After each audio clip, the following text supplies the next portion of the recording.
Chapter 1, Optimus Prime, Origins. Cybertron. Homeworld of the Transformers. For eons now it has been in a constant state of war and devastation between two factions. The Autobots, led by the courageous Optimus Prime, and the Decepticons led by the fearsome Megatron. For eons these two sides battled. So much so that it eventually led their shared home to be nothing more than a barren wasteland. The war continued on a primitive world called Earth. There, the key to restoring their home was found. After much strife and much sacrifice, the Autobots were successful in reviving their world. Now that it was capable of sustaining life, it was time to bring back its ability to generate new life. As such, Optimus left on a quest to return the Allspark to Cybertron. However, Unicron, the Chaos Bringer, sworn enemy to the creator Primus, took control of Megatron's destroyed body and sought to destroy the planet. Autobots and Decepticons united and managed to hold him back before Optimus returned with the Allspark. Together, they trapped Unicron's essence into the container used for the Allspark. After being freed, a revived Megatron disbanded the Decepticons and left into self-imposed exile, having now understood the true meaning of oppression. It seemed as if all well it ends well. However, Optimus Prime stood over the gathered group of Cybertronians standing in front of the well of the Allsparks. Optimus, in order to both protect the Allspark and secure Unicron's defeat, it was necessary for me to empty the vessel's contents. Bumblebee, into where? Optimus then looked down to his chest, which housed a very important artifact. Optimus, the matrix of leadership. As such, my own spark can no longer be separated from the multitude of others within me. Ratchet, are you telling us you are now one with the Allspark? Smokescreen laughs. That's what you say when someone kicks the young Autobot trailed off as realization dawned on each of their faces. They knew and feared where this was going. Optimus, to not return the Allspark to the well, would be to prevent future generations of new life from existing on Cybertron. My quest must be completed. Ratchet, Optimus, I didn't return to save a life, only to lose the one I care most about. Bulkhead, Ratchet's restored planets. He'll find a way to save you. RC, we can turn to Vector Sigma just like we did before. Optimus was happy that his friends and comrades were willing to go so far to save him. It greatly warmed his spark. However, as the saying goes, no sacrifice, no victory. And this was one victory he had to achieve no matter the cost. Optimus, because the Matrix must now be relinquished with the Allspark, it cannot be restored or passed down to another. But while this may very well mark the end of the Age of Primes, leadership can be earned with or without the Matrix. And in my view, you have each acted as a Prime, he said as he looked over all of his soldiers and friends. Knockout, the sole Decepticon defector there, looked a little embarrassed because of the praise. Knockout, well, I never really had the best role models. Optimus turned off to the side and looked toward the horizon in deep thought about his old friend and mortal enemy. Optimus, as even Megatron has demonstrated on this day, every sentient being possesses the capacity for change. His wings then sprouted out from his back before he turned back to the others. Optimus, I ask only this of you fellow Autobots. Keep on fighting the noblest of fights. The gathered Cybertronians didn't know how to respond at first, but in their sparks, they knew the answer. Bumblebee, you can count on us to keep the peace. That caused Optimus to smile. Optimus, I know, old friend. I know. Without another word, Optimus blasted off into the sky one final time. A look of determination was on his face as he prepared himself. The next moment, he blasted down into the well and towards the core of Cybertron Primus itself. His chest plate opened up to reveal the matrix of leadership. Optimus, above all, do not lament my absence. As the last Prime approached the core, he closed his eyes and accepted his fate with no fear or hesitation. Optimus, for in my spark, I know this is not the end, but merely a new beginning. Simply put, another transformation. And then he was gone. Cold. That was the first thing he noticed, was how cold the ground felt on his back. Struggling for a moment, Optimus managed to open his blue eyes, and what he saw was a clear blue sky, much like Earth. He sat up and looked around, seeing he was in an alley, but it was much bigger than he thought. Optimus. What happened? Optimus blinked for a moment as he registered his voice. It sounded younger and less robotic. Why was that? What was going on? /N. Forgot to mention. Optimus' voice, when he's a human, will sound like his voice actor from the Transformers animated TV series, which featured a young Optimus. I love Peter Cullen, but I can't imagine him voicing a teenager. His body also felt different. He didn't feel like metal, but rather warm and squishy. Optimus stood up and began to exit the alley. He covered his eyes to block out the sun, and when his eyes adjusted, he gasped at what he saw. It was official, he was on Earth, but not a place he recognized. Judging from the signs and the symbols he saw in the various shops, he must be on the island nation of Japan, where Miko lives. Thanks to downloading languages, Optimus could understand what all these signs were saying, but that wasn't what surprised him. What surprised him was the people. Most of them were humans, but some looked as if they were hybrids of various Earth creatures, or even had strange add-ons. One human in particular had long fingers, and another was able to pull his eyeballs from his head. Optimus. By the Allspark.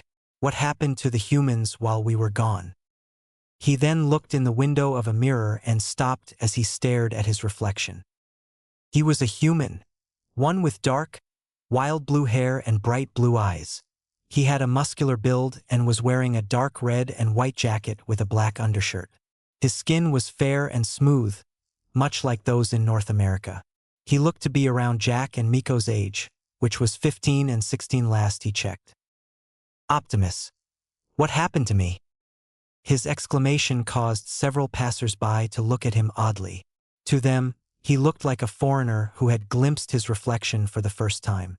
And they were right, his first reflection as a human anyway. After calming down from his shock, Optimus began walking down the street aimlessly, thinking about what could have happened to him. Did some space bridge portal open up before he merged with Primus and teleported him to Earth? But how did he become human? What was happening? He stopped when he saw a crowd gather, looking at something excitedly. He looked at what was causing the commotion and blinked at what he saw. A large shark man was currently fighting a man made out of wood above a train station. They were causing much devastation, but what really surprised Optimus was the crowd. Optimus. Why isn't everybody running away screaming? Indeed, instead of people running in fear of the two beings doing battle, many of them took out their phones and took pictures. He noticed a man talking with someone on the phone, mentioning because of the attack he would be late, but he treated it so nonchalantly. Seriously, what was wrong with these people? Who's fighting him? Optimus turned to the excited voice standing beside him and saw a young man with wild green hair and green eyes. He had freckles shaped like a diamond on his face and a bright and excited smile. Optimus. I have no idea. Optimus admitted sheepishly. It's Kamui Woods, a rising young hero. A nearby man chuckled. Man, a running commentary. Are you a fanboy? The young lad quickly began to act shy and tried to play off his excitement. That just did more to prove he was a fanboy in Optimus' eyes. But the sight of the young man smiling caused him to smile. Seeing the youth be so excited and carefree was the kind of thing he fought for. Here it comes. Optimus blinked and looked back up to see what the boy was talking about. It seems the woodman, Kamui Woods, he reminded himself, was preparing to finish this. It's his preemptive binding lacquered chain prison. Kamui Woods looked about ready to wrap things up, but Optimus' sharp blue eyes saw someone charging in front the side. Someone that was growing bigger. Giant woman. Canyon Cannon. The giant woman came in and delivered a devastating kick that knocked the shark man down before Kamui could finish capturing him.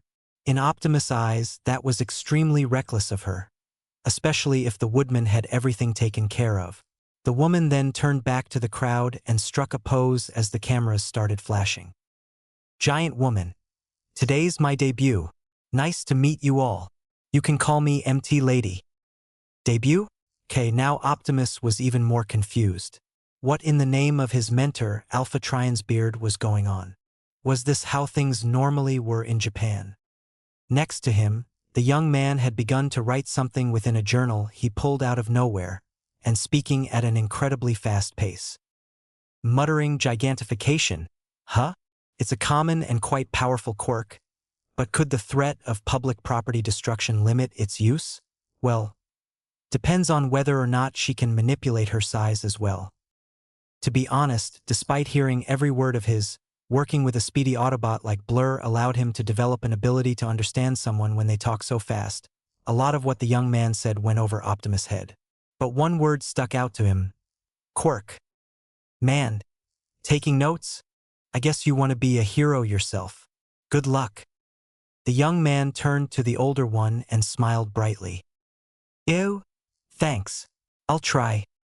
Soon enough the crowd disappeared and everyone went on with their day as if nothing had happened. Again, Optimus was just confused at how these people were acting. Deciding it was time to get some answers, Optimus approached the youth. Optimus. Excuse me, young man. The boy froze before looking back up at Optimus, who stood almost half a foot taller than him. He started shaking before Optimus spoke again. Optimus. I was hoping you could tell me what just happened. The boy blinked at the question. Oh, what do you mean? It was just a villain attack. Optimus. You say that like it is an everyday occurrence. Isn't it? The two were silent for a long time, and a tumbleweed blew past them, which was odd considering tumbleweeds weren't common in Japan. Optimus. Maybe I need to try a different approach. I come from a place where things like this aren't very common. So when I saw it for the first time, I was surprised. Oh, so you're a foreigner. I couldn't even tell, since you speak Japanese so well. Well, let me explain real quick. For the next 5 minutes, the boy explained to Optimus in a super fast-paced way what just transpired. That shark man grabbed someone's purse and a young hero moved to stop it. Before he could complete his capture, the other hero, MT Lady, came in and defeated the villain. The boy explained this was all because of how the hero profession works. The more popular a hero is, the more they get paid, so it encourages competition among the heroes, especially newbies. Optimus frowned at that. A society that encourages competition, that sounded too much like Cybertron before the war. Oh no. Optimus. What's wrong? I'm gonna be late for class. Optimus. I apologize. I shouldn't have taken up so much of your time, young man. Forgive me. No. It's okay. I'm glad I was able to help. Optimus. You helped a great deal, my boy. Oh, my boy? Why is someone my age talking to me as if I'm younger than him? Optimus. 2 more questions. Do you know where any libraries are nearby? The boy gave him directions. Optimus. Thank you. And what is your name? Oh, my name? Optimus. Yes, I am Optimus Prime. Eh? Oh, it's Izuku. Izuku Midoriya. Optimus. Izuku Midoriya, I am in your debt. Thank you. He bowed, causing Izuku to blush in embarrassment. Izuku. Oh, you don't need to thank me. Anyway, I gotta go. With that, Izuku ran off. Optimus smiled at the boy. Now it was time to get to work. Finding the library wasn't too difficult thanks to Izuku's directions. It wasn't as massive as the Icon Hall of Records, but it was impressive all the same for humans. One could get lost for hours trying to find the books they needed. But being a former archivist had its perks. Optimus was able to quickly figure out the setup of the library and gather the books he wanted in less than 10 minutes. Among the books he gathered were A History of Quirks, Human Evolution, The Age of Quirks, and other related works. He sat down and began reading.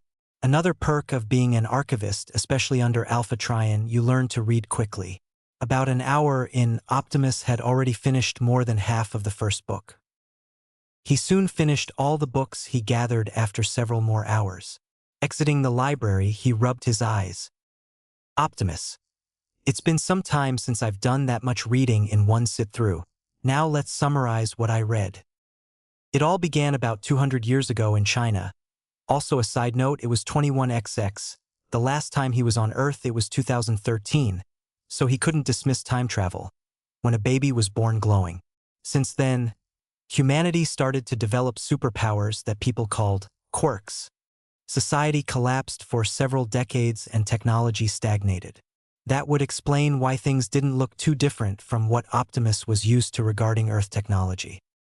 Eventually, superpowers became the norm and people began to accept them. Soon a new profession was created. Heroes. People are legalized by the government to use their quirks for good. And those who didn't have such authority were called vigilantes or villains. This reminded him much of those comics he saw Jack, Miko, and Raph reading. Except this was reality. But was it his? He had considered the possibility that he had somehow traveled to an alternative reality.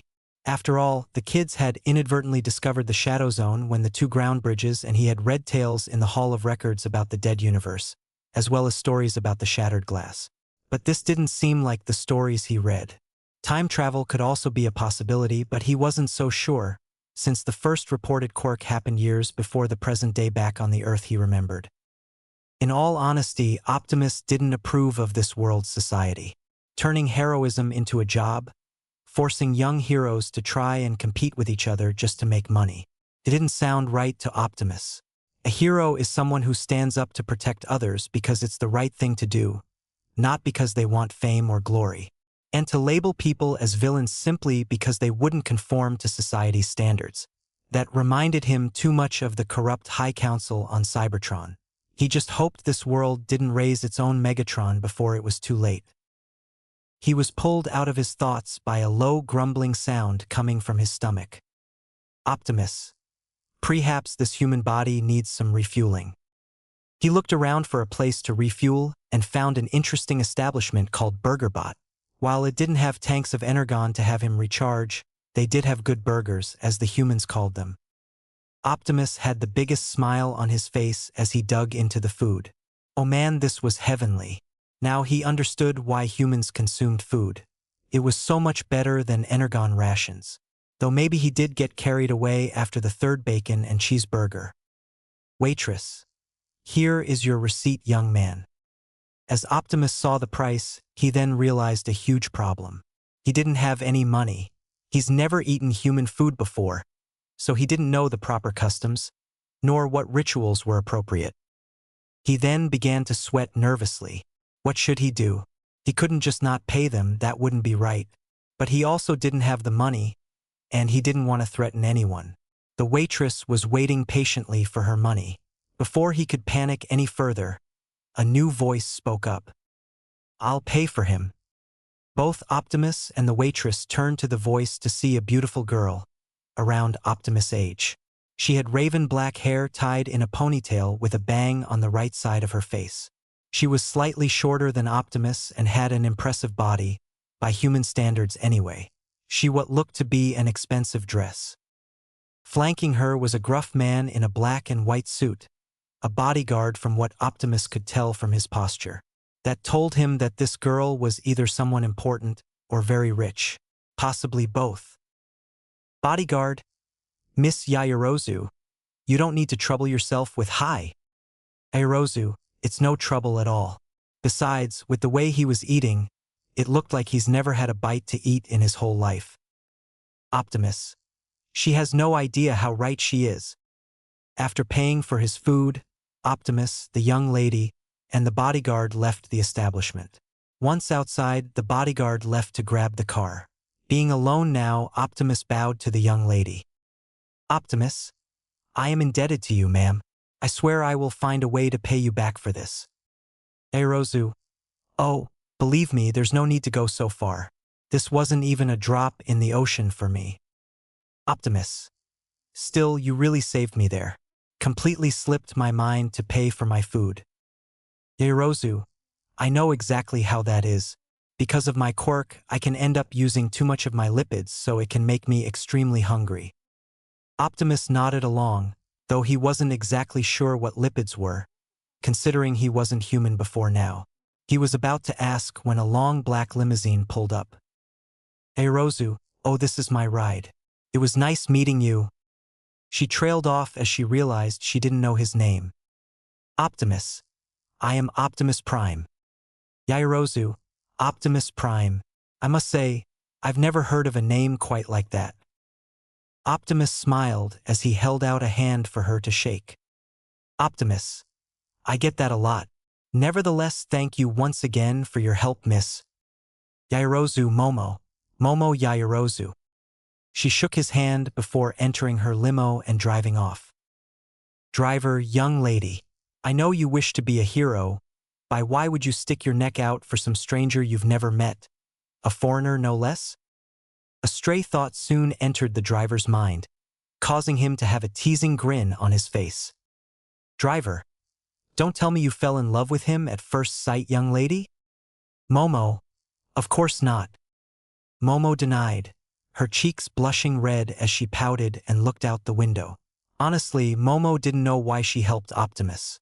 Just when she first saw him when they stopped by BurgerBot for a quick bite after a day of training, she couldn't help but be drawn to him. The way he held himself, the confidence and absolute certainty in himself drew her to him. But he still seemed so lost, like a lamb that had found its way separated from the herd. And besides, she was aiming to become a hero, so why shouldn't she help someone who needed it? Momo. I'll admit he's also easy on the eyes. Momo admitted to herself with pink cheeks. Optimus was once again walking through the city of Mustafa, which sounded much like a planet from a movie. Jack, Miko, and Raph watched at the base once, his stomach full, and he now had a better grasp on his situation. That left one big question though, what now? He was on Earth, but not his Earth. And he was alone. No comrades, no friends, no mission, no purpose. What was he to do now? He could try living out the life of a simple human. Go back to being a librarian. But deep down, he didn't think he could do it. He stared down at his hands. The hands that have been stained with the blood of his people. He'd been fighting for so long, it was a part of who he is now. He knew he couldn't just go back to who he once was like nothing had happened. He needed to find a way to move forward. Boom! He was pulled from his musings at the sound of an explosion. He turned to see smoke rising in the air. More sounds of explosions followed. Optimus. Someone could be in trouble. I need to get over there. Transform. He then shifted his body and closed his eyes as his face became one of intense concentration. Little boy. Mommy. Why does that boy look like he's trying to poop? When nothing happened, he opened his eyes and saw he was still a human. That's when realization hit him. Optimus. Right? Human body. He ran on foot. This would take some getting used to. Optimus eventually made it to the source of the explosion, hiding in a nearby alley. It was a massive being that looked to be made of sludge, and it had gotten the hold of a blonde boy. And it seems the explosions were coming from the blonde. This means the sludge villain has gotten a hold of the boy and holding him hostage. And the boy didn't look so good. He was running out of air. He looked terrified. The boy looked utterly terrified. He didn't have a plan. It didn't look like he had any power, but he ran into chaos. Izuku took off his backpack and threw it into the villain's eye. That seemed to stun him as Izuku closed the distance and began to claw away at all the sludge surrounding the blonde. Izuku. Kachin. Kachin. The heck? Why are you here? Izuku. I don't know. My legs suddenly started moving. I couldn't just sit there and watch you die. Hearing that lit a fire in Optimus' spark. Optimus.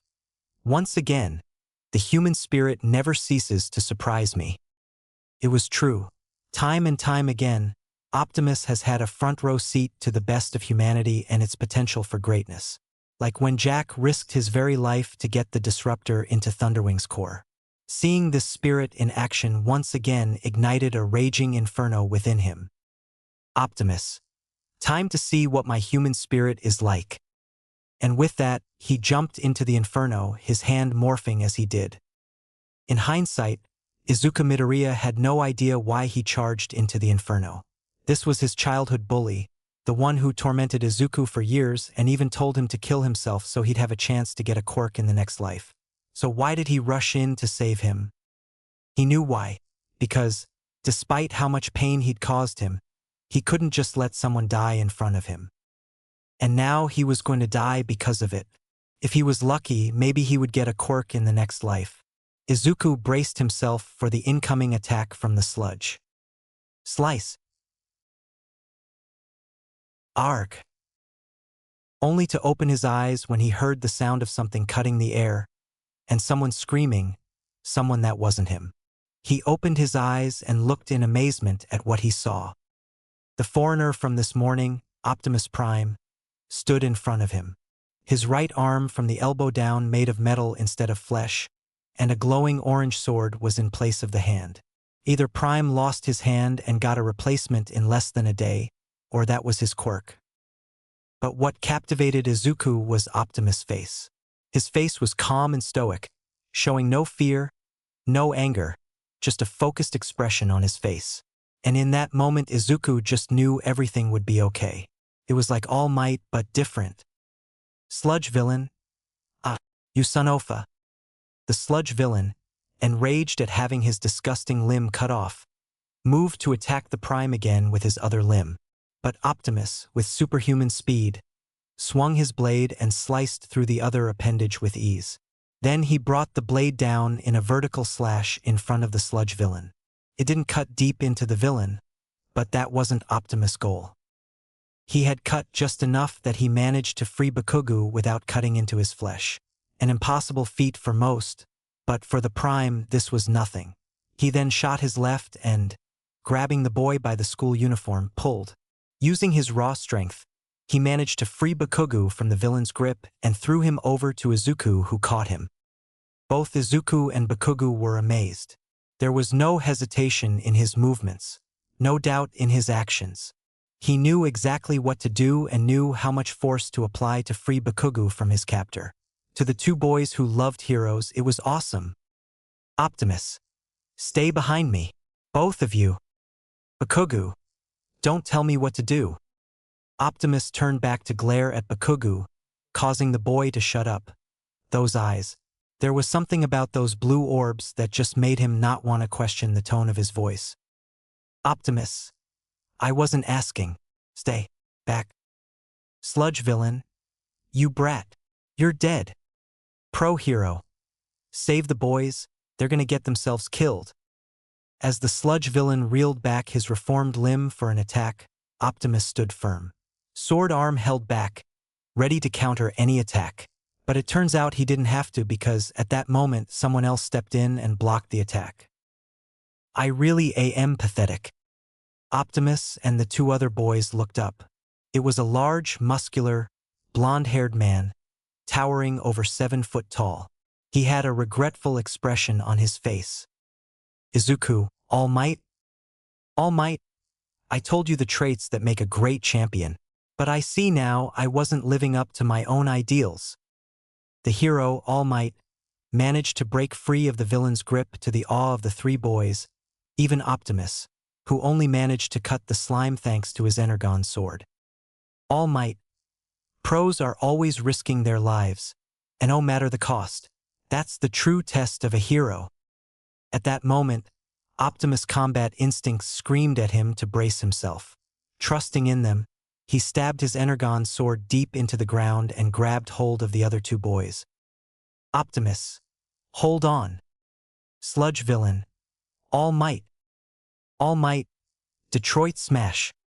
The moment All Might threw the punch, the wind picked up, and a tornado formed around them.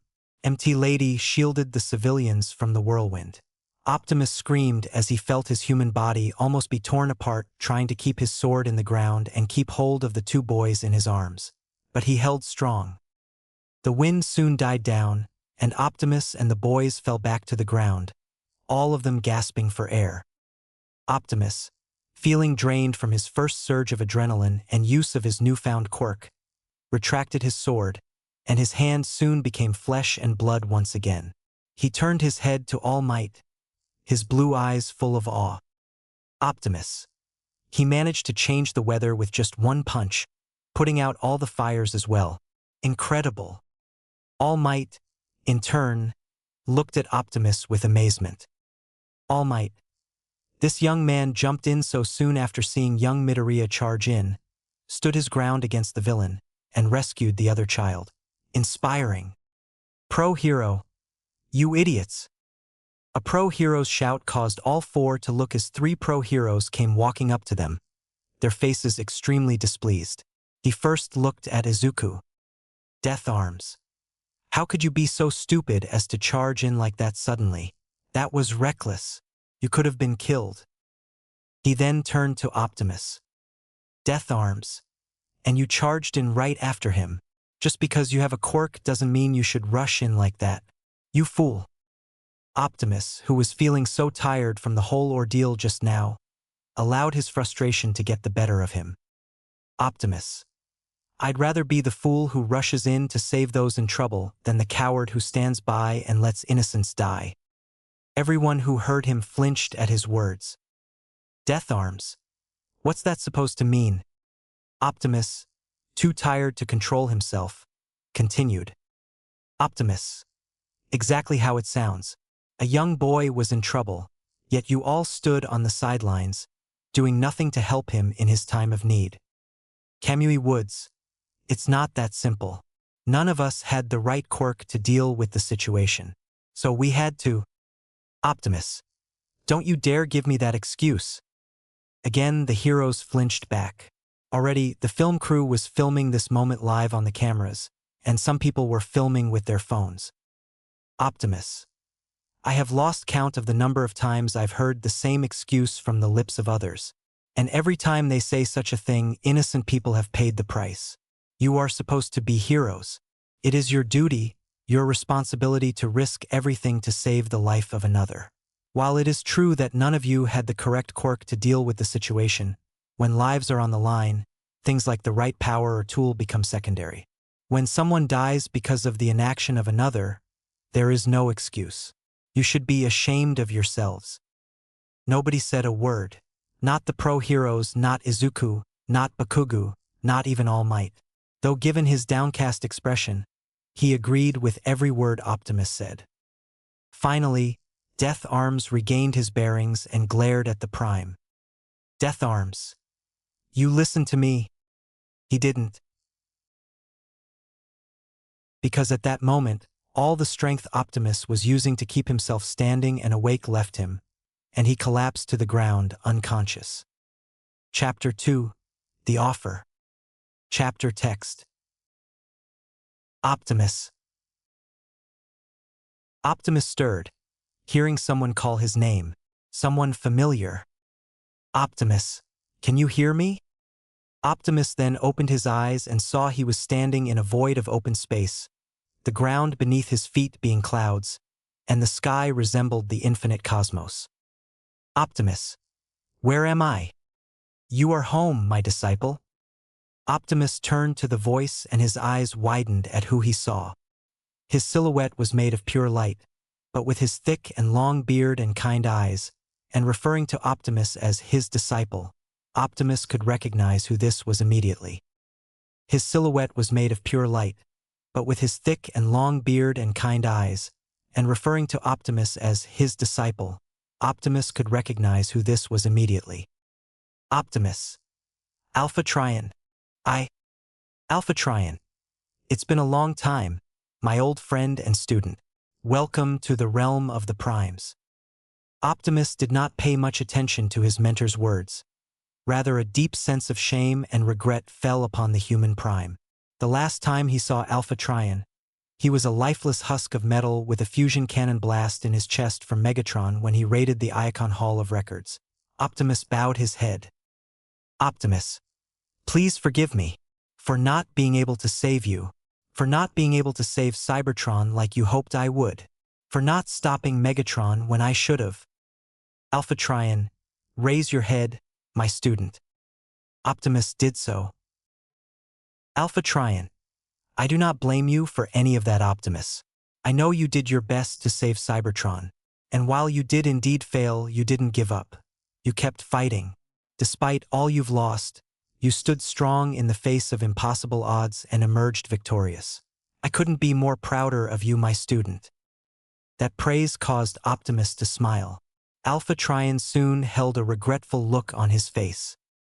Alpha Trion, which is why it pains me to do this to you. Optimus blinked in confusion. Alpha Trion, your arrival in this new world, and your transformation into a human, was our doing. Me and the other primes. Optimus' eyes widened in shock. The primes were the ones who sent him here. Alpha Trion, before you ended up becoming one with the Allspark, we saved you and used our power to send you here. Optimus, what about the core? If you stopped me from becoming one with the core, does that mean that the Allspark didn't? Alpha Trion, do not worry. New life breathes in Cybertron, and will continue to do so till all are one. Optimus then sighed in relief, glad to know his sacrifice wasn't for nothing and that his home was able to create new life. He then focused back on his mentor. Optimus, for what purpose did you bring me to this world then? Alpha Trion, tell me, Optimus, what are your thoughts on the world we've sent you to? I want your honest opinion. Optimus took a moment to gather his thoughts. Optimus, it is a lot like Cybertron before the war. Alpha Trion, how so? Optimus, the world has put too much focus on quirks. Much like on Cybertron, the power or quirk you're born with largely decides your place in life. People with powerful and flashy quirks are paraded around at a young age, believing they are destined for great things without working to earn them. On the opposite end, those with weak or no quirks are cast aside, made to believe they are worthless and have no place in the world. And those with quirks that suit that of villains are instantly categorized as such, without taking the time to look into their character. The heroes, people who are responsible for protecting the innocent, are more concerned with their popularity than they are for the lives in danger. The ordinary people are not much better. They seem to accept what has happened, grown too accustomed to the world, believing that a hero will step in and solve their problems instead of doing it themselves. This society is fragile, and if continues down this path with its current views, I fear there may be a repeat of the war that doomed our homeworld. Alpha Trion had a proud smirk on his face, pleased with his disciple's wisdom. Alpha Trion, you always were an insightful one, able to pick all that apart after less than a day in that world. I'm impressed, and it was one of the reasons that we sent you here. Optimus looked back up at his mentor. Alpha Trion, you are not a native of that world, not even human, but you were able to spot the problem instantly, while those native to this world have lived their entire lives blind to the problem right in front of them. As such, you have a greater chance of changing the course of this world from ruin. Optimus, how? How could I possibly do such a thing? Alpha Trion, that is for you to find out, Optimus. It would be best if you found your own path to achieve your goals. Optimus understood the words from his mentor's mouth, but he had another question. Optimus, you said changing the mindset of the world was one of the reasons I was sent here? What is the other? Alpha Trion looked away from his disciple, a pained expression on his face. Alpha Trion, I'm afraid I cannot share that with you now, Optimus. Optimus, why not? Alpha Trion, because you are not ready. His mentor's blunt remark caused great shock on the human prime's face. Alpha Trion, while it is true you have achieved impossible feats and are an experienced and hardened warrior, right now, as a human, you are nowhere near strong enough to face what is coming. And knowing you, you would immediately seek to challenge this evil. And if you did as you are now, you would die, and all hope would be lost. Optimus had a shocked look on his face. Was this evil that his mentor was talking about really that dangerous? But if it was, why wouldn't he tell Optimus anything? Before he could ask, he felt a shift in the air around them. He looked at his hands and saw that his form was beginning to glitch. Optimus, what is happening? Alpha Trion, it appears our time is up. Optimus, pardon? Alpha Trion, it took considerable energy for us to speak Optimus, and now it seems that energy has been used up. You will now return to the world we sent you to. Optimus, will we ever speak again? Alpha Trion, I do not know Optimus. That is up to the whims of the universe. But know this, my disciple. I and the other primes as well are always with you, through the matrix of leadership. Optimus smiled in comfort, knowing his mentor and predecessors were always with him, if not in person. Alpha Trion, one last piece of advice. Optimus looked up at his mentor, his attention fully on him. Alpha Trion, if you are to defeat this threat, you will need both training and allies. Despite how strong you are, Optimus, you are but one person. There is little you can accomplish by yourself. Seek out friends and allies, and become stronger in this world of quirks. Optimus had a determined look in his expression. Optimus, I will. I promise I will not let you and the other primes down. And with that, Optimus was gone. Alpha Trion had a regretful and worried look on his face despite his disciple's words. Alpha Trion, I hope you don't. You didn't tell him. Alpha turned to the side and looked at the Prime Minicon, Micronus Prime, who was floating in the air cross-legged. Micronus, why did you hide the truth from him? I know he was your former student, but that doesn't give you the right to coddle him. We are running out of time. Alpha Trion, I know, I wanted to give him a chance. Micronus, a chance? Alpha Trion, a chance at happiness. He's been so focused on saving Cybertron for eons that he's never had the chance to live a normal, peaceful life. I wanted to give him that, if only temporarily before he has another impossible burden placed upon him. Micronus sighed. Micronus, I understand, but we don't have much time left. We all felt it. He is coming back. We have to be ready, or else everything, not just us and this world, but all worlds and realities are doomed. Alpha Trion sighed as he looked up at the starry night sky of the realm of the Prime. Alpha Trion, why must the whole of existence pay for our mistakes? Micronus, 'cause the author wrote it that way? Alpha Trion let out a chuckle at that. Alpha Trion, you always were one to break the fourth wall. Micronus smirked. Micronus, what can I say? I'm the prankster of the primes. Optimus slowly opened his blue eyes.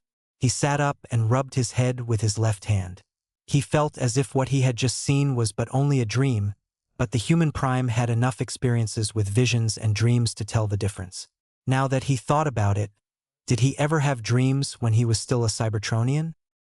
Optimus looked around and saw that he was sitting in a hospital bed. He looked around and saw that he was in a hospital room, the bed and equipment. He had seen such while checking on June Darby, Jack's mother, who was also a nurse. He tried to stand, only to stop when he felt something retraining his right hand. He looked down and saw he was handcuffed to the bed. While he could easily break out from this with his abilities, that would most likely get him into greater trouble than he already was, though he didn't know what trouble he was in already. The door to his room then opened. I see you're awake. Optimus looked up to see a man dressed in a large brown trench coat with a matching fedora.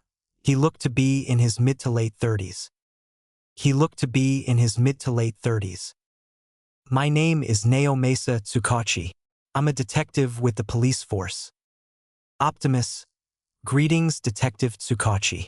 My name is Optimus Prime. Tsukachi, never heard of a name quite like that. Tsukachi said as he pulled up a chair and sat down next to Optimus' bed. He then pulled out a notepad and began writing. Optimus, I get that a lot. The truth is it's the name I was given after completing a trial in the past.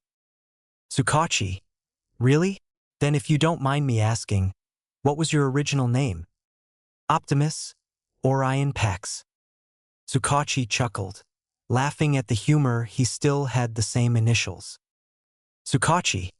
Seriously? Optimus. I see no reason to lie to you, detective. Tsukachi, fair point.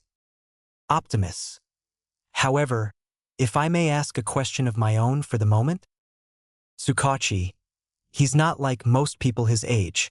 Acts more mature, almost like a soldier. Go on. Optimus then began to lift his right arm, only for it to be stopped by the handcuffs. He gestured to them. Optimus. What is the meaning of this, if I may ask? Tsukachi looked sheepish as he rubbed his head. Tsukachi, oh that's mainly used as a precaution given what happened several hours ago. Optimus. Have I broken the law? Tsukachi laughed out loud for a moment before he took a look at Optimus' expression and stopped. He seemed taken aback by the reaction the detective had. The way Optimus asked that question made it sound like he genuinely wanted to know, which made Tsukachi laugh because he thought the kid was joking. But he was seriously asking. Tsukachi, wait, you don't know? Optimus. I wouldn't have asked if I did. Tsukachi seemed to be silent for a long moment, a look of curiosity forming on his face, before he answered. Tsukachi, you interfered with hero work and broke several quirk laws. Optimus. Quirk laws? Tsukachi. Please don't tell me you don't know what those are either. Optimus shook his head, causing the detective to sigh. Tsukachi. When quirks first came into appearance, there was chaos. Order was non-existent and society almost collapsed because we didn't know how to manage this new phenomenon. As such, the government put into place special rules that help people manage how to use their quirks. Some of the rules you broke include using your quirk out in the open, using it on a person, using it to interfere with hero work, and so on. Do you understand now? Optimus. Yes, I do. But I would like to clarify that I only used my power to save both those boys from dying at the hands of that sludge monster. Plus, it was my first time using this power. Tsukachi blinked. Tsukachi. Wait, are you saying you only unlocked your quirk today and at that exact moment? Optimus. I believe that to be the case, yes. Tsukachi had a suspicious expression on his face. Tsukachi. Well, you certainly didn't seem like you were struggling to use it. Optimus. I have had much training in the art of combat over my life, detective. Tsukachi. I can see that. The detective admitted, taking note of Optimus' well-toned and athletic body. He soon frowned as he remembered something the doctor told him. Tsukachi. While you were under, the doctor took a look at you. He told me that over 70% of your body was full of scar tissue, a lot of which seemed to have formed years ago. If you don't mind me asking, what exactly happened? That couldn't have come from the sludge villain? If you don't mind me asking, what exactly happened? That couldn't have come from the sludge villain? Optimus looked away from the detective and out the window at the starry night sky, his mind flashing back to the countless battles he experienced, and where each of those scars may have come from. Some of them were from his countless duels against Megatron, most prominently on the Ark, space bridge, near the volcano, etc. He had a stab wound on his side from his evil counterpart that Mech created, several energon blasts that looked like bullet wounds, not to mention the amount of scaring he must have gained when the base was destroyed. Thankfully, most of the scars from that horrific event were removed when Smokescreen revived him with the Forge of Solus Prime, but some remained. And it wasn't just physical, there were scars mental as well as emotional. Optimus. Let's just say, I've lived a long and harsh life, detective, and faced many enemies who showed no mercy. Tsukachi's look became soft as he looked at the boy. At the moment, he didn't look like a teenager, but a veteran soldier who had suffered battle after battle with what was probably no end in sight. But it also made him curious as to what kind of life he may have led. He was about to ask when the door opened and the doctor walked in. Doctor. Oh good, it seems you are awake. The doctor was a fairly old man with a portly and short stature. He was completely bald and had a large and bushy mustache. He also has special goggles on his face with an emerald tint in them. Doctor, we didn't have time to introduce ourselves. What with you being unconscious from pushing the use of your quirk? Doctor, we didn't have time to introduce ourselves. What with you being unconscious from pushing the use of your quirk? My name is Dr. Daruma Ujiko. I'm the head of this hospital. Optimus. Pleasure to meet you, Dr. Ujiko. Optimus shook the doctor's hand, but the moment he did, he felt something. Something dark and sinister from the man, despite the kind smile he gave the human prime. He blinked and then the feeling was soon gone. Dr. Ujiko, is something wrong? Optimus then shook his head. Optimus. My apologies. I just didn't expect the head of a hospital would spend his time checking in on someone like me. Dr. Ujiko laughed. Dr. Ujiko, why wouldn't I? You're the hero of the day, despite the media giving all the credit to All Might. The doctor seemed to growl that last part, something Tsukachi missed, but Optimus picked up on it. He soon smiled and became excited.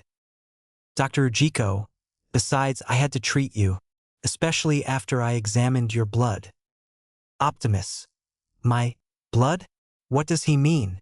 Energon should flow through me, not normal human blood, right?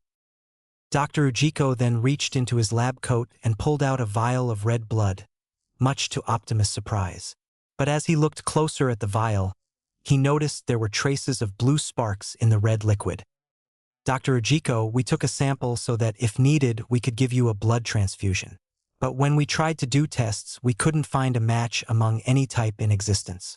At first, we thought we discovered a whole new blood type, but it turned out to be so much more than just that. I don't know what they are, but it seems the blue sparks act as a sort of self-repair. If you end up losing blood, these sparks can be used to quickly heal the damage fast enough so you wouldn't need a transfusion. Not only that, but they also seem to strengthen the white blood cells, enhancing your immune system. Not only that, but we did several tests, and this blood is compatible with all types, including type O, which is the universal donor. Essentially, you have the perfect blood. If I hadn't read the reports and seen the news, I would have thought your quirk was perfect blood. He laughed at his jest, but Optimus was zeroed in on the vial of his blood. He knew immediately what those blue sparks were. Energon. Somehow, his human body was pumping both blood and energon through him, which shouldn't have been impossible if what he heard from Ratchet was true. His old friend mentioned the human body couldn't contain the power of energon and it would most likely perish. Raph did survive after being exposed to energon, but that was used to purge the dark energon from his body. Was this another side effect of becoming human? Tsukachi, is it safe? I admit I don't know much about medicine and proper procedure, but using blood with little blue sparks taken from an unconscious kid doesn't seem very smart. Dr. Ujiko, I promise I've done the tests myself and it's perfectly safe. I've even tested it with a patient who needed some blood, and believe it or not, only a drop of it was required and the patient was immediately back to full health. He should be able to walk out of here in under a week. Tsukachi was slightly suspicious, but he didn't detect any lies from the man with his quirk, lie detector, so it must be true. The doctor then turned back to Optimus. Dr. Ujiko, please, if you don't mind, I would love to continue to take blood from you. Your blood could revolutionize the entire industry. We wouldn't have to worry on blood shortages again with your help. So if you would please. He started to approach Optimus' bed with a large syringe when Optimus leaned back greatly. If he wasn't handcuffed to the bed, he would be moving to jump out the window. Optimus, I thank you for the idea, doctor, but I'm afraid I'm going to have to decline. That certainly wasn't something the good doctor wanted to hear. Dr. Ujiko, but why? You could do so much good for the world if you give us much of your blood to study. Help so many people. Save so many lives. Are you willing to let those people die? Why? Are you that afraid of needles or something? Tsukachi. Doctor. Tsukachi almost had to restrain the doctor, who looked as if he was going mad. Optimus understood where the man was coming from, and to be honest, all that sounded well and good, but Optimus just couldn't. There were too many risks of whatever may come with giving his energon blood, /N, coining that term from here on out to others. They didn't know the true effects of the blood on another person in the long run, as it hadn't been a day since Dr. Ujiko had given his blood to that one patient. Maybe after more time and more observations, and after knowing it was completely safe, he could share his blood with the world. But there was another, more prominent reason why he was so hesitant to give the doctor his blood, and that reason was Dr. Ujiko himself. While the doctor presented himself as someone polite and caring, as well as enthusiastic about saving lives, there was something underneath, something dark and twisted. It reminded him much of the Decepticon's mad scientist Shockwave. That and the fact the man moved to test his blood on a living human being without Optimus' consent raised a lot of red flags for the human prime. But he couldn't share his suspicions here. It would be the word of him, a stranger and a teenager, against a highly reputable doctor. It would only land him in more trouble, so he came up with an excuse that was also the truth. Optimus, I want to be completely sure this is safe before we begin any more trials. It hasn't even been a full day since you gave my blood to that patient, without my permission no less. Dr. Ujiko looked away, appearing ashamed of his actions. Optimus, while I do see the benefits of sharing my blood with others, I fear we are ignoring any disastrous consequences that may come from it. Dr. Ujiko, if you're worried about being blamed for any lives that may be lost if it doesn't work out, don't worry. I'll take full responsibility. And if you're worried about me stealing all the glory, we can write up a contract so that. Optimus shook his head. Optimus, I do not care if I am blamed for anything that may go wrong, or if I gain praise from anything that may work out. All I care about is the lives my choice can touch. If even one life is lost because of my blood, I will never forgive myself. Both the doctor and Tsukachi were surprised by his words. Tsukachi was more because of his unwillingness to want fame from this. Most people his age are desperately trying to become heroes to receive the same level of fame as both All Might and Endeavor, and if Optimus did this, he would reach that level of fame without having to go to a hero school. To see his humbleness caused the detective to smile. Tsukachi, he's a lot like you, Tashinori. Maybe he could even be your successor. Though unbeknownst to the detective, the #1 hero had already found his successor. The doctor seemed less than pleased with this outcome. He was hoping to get his hands on more of Optimus' blood. His mind was already thinking of the countless ways he could utilize it on his patients. But he could do nothing if Optimus flat out rejected him, especially in front of a police officer. So he aimed for a compromise. Dr. Ujiko, very well. It is your blood. However, may I at least draw another sample? At least to use this on further tests to determine if it's safe. Optimus thought about it for a long moment before nodding. Optimus, very well. Soon, the doctor had gotten his blood drawn when he turned to leave. But before he left, he turned back to Optimus. Dr. Ujiko, please consider my offer more. If your blood really does hold the key to a brighter future, I would love to continue working with you. Here's my card. He then handed Optimus a card with his name and phone number on it. In all honesty, Optimus wasn't going to accept. While he did want to use his blood to help others if he could, he would do so after finding a different doctor, as he did not trust the man in front of him. Dr. Ujiko, other than that, your injuries aren't severe. You just passed out due to exhaustion from using your quirk and adrenaline. As soon as you finish whatever business you have with the detective, you're free to leave. And then he left. It was silent in the room for a long moment, neither the detective or the human prime speaking. Eventually, the detective decided to break the silence. Tsukachi, I'm surprised. Most people would have taken the deal the doctor gave you. If not for the fame, then to help a lot of people. Optimus, I will repeat what I said before. I cannot live with myself if an innocent life was lost because I was careless with my choice, whether it would save lives or not. Tsukachi, I agree. The two were again silent before the detective broke it with a cough. Tsukachi, well, let's get back to you. Starting with, who are you exactly? We have a name, but that's all. We checked and can't find your fingerprints anywhere in the world. Nor can we find anyone who looks like you in our database. You're a foreigner, look to be American or even Canadian, but I don't know many foreigners who look like you. So who are you? Where did you come from? And why are you here? Optimus was silent as he pondered his answer. He didn't want to lie to the man, nor did he feel like he could. But it was highly unlikely the officer would believe him. Who would believe that he was once a transforming alien robot from another dimension that was transformed into a human? But he had to say something. He was about to open his mouth when the door opened again.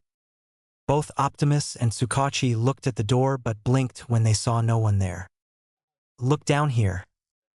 Both men followed the voice and saw. Optimus wasn't sure what he saw, but it was a short white mouse. Bear. Man. Person thing with a tail standing in front of the door with a smile on his face. He was dressed in a fancy business suit with a scar over his right eye.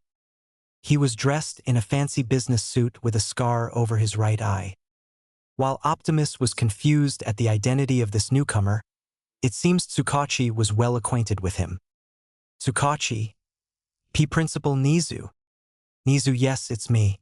I could be a mouse, a dog, or even a bear, but the most important thing is, I'm the principal of heroics, he declared with a bright and cheerful expression. Optimus. Principal of heroics? What could that mean? Tsukachi. What are you doing here?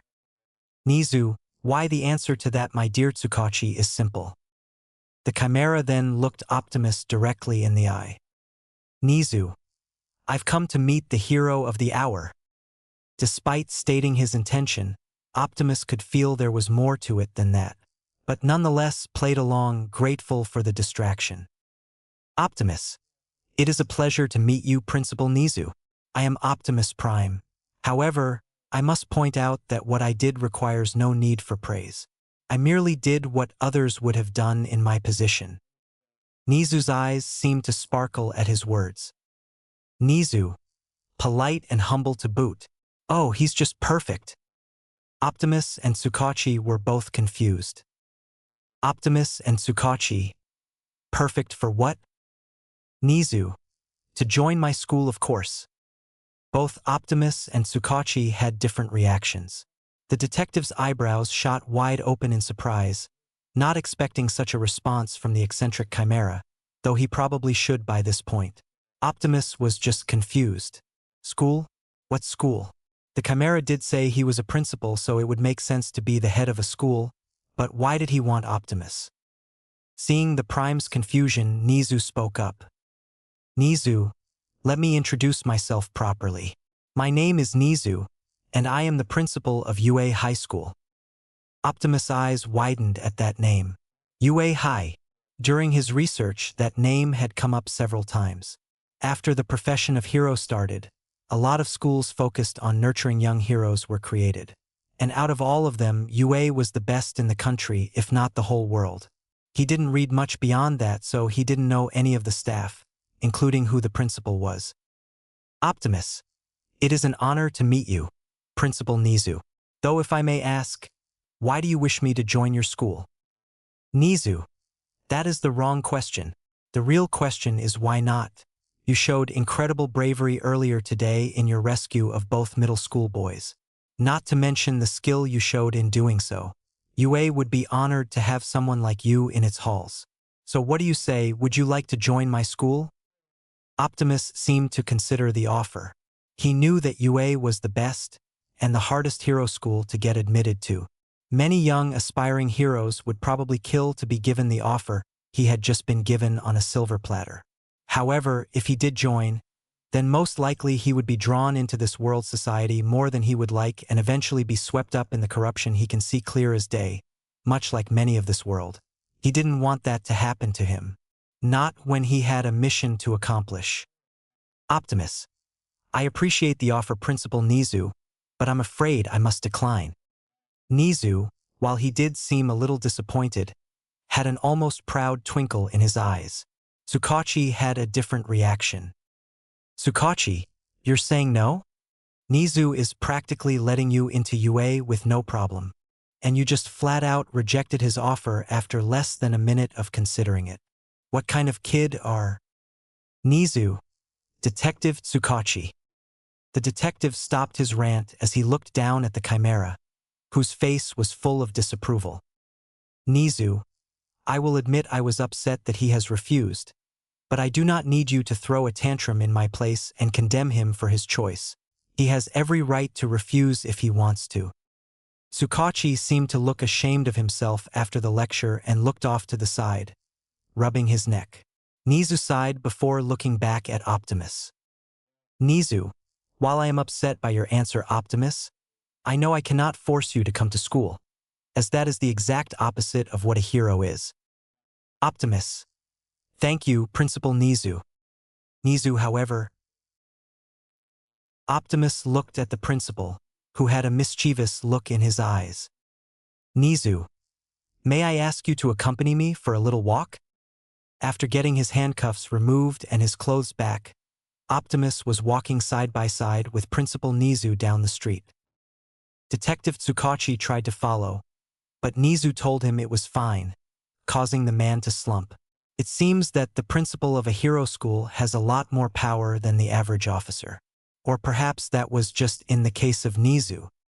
As they continued to walk, Optimus had asked what Nizu wanted to do, but the chimera waved him off, saying he was looking for an excuse to stretch his legs after being stuck at his principal's desk for months managing heroic brats. Optimus felt there was more but stayed silent. As the two walked, they would pass by several pro-heroes, some in the middle of making an arrest, others doing a commercial like that snake-head woman that reminded him much of a person from Earth's mythology. He only hoped she didn't turn people to stone like the being he heard from that legend. As he saw the latter group, though, he fought to keep the look of disappointment off his face. He still didn't agree with all this propaganda that was going around. It just reminded him too much of Cybertron before the war. Eventually, the two found themselves back at the hospital, but now standing on the roof. The two looked out at the city before them. To Optimus, it was beautiful, the light and stars. It reminded him so much of his time on Cybertron before the war, a time he yearned for more often than not to return to. Nizu, beautiful, isn't it? Nizu spoke up for the first time since they started walking. Optimus. Yes, it is. The two returned to silence for a long moment before Optimus spoke up. Optimus. Why did you invite me on this walk, Principal Nizu? Was there something you wished to show me? Nizu had a sly smile as he continued looking out at the city. Nizu. More like there was something I wished to know by watching you as we walked around. And now I have my answer. Optimus. And what is it? Nizu then turned to look Optimus dead in his blue eyes. Nizu, Optimus. You're not from this world, aren't you? He tried. He really did try to control his emotions so he wouldn't give anything away. However, he made one small slip-up and that was all Nizu needed. Nizu. I knew it. Ahahaha. As Nizu crackled like a madman, Optimus let out a sigh. It felt kind of annoying to have his facade seen through so easily, but it felt almost liberating to have someone else know his secret or at least part of it. Optimus. How did you know? Nizu. Well, it was obvious. To anyone as smart as me, that is. While others can change the weather with a punch and grow to the size of skyscrapers, I have my intelligence. You may appear calm and focused, but on the inside, you are doing everything you possibly can to keep yourself from falling apart. And it's not because you are on Earth. You seem comfortable on Earth, but not this Earth, which makes me think you have come from someplace like Earth but not. Nor are you comfortable with your own body. Not completely. Feels new, like you're wearing completely new skin, which means you most likely were something other than human before you arrived. Optimus. I see. He has to admit, he was shocked and impressed that Nizu had managed to pick all that apart after less than an hour after meeting him. Optimus. Was there anything else? Nizu. It was how you viewed the world. Optimus arched his eyebrow. Nizu, you view the world differently than everyone else. Everyone born in this world looks at it through multiple lenses. Some people accept the world as is and go on with their lives. Others hate it and wish to destroy it.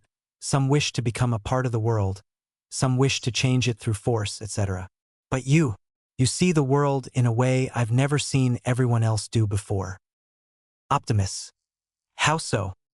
Nizu, you see the problem, don't you? How fragile this society of heroes is. You can see how close it is to falling apart. Optimus nodded. Optimus. Yes, while this society has placed a large amount of faith in heroes, it has blinded them to their strength as individuals. They believe that no matter the danger, no matter the situation, a hero will come in and save the day. While such a belief is admirable, it keeps them from becoming their own heroes, from saving themselves from their own problems. Nizu, yes, indeed.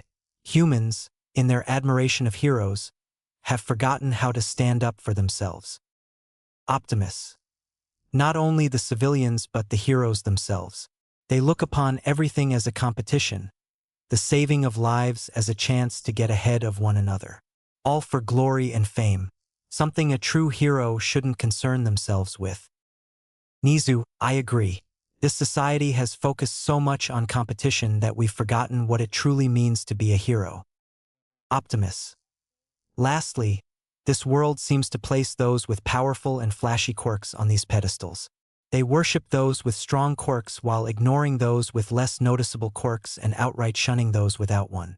And that's not even beginning to cover how they see those with quirks one might categorize as villainous. Nizu looked at the Prime, noticing the tone he carried in his voice. Nizu, you make it sound as if you've seen something like this before. Optimus. I have. On my homeworld of Cybertron. He confessed. Nizu, could you please tell me more? And he did. For a long time, Optimus would be explaining to Nizu the history of Cybertron leading up to the war, his role in it, what his species was, and how they eventually came to Earth and ended the war, before he eventually sacrificed his life to breathe new life into his world before arriving here and the mission his mentor tasked with him. Nizu was silent the entire time Optimus explained his tale. While it was difficult for him to comprehend, he knew beings like All for One and powers like One for All existed, so it wasn't so much of a stress. When Optimus finished his tale, Nizu rubbed his eyes to stop any stray tears that may threaten to leak out. Nizu, you have had quite a harsh life, young man. Optimus. I am far from a young man, Nizu. Nizu, to me you are nothing more than a young man asked to carry too many burdens on his shoulders. Nonetheless, I am amazed to see you still standing strong despite all the responsibility, that it hasn't turned you into someone bitter and cynical. It takes a special kind of person to keep that from happening to them. Optimus said nothing but nodded in thanks for the principal's words. The two stayed silent for a moment longer, looking out at the city before them. Eventually, Nizu spoke again. Nizu, Optimus Prime. Now knowing all that I know about you, I ask you once again, will you join my school? Optimus. Principal Nizu. Nizu, hear me out. I know you have no desire to conform to the ways of this world, and I'm not asking you, rather I am asking you to help in changing this world. That caught Optimus' interest. Optimus. What do you mean?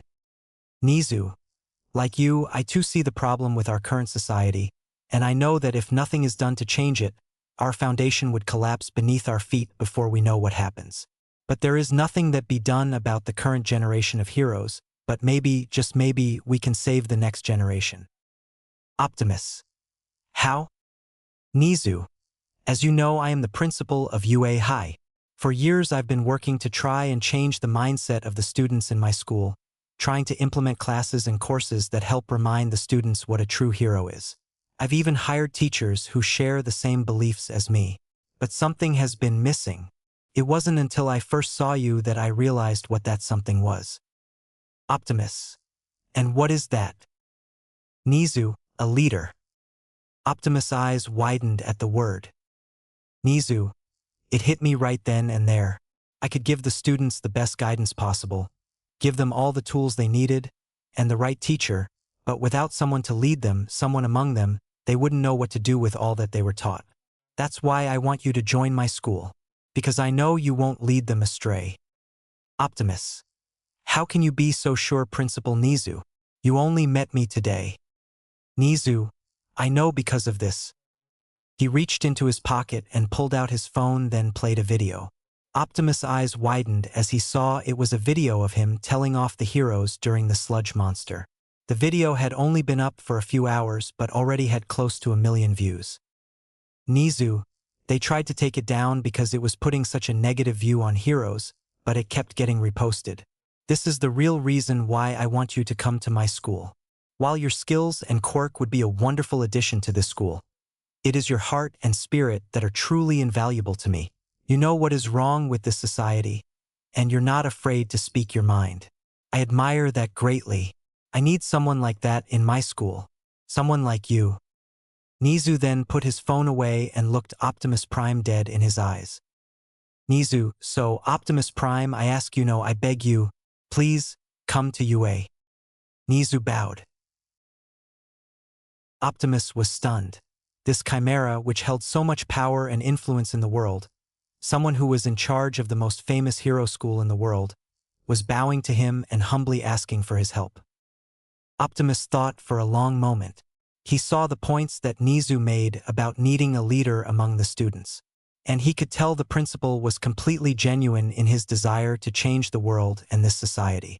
But Optimus had his doubts on whether or not he was that important to the Chimera's plans. He was but a soldier, one that had no war to fight now. What could a simple soldier do to change the world? However, he then remembers Alpha Trion's advice before he left the realm of the Primes. Alpha Trion, if you are to defeat this threat, you will need both training and allies. Despite how strong you are, Optimus, you are but one person. There is little you can accomplish by yourself. Seek out friends and allies, and become stronger in this world of quirks. Remembering the words of his mentor, the advice he gave him before he disappeared, Optimus' resolve hardened. Where else would be the best place to gather allies and train his human body than a school that trains heroes, and the best one at that? He's made his decision. Optimus, raise your head, Principal Nizu. The Chimera lifted himself from his bow and widened his eyes when he saw Optimus' outstretched hand. He looked up and saw a warm smile on the Prime's face. Optimus, it would be my honor to join UA. Nizu's smile was brighter than the full moon as he took the Prime's hand in his paw and shook it vigorously. Nizu, I think this might be the start of a beautiful friendship, Optimus Prime. Optimus, as do I, Principal Nizu, as do I. Kamino Ward was a large town in Yokohama that held many inhabitants and businesses, but fewer heroes. And those heroes who were there were mostly small-time, barely D-list. This was because there was virtually no crime in the town. Most people assumed it was due to the presence of All Might, but it was a much darker reason for why there was so little crime. Hidden in this city lies an ancient evil, one as old as the dawn of time itself, hidden under everyone's nose, manipulating everything from the shadows to keep itself hidden from the heroes. And it was exactly where a certain doctor was currently heading with a vial of stolen blood.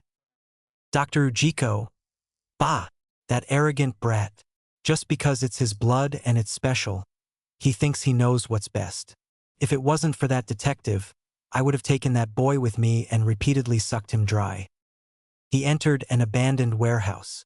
He entered a secret elevator and made it down to a certain level. He then flipped on the light. All around him were monsters, terrifying monsters being grown in purple and green liquid tanks. But he wasn't afraid. Why should he be? After all, these were his children, and there was no way a child would ever think of striking their parent. He made it to the other end and entered another secret code which led to an elevator that took him further underground. He was nervous to be doing this, but he needed to let his master know what he found. Could be a great asset for his master's plans. Eventually, he entered a pitch-black room. the only source of light being the many screens surrounding a single individual. He was turned away from the doctor and looked at the screens, but he felt his presence and addressed him. "Oh, why are you here?" The doctor shook at the voice of his master. Even after over a century of serving the villain, it still frightened him a great deal to speak to the demon lord.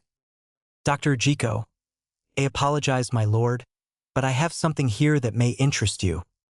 The man was silent before he slowly turned his chair to face the doctor.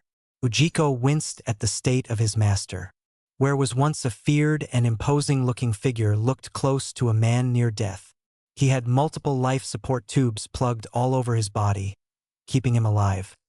His face above his nose was heavily scared, showing he had no eyes, ears, and a barely noticeable nose. This was the most fearsome villain in existence. The villain who called himself by the same name as his quirk. The symbol of fear, all for one. "Fo. Why have you disturbed me, Kyudai Garaki?"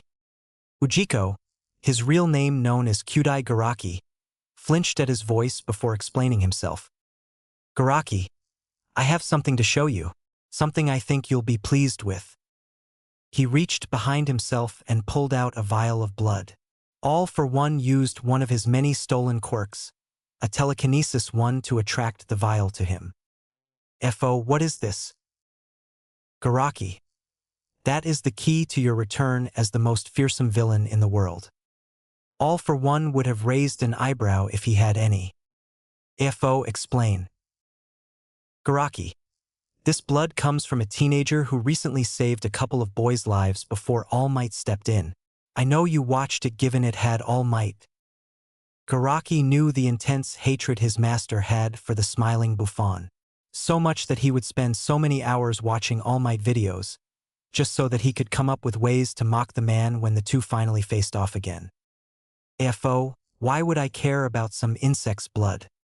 "Garaki, take a closer look and you'll understand, master."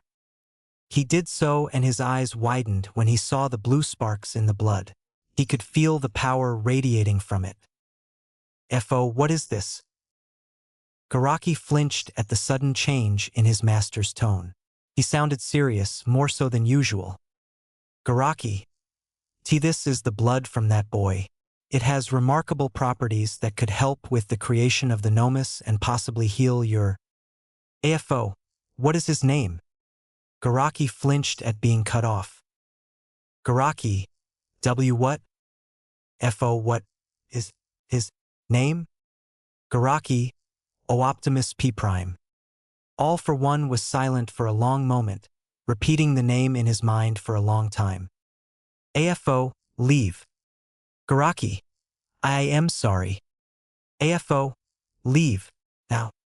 Not saying another word, Garaki turned and immediately left the room, leaving his master alone. But not truly. "Is that any way to treat your subordinate?" An eerie voice echoed throughout the room, yet had no owner. All for One's lips morphed into a sneer. "Fo, you were the one who wanted privacy." "I suppose I did, but you didn't have to be so mean about it. Especially when the good doctor only sought to help his beloved master." All for One clicked his tongue. "Fo, why are you here now? You've been silent for years, even after my battle with All Might. But the moment you saw this and heard the name, you suddenly became active once again. What has piqued your interest?" "You're holding it in your hands." All for One looked at the vial of blood in his hands. "Fo, this blood?" "Not the blood, but what flows through it." "Fo, and what would that be?" "Energon." If All for One had any eyebrows, he would have raised them in interest. It seems the elusive voice in his head knew about how special this blood was. "Fo, and why would this be so special?" "Because it is the key to my freedom, and you, my favorite disciple, are going to help." All for One growled at how he was addressed. He first heard this voice around the time when his quirk first manifested centuries ago. At first, he suspected that he had taken a quirk that had turned him mad. But over time, he realized the voice in his head was not the result of a quirk. He didn't know who or what was speaking to him or from where, but he had to admit, the voice had provided sound advice on how to handle his criminal empire and how to deal with foes. Though the voice had taken to calling itself his master, and all for one his student, the arrogance in his voice, the symbol of fear had no master, he was the master of all. Even after all this time, he still didn't know the name of the one who was contacting him. He asked multiple times, but the being refused to answer, claiming he doesn't give his name to lower life forms. Though he took note of something. In the centuries he's heard this voice, not once did it ever make its intentions known. It claimed to see great potential in all for one and wished to cultivate such potential. But it seems he just made his intentions clear. FO. So that's what it was all about. All these years, whispering into my ears, my dreams. It was all to manipulate me into freeing you? He then used one of his quirks to vaporize the blood. FO. Well, I won't do it. I am the greatest villain this world has ever seen. The one who will destroy this society at its very core. I am not some errand boy for a voice in my head. The voice was now silent. Thinking he had shut the voice up, all for one turned to go back to what he was doing. Ew? You dare? When suddenly, a dark aura enveloped the villain. He collapsed to the ground as immense pressure fell upon him. The pain was so sudden and intense that he couldn't concentrate enough to bring up a quirk to use. He started to cough up blood. Did you forget how you came to become the greatest villain in the world? You were weak when I found you, lost, scared, alone. But I took you in, because I saw in you something I've never seen before inside an inferior species such as humans. Potential mixed with a deep ambition, much like myself. I forged you into a being worthy of serving me. And you dare defy me after all I've done for you? Perhaps I should just kill you and move on to your protege. He seems much more eager to do something besides sitting around in the dark brooding. Hearing him thinking of targeting Tumura shot a sense of panic through the demon lord. He fought through the intense pain and moved to speak. FO, no, don't. I'll do it. I'll do whatever you ask. Just leave him be. The pressure continued for several moments before he was finally released, the dark aura dissipating. That's more like it, worm. Remember this. Just because I'm in a different dimension doesn't mean I can't hurt. Find as much blood from that human as you can. You can test some of it on your precious Nomus, but no carelessly wasting it. I'll be watching. And with that, it was silent once again. Being truly alone, all for one used a quirk to wipe away all the blood and moved to contact the doctor. AFO. Doctor, get as much blood from the human as you can.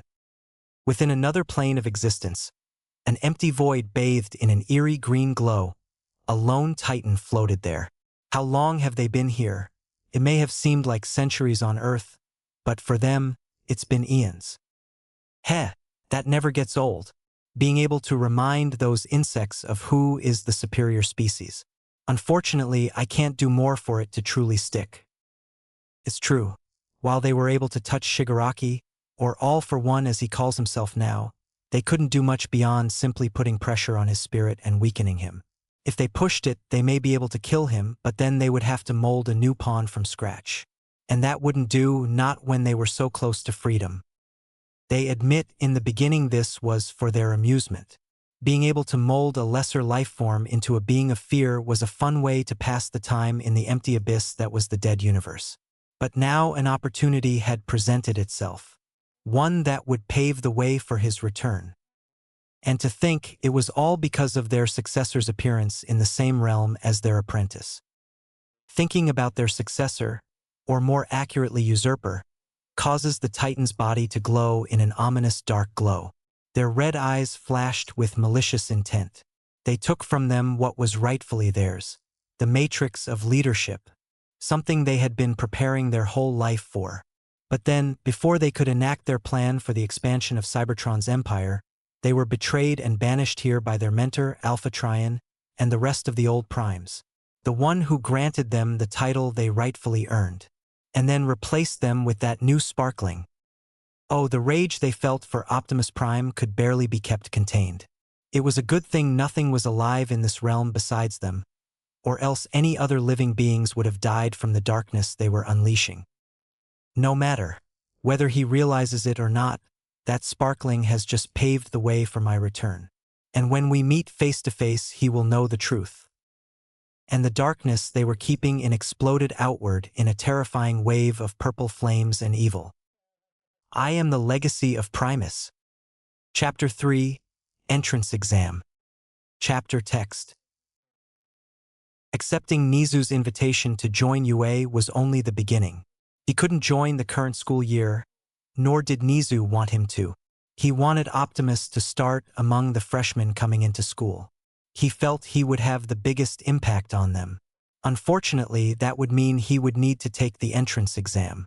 Nizu thought about getting him in through recommendation, but Optimus refused. When asked why, he said he didn't want to be given any advantage over the students and would get in fair and square. Nizu smiled at his reasoning, proving once again how right he was about Optimus. Over the next 10 months, Optimus Prime was hard at work, learning all he could about his new human body, its limits and how to surpass them.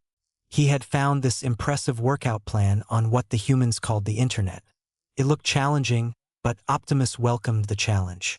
The plan included diet plans, a sleeping schedule, and study time. He didn't know who wrote the Aim to Pass All-American Dream Plan, but whoever did so was a genius.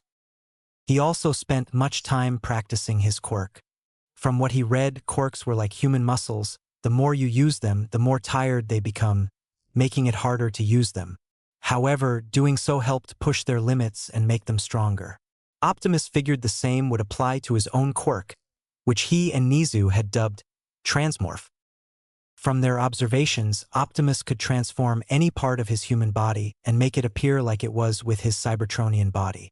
He also seemed to have the same level of durability and a fraction of the strength in that limb as he would in his robot mode, yet it didn't seem to weigh him down at all. Right now, his quirk only allowed him to transform something equal to the amount of space from his elbow to his hand, like from his knee to foot on one limb. He would spend hours on days constantly pushing his transformation, trying to increase the size of the space he could transform. Maybe one day he could transform his whole body to resemble his Cybertronian body. But he also wasn't just pushing to cover more space with his quirk. He also tried to change his arms into something other than his swords, and it worked. He managed to create his signature ion blasters, as well as energon hooks. He also tried to change his arms into something other than his swords, and it worked. He managed to create his signature ion blasters, as well as energon hooks. He also learned that when he transforms his feet, he can use the wheels from his truck mode as a way to increase his speed and mobility, like those rollerblades he's seen humans use. He also spent time studying for exams. Nizu had told him that UA's entrance exam wouldn't just be practical. While the subjects involving math and science were a breeze to him, thanks to friends like Ratchet, Perceptor, and Raph, human history as well as Japanese were what he struggled with the most. Given that he's an alien robot and on a whole different Earth than the one he's known, it makes sense. Also, while he may be able to speak Japanese thanks to the information he gathered from the web when he was still a Cybertronian, it didn't translate well to writing it. But he was a librarian before he was a soldier, so it shouldn't be too hard to learn it. During these 10 months of training, Optimus was staying at UA's Dorm Heights Alliance. While the dorm wasn't officially in use, Nizu mentioned it was an idea he was thinking of for students who had come from around the nation or overseas and had no way to afford housing. He was even thinking of one day having all the students live under one roof regardless of whether they could pay for it. But for now, Optimus was the sole occupant of Heights Alliance 1A dorm. During his training, he then managed to discover a new asset about his human body. Since he had energon mixed in with his blood, he found that if he concentrated he could unleash a powerful attack or even a supercharged shot from his ion blasters that could destroy a wall. However, discovering this new power drained him of all his energy and caused him to fall unconscious. He woke up in the nurse's office. Then, he met and formed a friendship with the school's nurse recovery girl. She was a short but kind old lady dressed in a nurse outfit with a visor on her face, and a syringe in her hair like a hairpin, as well as a large syringe being like a cane for her. She was a short but kind old lady dressed in a nurse outfit with a visor on her face, and a syringe in her hair like a hairpin, as well as a large syringe being like a cane for her. She admonished him for pushing himself too far, but Optimus didn't take it personally, knowing that it came from a place of love and care. She reminded him much of Ratchet in that sense, someone who always worried whenever he pushed himself too far.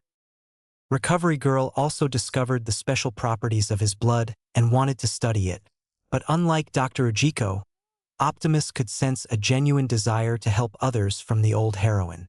So he allowed it only if they made sure his blood was safe before they gave it to other humans. Recovery Girl agreed with him completely, not wanting to risk innocent lives for the sake of progress. Nizu had been busy as well these past 10 months. In addition to managing his school, he also has been working on building an identity for Optimus. It was tough work, but thanks to a few favors from some powerful friends, he was able to sort it all out. Being the principal of the greatest hero school in the world had its perks. Optimus' official story was that he was an orphan from the Americas, specifically Canada, who made his way to Japan as a way to start over after a tragedy from a villain attack. He sought to be a hero to make sure what happened to him never happened to another and wished to protect people.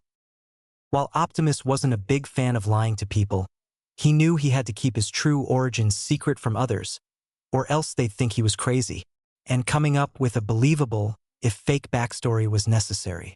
Besides, it wasn't a complete lie.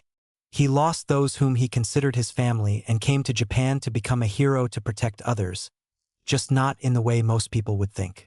Plus, Cybertronians didn't have parents, even if they did have brothers and sisters, so in that sense, he is an orphan. That's how Optimus spent the last 10 months. Training, learning, studying, etc., making sure he was fully prepared for the challenges that would eventually come his way. It all passed in the blink of an eye, and soon, it was time for the entrance exams. "We need you, Optimus." "I'm afraid. I'm dead already." "All of this is your doing." "He's lucky to be alive." "I never imagined it would end like this." "It's been an honor to serve with you, Optimus Prime." Optimus woke up with a gasp, shooting upright in his bed, gasping for air. Cold sweat covered his body, a haunted look in his shaking blue eyes. He felt a fast-paced thumping in his chest, and quickly realized it was his heart beating fast. He was still getting used to having a human heart instead of a spark. After calming himself down, Optimus let out a sigh. Optimus. It happened again. Since becoming human, Optimus has been experiencing many aspects of the human body that Cybertronians didn't have. Things like hunger, thirst, the human body's waste management system. Yeah, that last one wasn't something Optimus was proud to find out about. And of course, sleep and all that accompanies it. Cybertronians didn't need to sleep. Sure, they took stasis naps and rested for long periods, but they could go several cycles without needing rest. The human body, on the other hand, could barely complete a full planetary rotation before needing rest. Optimus tried to avoid going to sleep as much as he could, something Recovery Girl got on his case about a lot. But it was the only way he could escape the dreams, or in his case, nightmares. He knew what nightmares were from his human friends. Vivid dreams created from the subconscious that are threatening, upsetting, bothersome, or bizarre. In simple terms, scary. They are usually formed from what humans either see or hear in their waking hours. Either horror films, traumatic experiences, and even medication from what he's heard from June Darby. But Optimus knew these nightmares were no figment of his imagination or something he saw in one of those horror films. No, these nightmares were memories. Memories of his greatest failures. Failing to save Zeta Prime. Failing to save Cybertron. Leading soldiers and friends under his command to their deaths. The innocent suffers for his mistakes. And so many more. His mind soon caught hold of several of those dear friends of his who lost their lives following him. Optimus, Alpha Trion, Zeta, Ironhide, Cliff Jumper, Alita. He closed his eyes in pain at the last one, shaking his head. Now was not the time to be thinking about them. He grieved them, but his duty as leader of the Autobots forced him to push down much of that grief so that it wouldn't demoralize the others, who needed him to appear strong in those darkest hours. But now, without anyone to appear strong for, those bottled-up feelings were bubbling up to the surface. He also suspected his newfound human body had something to do with it. He knew from experience that humans were sensitive creatures, not that it was a bad thing.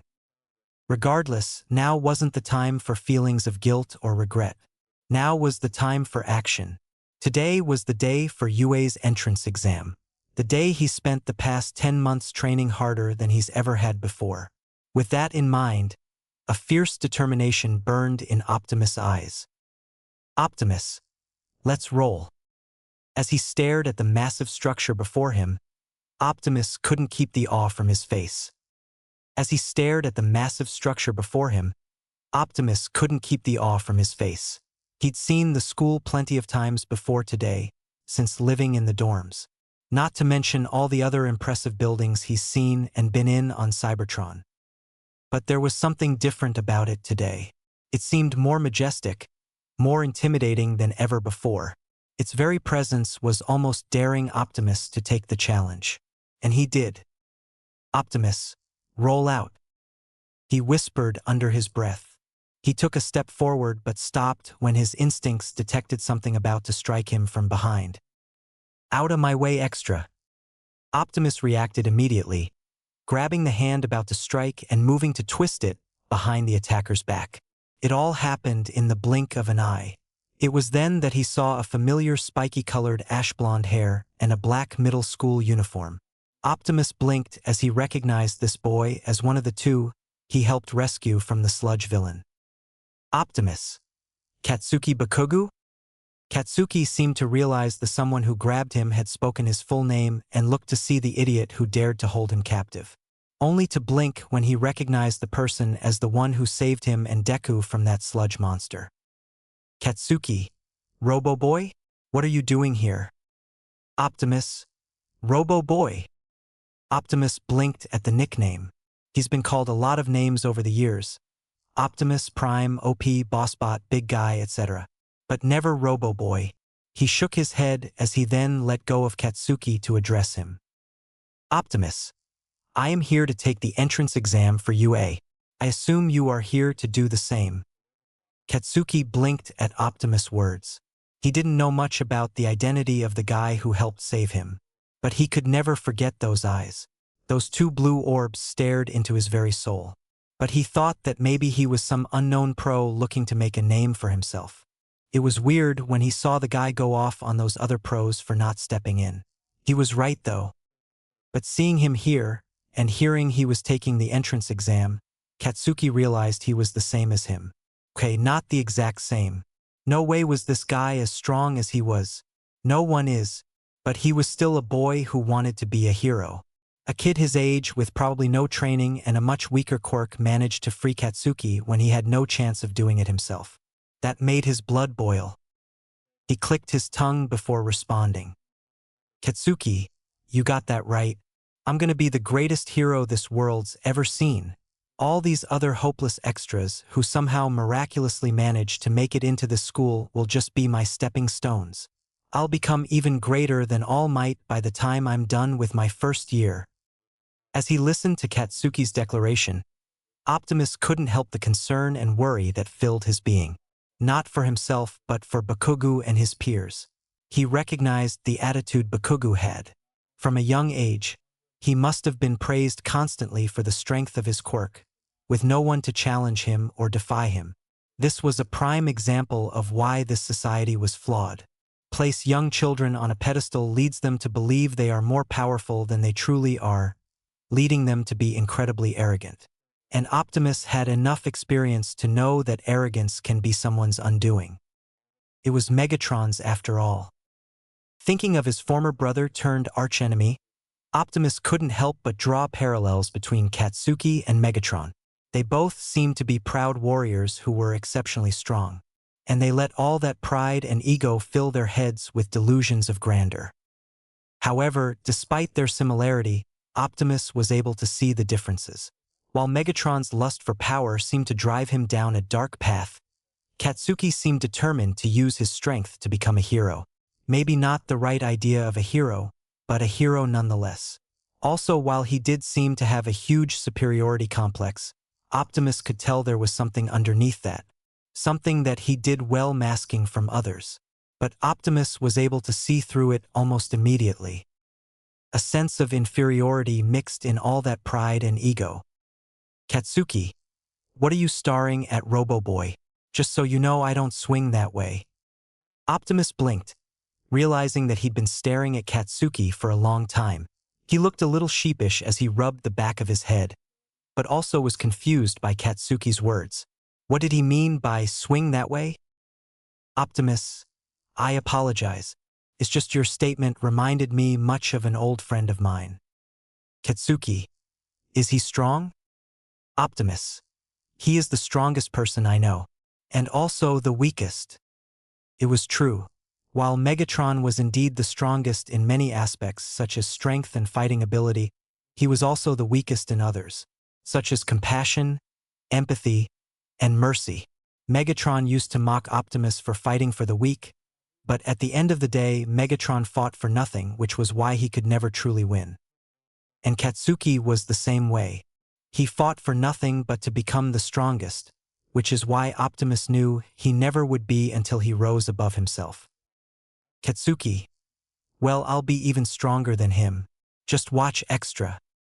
With that, Katsuki began to make his way to the entrance, but Optimus placed a hand on his shoulder to stop him. Optimus, if I may offer one piece of advice, I would refrain from calling your peers extras. They are all here for the same reason you are, to become heroes. So, instead of using them as stepping stones, it would be best that you would work together to achieve your goals. Katsuki narrowed his eyes. This extra dared to offer him advice, saying he would need help from those weaklings. Was he looking down on him? He shrugged off his hand and continued. Katsuki, don't tell me what to do, and don't try to gain favor by claiming you saved me. That was all might. Don't you forget that. Optimus sighed as he watched Katsuki enter the school. It seems the school year is going to be interesting if Optimus passes. Optimus then entered the testing hall and took his seat. It was a large auditorium, much like a college classroom. Over 1,000 students were here. Soon the written test was passed around and they all began. The test ended after a couple of hours. Optimus believed he did well on the exam. Subjects like science and mathematics were a breeze for him, as well as literature. But history and Japanese was a struggle. Thanks to his studying over the past 10 months, he was well versed in the history of this world and the language of the nation he now lived in. The spotlight soon flashed and a man dressed like those DJs Miko had shown him pictures of came on stage. He had blonde spiky hair with yellow shades dressed in black. Optimus recognized the man as Present Mike, the voice hero and a teacher at UA. He had seen him in passing during the past 10 months but never spoken to him personally.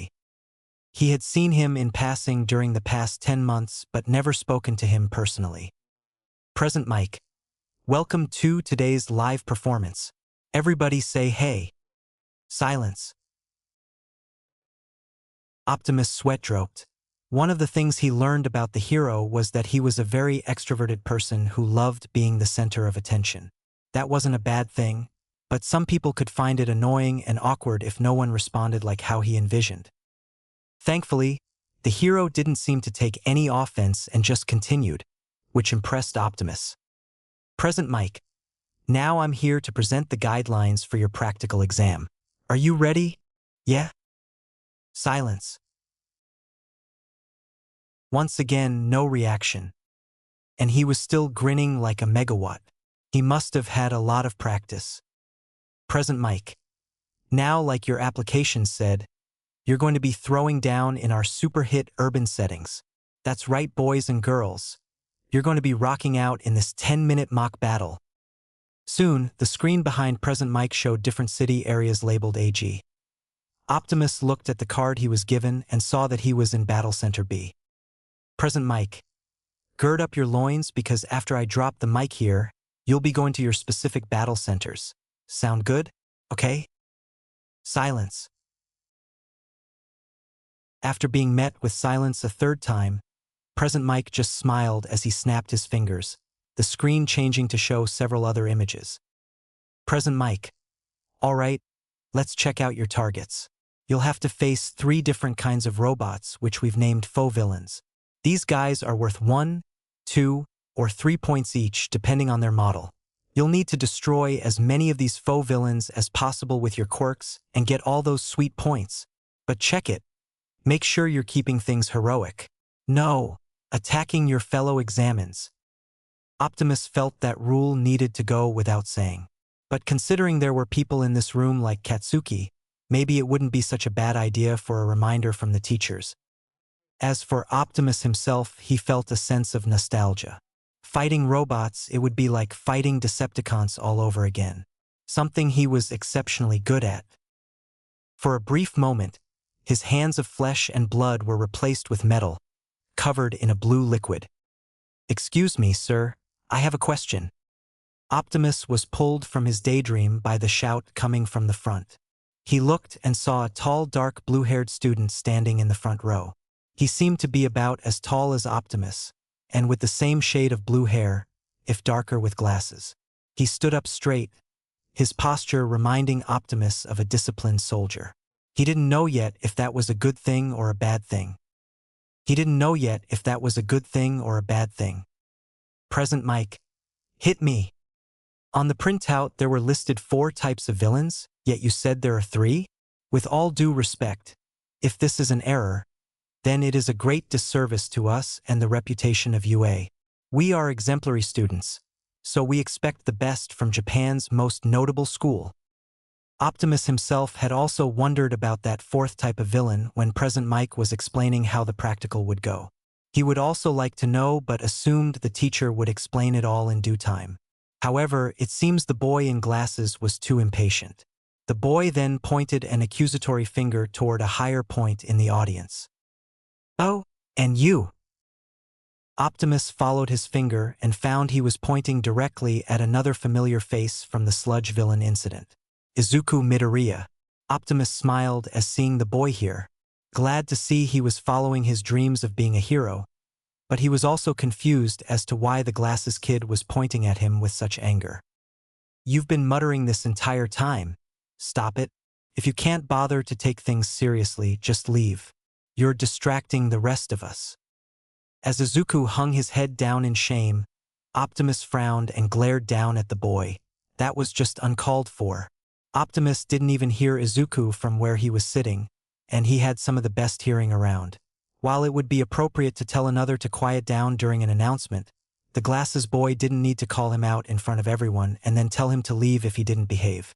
That wasn't okay in Optimus' book. To his credit, Present Mike seemed to notice the tension and work to calm everyone down. Present Mike, all right.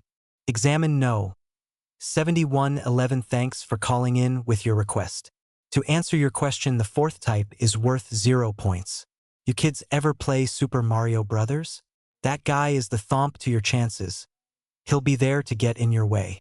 There's one in every battle center, it's not impossible to beat it, but you're on the clock and there's really no point. I recommend that my listeners ignore it and focus on the ones topping the charts. The kid in glasses bowed in thanks before sitting down. Optimus was confused. Why would there be a villain worth no points? A test of some sort?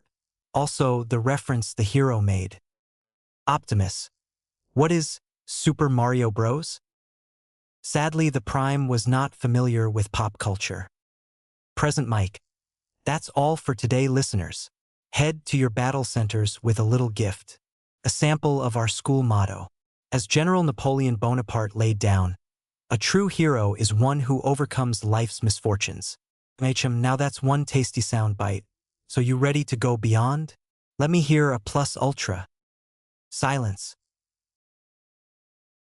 Optimus. How did that tumbleweed get in here? Present Mike. Okay. Good luck. The bus door opened and everyone stepped off. In front of them was the gate to Battle Center B. A whole fake city used to help test young heroes. Optimus. UA has way too much money. When Optimus asked Nizu how much money the school had to allow them to use multiple mock cities as test sites, the Chimera simply laughed and showed him their allowance. Optimus' eyeballs nearly rolled out of his sockets when he saw the amount. Even the richest person on Cybertron couldn't compare to the funds the school received. Optimus took a look around and saw various other young men and women either doing light exercises to warm up, chat with friends, or prepare in their own way. Some were wearing some special homemade costumes that would help with their quirks. It made Optimus feel out of place. He didn't need any fancy suit to use his quirk. So he just wore the clothes he wore when he arrived in this world. A red and white jacket with a black undershirt and dark navy blue pants. Nothing too flashy, but Optimus didn't mind. He preferred such humble clothes. He was able to perform some stretches of his own to loosen up when he heard someone shout. "What do you think you're doing?" He turned and saw the kid with glasses was once again confronting Izuku, the smaller boy slightly cowering over the other kid's height. Off to the side, a young girl with brown hair and big round cheeks watching them. Off to the side, a young girl with brown hair and big round cheeks watching them. Izuku. Oh, well I was just... She's trying to prepare for the exam. Are you trying to ruin any chances she has by distracting her? Izuku. No, that isn't my intention. As Izuku desperately tried to defend himself, a bunch of others looked on, laughing to themselves. Boy 1, hey look, it's the kid who made a fool of himself. Boy 2, I know, to get called out in front of everyone. Talk about embarrassing. Boy 3, no way he's gonna pass. Optimus' eyes hardened as he heard them. Standing right in front of them, someone was in trouble, and they didn't think to lend a helping hand. On top of that, they were making fun of him and writing him off. Optimus. And they're here to become heroes. Optimus thought with disappointment as he walked over to Izuku and the glasses boy. Before the taller boy could continue his rant, Optimus placed a hand on his shoulder, getting his and Izuku's attention. Optimus. Enough. Glasses seemed to flinch at both his grip and his voice, but Izuku's eyes widened in recognition of the person who saved both him and Kachin. Glasses soon regained his composure, shaking out of Optimus' grip, and spoke. I'm sorry, I don't know who you are, but this is a private matter between us. I advise you to leave. Optimus. I'm afraid I cannot do that, especially when I see you demeaning a prospective classmate. Glasses flinched at the accusation before glaring. Demeaning? How dare you? I'm not demeaning him. If anything, I'm trying to stop him before he becomes even more of a distraction, especially to that young girl whom he was trying to distract. Optimus turned to Izuku and spoke in a calm and reasonable voice. Optimus, is that true? Izuku seemed to snap out of his trance and began explaining himself. Izuku. And no, not at all. It's just that, well, she helped me out earlier this morning and I just wanted to thank her and wish her luck. Optimus. I see. There you have it. He then turned back to the glasses boy. Optimus. He had no intention of ruining her chances. Rather, he simply wished to express his thanks for her help and wish her luck. He holds no desire to ruin her chances. Still, he shouldn't be talking to her at this moment. She's trying to prepare for the exam, and having a total stranger suddenly walk up and talk to her will throw off her focus. Optimus. That sounds rather hypocritical coming from you, young man. Glasses and everyone watching balked at Optimus' words while Izuku looked on in amazement. What do you mean by that? Optimus. You are condemning Izuku for wanting to talk to someone he doesn't know and ruining her focus when you are doing the same to Izuku, if not worse. How is what I'm doing worse than what he was? Optimus. Izuku wanted to thank her and wish her luck on her exams, an action which would no doubt have boosted her confidence. You, however, have done nothing but berate Izuku, causing him to feel ashamed and lose his confidence, which would affect how he does in the exams. If anyone is seeking to sabotage a fellow student, it's you. I assure you, that is not my intention. Optimus. Perhaps not. However, your actions say otherwise, even as far back as present Mick's explanation when interrupted his lecture. Interrupted. I merely wanted to ask a question. Optimus. A question that present Mike would have answered regardless if you had asked or not. Not only that, but you pointed out Izuku to the entire crowd, further embarrassing him. If he truly was bothering everyone, then you should have pulled him aside and talked to him privately, not in front of everyone else. Then you told him to leave, which is something I cannot condone. Look, I just meant that if he was only here to distract everyone, he should. Optimus. You had no right. Glasses flinched back as he was cut off and the glare Optimus shot him. Optimus. You do not go to UA, not yet. Nor are you one of its teachers or faculty members. You have no right to decide whether or not a student can enroll here, regardless of their situation. I.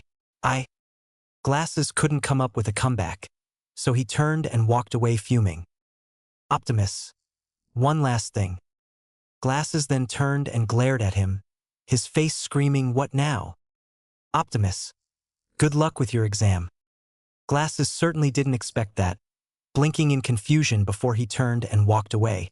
Optimus turned to the crowd who watched their argument and everyone immediately looked away. Optimus sighed. He then turned to Izuku, who was looking at him in awe. Optimus smiled. Optimus. It is good to see you once again, Izuku. Izuku didn't answer though, still staring at Optimus in awe. Nobody, not since he was a child, had ever stood up for him like that. Not his so-called friends, not his teachers, his mother could only help so much. But here was this perfect stranger, someone he'd only met 3 times, standing up for him as if he'd known him for years. It was incredible for Izuku. Izuku was then pulled out of his awe when he felt a hand on his shoulder. Optimus. Are you alright, Izuku? Izuku seemed to snap out of his daze and quickly turned into a stuttering mess. Izuku. Oich, I'm fine. Thank you for your help. Optimus. Optimus Prime. Izuku, right. Thank you for your help, Prime. Optimus. I simply did what others would do. And no need to address me with such formality, you may simply call me Optimus. Izuku. You'd be surprised at how wrong you are. Growing up, Izuku was used to being the outcast of the group, all because he didn't have a quirk. Everyone treated him as something less than human and would turn a blind eye to all the bullying and suffering he went through. So to have someone here stand up for him meant a lot. But then a question soon came to him. Izuku, wait. Why are you here? Optimus. I am here to take the entrance exam, like everyone else. Izuku widened his eyes in amazement. When he saw Optimus in action when he saved him and Katsuki, Izuku figured he must have been some new unknown pro-hero he never got the chance to do see, or at least an upperclassman. But someone the same age as him was able to rush in and do so much to help him and Katsuki? Incredible. Izuku then reached and pulled a notebook out of nowhere. Izuku. Really? If you don't mind me asking, what's your quirk? Optimus moved to open his mouth but then noticed the doors to the massive city open. Present Mike. Okay, start. All the occupants were surprised at the sudden beginning. All except Optimus, who was used to having to spring into action with no warning. He turned back to Izuku. Optimus. I will tell you once we enter UA together. Optimus then transformed both his legs from the knee down into his robot parts, shifted the tiny truck tires on the ground, and burned rubber, taking off into the city ahead of everyone else. As he entered the city, he skidded to a stop as he saw 3 different robots trying to stand in his way. Quickly transforming his left arm into his ion blaster, he fired quick, precise shots that destroyed the 3 different robots before they got the chance to attack. Optimus. They move slower than the average Viacon. This won't be too difficult. As he thought that, a 1-pointer jumped from the shadows and moved to attack, but a sword found its way jammed up its head unit. Optimus. Still, I must not let my guard down. Optimus thought as he pulled his right arm, which had transformed into a sword, from the unit's head. He looked around and then saw the other examines had now entered the city and moved to make quick work of the different villain bots. He had to admit, his future classmates did have some impressive quirks. But he knew power alone wouldn't be enough to make it into hero school, which made Optimus suspicious. He knew there had to be some hidden point system, but what could it be? You? Ah. He then looked and saw a young girl, blinking for a moment because he thought she was an alien due to her pink skin and horns, much like those aliens from that one-star system. But he shook his head realizing it could just be a quirk, and saw she was about to be crushed by a two-pointer.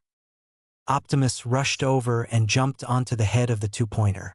The robot moved to shake him off, but Optimus held firm. He then transformed his right arm into an ion blaster and fired into the head. Took several shots to pierce the armor, but once he did, the robot crumbled to the ground. He then jumped off the head and moved to check on the girl. He then stopped before shifting his arm into an ion blaster again and firing at the head several more times. Whoa, a little overkill, don't you think? Optimus, apologies. Are you okay? The girl gave a bright smile. Who, me? I'm fine. Just a little upset that bot got the jump on me. Optimus. It can happen to anyone. No need to be discouraged. That seemed to make the girl's mood brighten even more. Thanks for the vote of confidence. I'd love to stay and chat, but I need to get back to destroying robots. See you around, handsome. She cried out with a wink before taking off into the city. Optimus. Handsome? But that's not my name. Within the monitoring room, the UA faculty were currently watching the whole event entrance exam from the different monitors. Seeing the new students, or in some teachers' cases headaches, that would be joining the school this spring. They soon caught sight of Optimus' rescue of the pink-skinned girl. Why did he continue to shoot to bot after he destroyed it? Maybe he wanted an extra point? He was checking for a pulse. Most of the teachers looked back at the sole man standing in the darkness. He was a scruffy-looking man dressed in all black with long, messy black hair. Young heroes think that once the villain goes down the first time, it's the end of it, which can be the reason that most young heroes lose their lives. So he made sure the villain was incapacitated before checking on the civilian. Smart move. All the teachers stared at the man in amazement. Not at what he said, but that he was praising someone. Aizawa praising a freshman? Is it the apocalypse? Aizawa. Shut up, Midnight. If you asked Tenya Ida how his day was going, he would say it was a mixed day. The good was that he was sure he performed well on the written exam, cleared up a nearly grievous error in UA's information sheet, and was doing rather well against these robots, racking up a good number of points. The bad, that Mutter had distracted him from the presentation, and then there was that other boy who had confronted him before the start of the test. In hindsight, Tenya could see that it may have been his fault. Maybe he could have confronted the muttering boy and lectured him in a more private setting. But still, what the other boy said was way out of line. To even insinuate that he was attempting to sabotage another student's chance here. Absurd. Tenya would never do that. It would bring shame to the Ida family name, and above all, his brother wouldn't be happy. He tried to shake the discussion as he tore through the robots, his kicks being powered by the engines in his legs. Tenya. All right, that's over 30. A few more and I should secure my place in the hero course.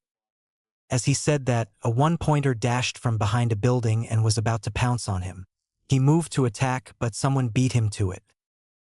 The young man who called him out from the beginning jumped from the side, latching onto the one-pointer's face with an orange glowing hook before pulling himself up on its head. He then formed another hook with his free hand and dug it into the other side of his face before he pulled.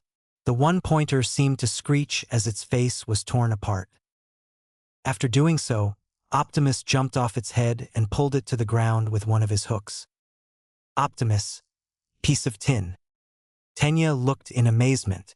While it was easy for him to destroy robots, the engines in his legs gave him an advantage.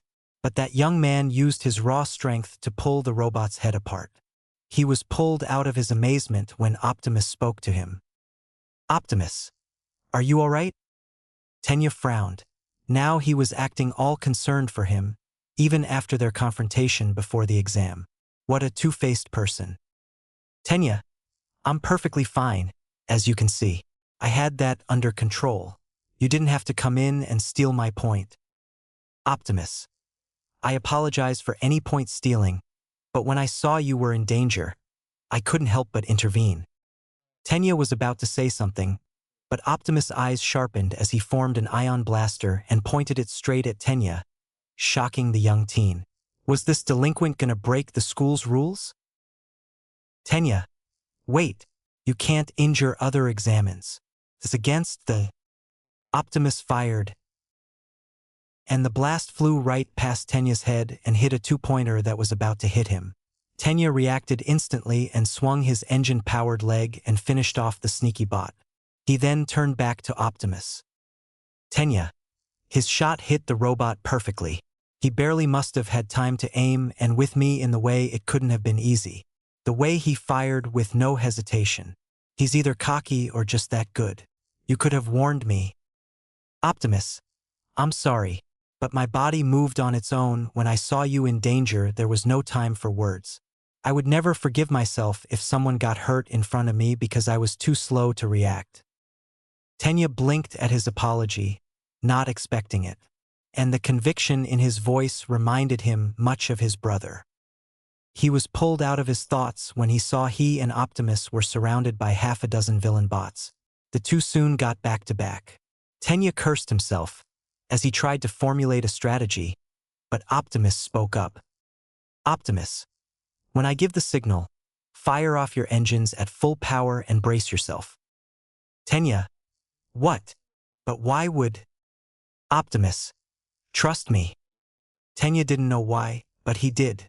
Despite their earlier disagreement, he couldn't help but put his trust in his fellow examinee. Soon the villains leaped at them. "Optimus, now!"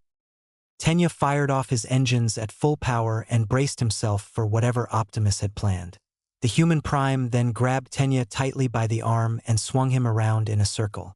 Tenya screamed at the action, but the results spoke for themselves as the two tore into the robots that dared to get the jump on them. What was left was a pile of wreckage left behind.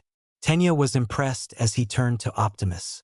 He had thought of doing a combination move like that in the future with another classmate, but he didn't think anyone could handle the stress the power of his engines could put on the other arms, nor have the strength to hold fast and stand firm. "Optimus, thank you." Tenya was shocked he was being thanked. It should be the other way around. It was his plan after all. "Optimus, excuse me." Tenya blinked as he then saw Optimus speaking to what was probably one of the security cameras. Was he trying to ask the faculty to transfer most of the points from this to him? Tenya thought it would be fair. After all, it was his plan and his strength that allowed them to pull off such a move. Tenya didn't mind. This could be his apology for acting so rude earlier. "Optimus, if possible, could you please give all the points from this encounter to the young man standing beside me?" Tenya's eyes widened in shock. He counted the points and it was 12, and such a number would be impossible for examinees to get on their own, let alone in a group. And he was willing to give it all away to him. Optimus turned to face him. "Optimus, consider this my way of apologizing for stealing your point earlier." Tenya's mouth dropped. That was a mere one-pointer, and he was willing to give more than 10 times the amount of points to make up for it? He already did so when he allowed Tenya to kill that two-pointer that snuck up on him. Before Tenya could offer any protest, Optimus spoke to him. "Optimus, I am sorry to leave so soon after meeting again, but I must continue to look for more points. I will see you in UA." Without another word spoken, Optimus transformed his legs and took off into the city to find more robots, leaving Tenya to stare off in amazement. "Tenya, I was wrong. He's a true example of what a hero should be. Courageous, selfless, and generous to others. I'm so ashamed I thought any less of him. I must strive to do better so that I can stand next to him. That means getting into UA. And with that, Tenya took off into the city with a renewed determination. So how should we distribute the points? What do you mean, shouldn't we just give them half and half? Yeah, but it looks to me like the sword and gun dude did all the work while the other was used as a mace. Oh, fair point. Maybe we should give the points to, what is he doing? Optimus. Excuse me. If possible, could you please give all the points from this encounter to the young man standing beside me? All the teachers were shocked. None of them would honestly blame the kid for wanting all the points, but he was willing to give them all away. Nizu, do as he says. The teachers turned to look at Nizu, who had a cup of tea in his hands and took a long, slow sip. Are you sure, Principal Nizu? Isn't that your guinea pig? Don't you want him to pass? All the faculty knew of Optimus Prime, as he had been living on campus for the past 10 months. Nizu had told them he was an orphan with nowhere to go and decided to let him live in UA's new dorms. As a trial run for dorm life, they didn't interact with him to not try and get too attached if he didn't pass the exams. Nizu, I am not worried. I have no doubt Optimus Prime will pass the exams with flying colors. After all, he's just made up for more than half those points he gave away. All the staff looked at the screens and saw Optimus standing over wreckage from the robots. They were so surprised that he was able to get that many points back so fast. Maybe he didn't need those extra points after all. Nizu, I believe it's time to see what they are truly made of. Present Mike, send it out. The hero smirked while others looked worried. Present Mike. 2 minutes remaining. Better hurry up and rack up those points. Optimus jumped over a volley of missiles shot at him from a three-pointer, front flipping over them. Landing with a roll, he fired off several blasts to destroy the mech. Optimus. Okay, that brings me up to 65 points. There is little time left for the entrance exam. In all honesty, Optimus could have gotten up to 100 points by now, but he stopped multiple times to help others in need. He just couldn't help himself when he saw another in trouble, even if there was no real danger. He was about to move to find more villains when he stopped. He could feel it. The ground was shaking beneath his feet. The whole city became silent as the other examinees looked around for the source. Optimus knew something was coming. Something big. He heard a crash behind him. Turning around, he looked and his blue eyes widened to see a massive mech the size of a skyscraper. Every time the monstrosity moved even slightly, buildings collapsed. This was the zero-pointer. Yet when Optimus looked at it, he didn't see the massive green mech. Instead, he saw something else. A monster from eons ago. One he had a hand in vanquishing. Only after it killed more Autobot lives than any other Decepticon, even Megatron. Trypticon. Optimus stood frozen as he felt the world fade around him. He felt like he was back on Cybertron, feeling utterly helpless as he watched Trypticon shoot down his fellow Autobots who were trying to flee the planet. Other examinees ran past him, Tenya included, but Optimus paid them no mind as he was frozen in the memory of the destruction Trypticon caused. Cold sweat fell on his face as his heart rate accelerated to a dangerous pace. Ow! He was pulled from the past to the present by the shout of a girl. He looked and saw it was that girl Izuku wanted to talk to at the entrance. She was pinned under some fallen rubble. She struggled to stand. If she didn't move soon, she was going to be crushed. At that moment, it all disappeared for Optimus. The fear, the regret, the guilt. It was all washed away as a fiery determination to save and protect burned in his eyes. He transformed his legs and revved up his tires. Optimus. Maximum overdrive. And with that, Optimus took off at full speed toward the downed girl. He dodged and weaved his way around any debris, whether on the ground or falling from the sky. He made it to the rubble. Optimus, are you okay? The girl looked at him with wide eyes. You need to get out of here. It's not safe. Optimus, I will not abandon you. He transformed his hands and used his strength to lift the rubble off the girl with ease, much to her amazement. It soon turned to fear. Look out!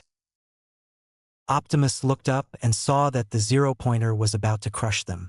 He moved his body to cover the girl to protect her when he felt the air shift around him. Suddenly, all the dust gathered up was blasted away. Optimus and the girl looked up to see Izuku flying up to the zero-pointer at high speed, which surprised Optimus. The human Prime had seen Izuku now and then throughout the entrance exam, mostly trying to avoid getting crushed by other robots, and even helped him out some. But he'd never seen the boy use his quirk. He was curious as to what it was. Optimus then caught sight of the sleeves on Izuku's right arm ripping apart as his arm had glowing red lines running along it. What was he? Smasish. Izuku punched the zero-pointer and the machine collapsed under the power of his punch. Everyone looked on with wide eyes and dropped jaws as they saw the timid and scrawny-looking boy just punch out that monster of a mech. Even Optimus couldn't help but drop his jaw in amazement. Optimus, by the Allspark. However, his awe soon turned to worry as he noticed Izuku's limbs. He may still not be an expert on how the human body should work, but he was certain that his arm shouldn't be that red and bruised, nor should his legs be wobbling in the air like they were. That meant both his legs and right arm were broken, and given how he was just hanging in the air, he had no landing strategy.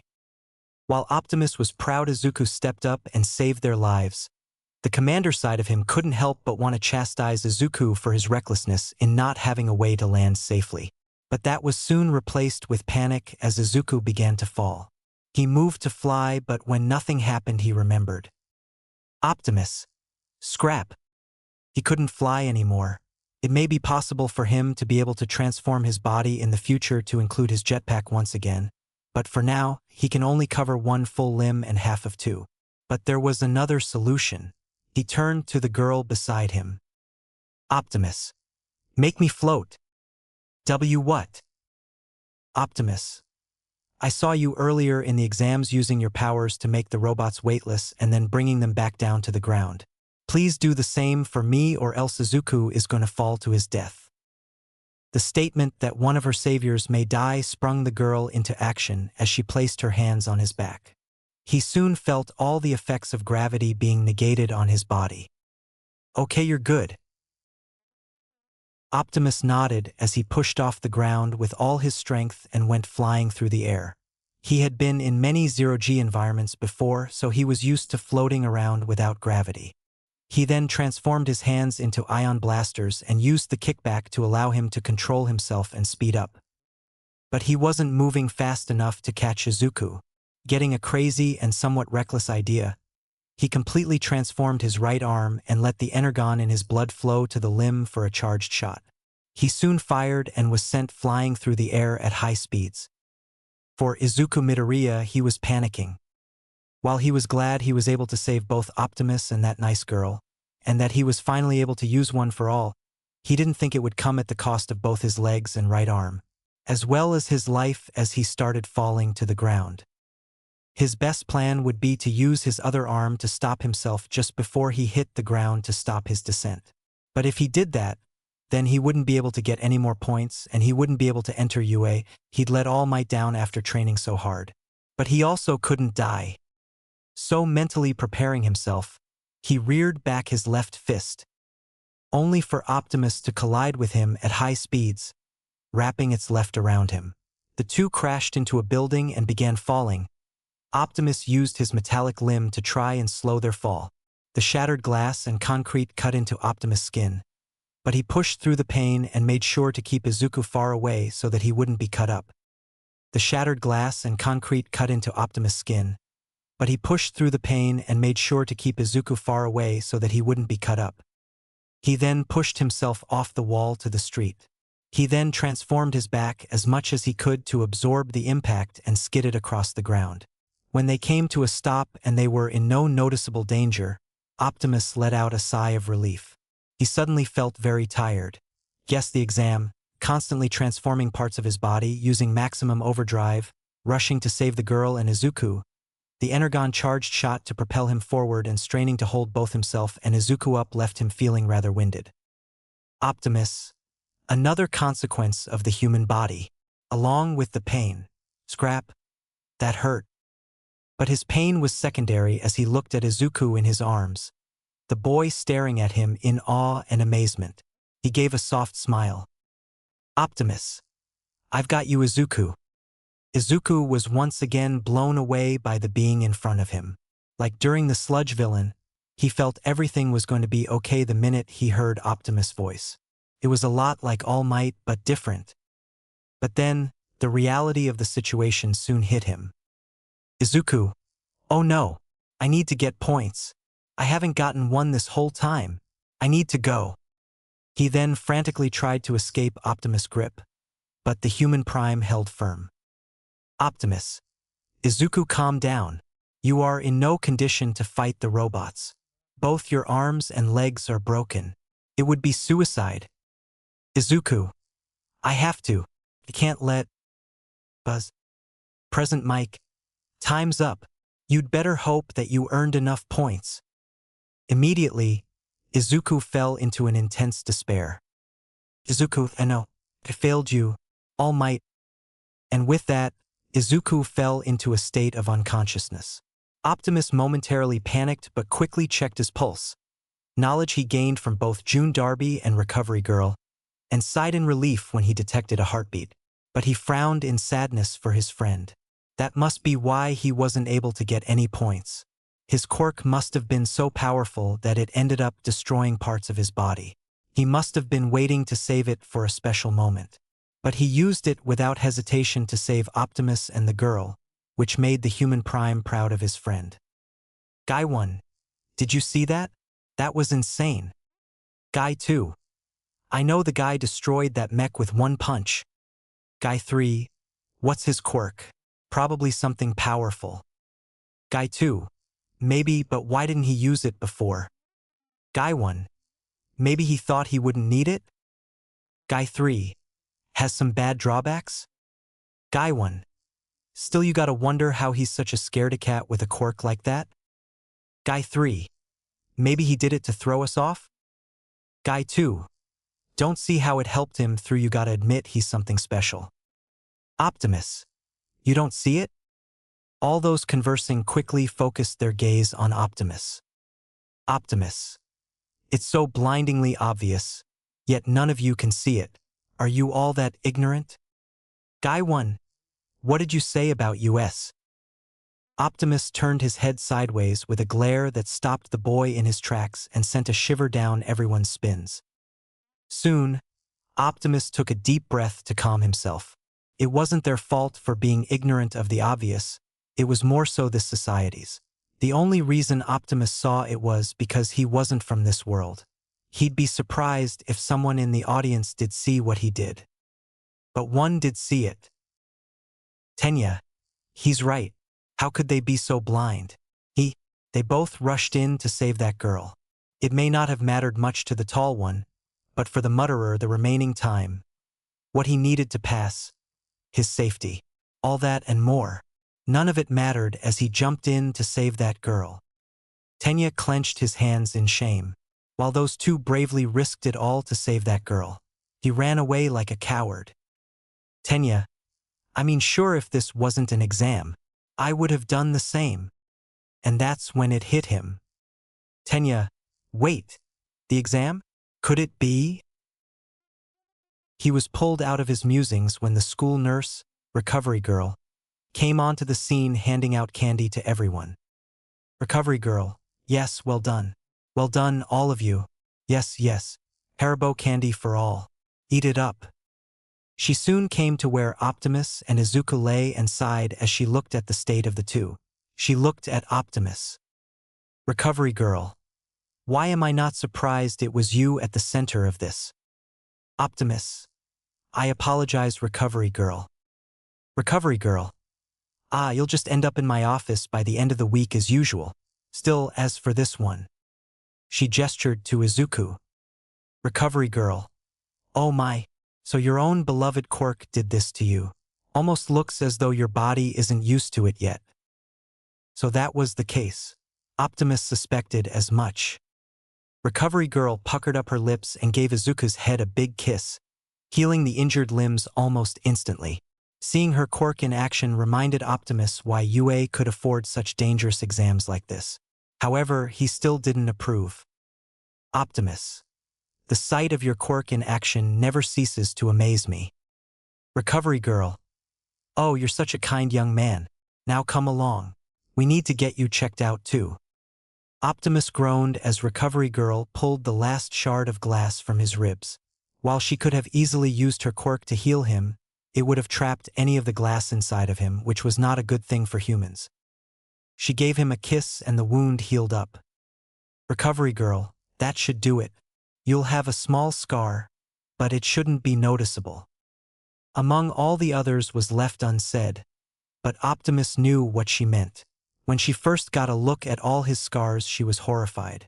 She had seen a lot of injuries in her years as a doctor, and a lot of injuries, All Might's missing stomach being the worst. But when she saw his scars for the first time, that opinion soon changed. She couldn't believe that someone as young as Optimus could have such horrific scars, and so many of them. It would take several lifetimes to have scars like these. When she asked how he got them, he quickly became reserved and refused to answer. She respected his privacy. Optimus put back on his shirt and turned to the other occupant in the room, who was thankfully still asleep. Recovery Girl, you know him? Optimus, sort of. We've crossed paths a couple of times. I last saw him 10 months ago during an incident with a villain made of sludge. Recovery Girl's eyes widened. She remembers Toshinori telling her about it. He also mentioned a brave young man who rushed in to help save everyone but soon disappeared after being taken away. Seems this was the same boy. She then noticed the melancholy look on Optimus' face. Recovery Girl, what's wrong? Optimus. Izuku tried to get points during the exam, but was unable to do so. It's frustrating. I can see such an amazing spark of heroism in this young man's eyes. And that he may not join UA because he didn't score enough points seems to be ridiculous in my eyes. Perhaps I can... Smack. Optimus. Ow. He rubbed the back of his head as he turned to see Recovery Girl with a disappointed frown on her face. Recovery Girl, don't even think about it. I know what you're thinking. You want to ask Nizu to let Midoriya attend UA. Maybe even by threatening to decline your acceptance if he isn't accepted. Now, I don't know exactly what the relationship between you and Nizu is, but I can promise you that it won't work. While that man, mouse, dog, bear, whatever the heck he is, can be a troublemaker in his own right, if there is one thing he won't compromise on, it's school policy, especially regarding the entrance exams. Besides, did you think how Midoriya would feel? Optimus raised his eyebrow. Recovery Girl. If he learned that his place in UA was only allowed because someone gave up their place, he would carry that shame and guilt with him for the rest of his life. If you truly believe that this young man can become a hero, you need to trust that no matter what happens, he will find his way to become just that. Throwing away all your hard work because you pity the boy wouldn't be fair to anyone, especially not him. Optimus hung his head low at that. She was right. He knew she was, but he still wanted to do something for Izuku. Recovery Girl. Besides, I don't think you'll need to worry. Optimus looked back at her in confusion as she gave him a sly smile. Recovery Girl, think about it. How could a hero course reject someone who is committed to saving others, no matter the consequences to himself? After all, that's what makes someone a hero. Optimus' eyes soon widened in realization. Then he smiled as he looked down at the sleeping Izuku. Optimus. Well played, Nizu. I will see you in UA Izuku Midoriya. Recovery Girl. Now get up. It's time for you to get home. I don't want you doing any serious exercise for the next week. After what you went through, most people your age would be in a coma for a month. You'll have plenty of time to work yourself to death once you are in UA. Optimus. Very well. Thank you once again, Recovery Girl. He soon left the room. Once he was gone, Recovery Girl sighed. She then looked back to Izuku. Recovery Girl. These boys, they're just like you, Toshinori. maybe even worse. A week had gone by since the entrance exam. In that time, Optimus had been doing some light exercises. He knows what Recovery Girl said, but that applied to heavy exercise. He was mostly doing stretches and some light jogging. He hasn't seen anyone else from the exam since, but he was certain some of them passed. Knowing what he did, he was sure that many of his future classmates were in for a surprise. Today, the letter from UA arrived. Honestly, since he was living on campus, they could have just told him directly. But he understood protocol. He was sitting in the dorm's massive living room, envelope in hand. He soon tore the letter open and a small object came out. He examined the object for a moment, but then a flash and a large holographic screen appeared in front of him with UA's logo. Soon the screen changed to show Nizu looking at the camera. He had a big smile on his face. Nizu, greetings Optimus Prime. It's good to see you. Well, not see you per se because this is a recording, but details. Sorry I haven't been in touch much the past week, but with great power comes a great deal of paperwork. The Chimera laughed. Optimus didn't get it though. Clearing his throat, Nizu continued. Nizu, as for the results of your written exam, I am pleased to announce that you have passed with flying colors. There is room for improvement, but one step at a time, as they say, Rome wasn't built in a day. Now for your practical exam. I am pleased to announce that you passed with a total of 65 villain points, which would usually place you in second place. Optimus raised an eyebrow. Usually? Nizu, I do not doubt that someone as observant as you have learned there was a hidden factor in the exam. While it is true that fighting villains is one of the most important aspects of being a hero, it is not the main duty of one. Saving lives is what truly makes someone a hero, as I'm sure you know. So we have rescue points. A panel of judges watches and rewards heroic acts beyond just fighting and defeating villains. We keep this part of the exam hidden to not make the act of saving others seem forced or vain. So it was as Optimus guessed. There was a hidden point system. He saw the wisdom in Nizu's desire to keep such a thing hidden, as he knows others would only save others if it meant getting admitted. Nizu, and I must say you've done an amazing job of inspiring the youth into action. Optimus was confused, but then the screen began to show him performing various acts of heroism. Those students he saved moved to help others in need, and they helped others, and so on.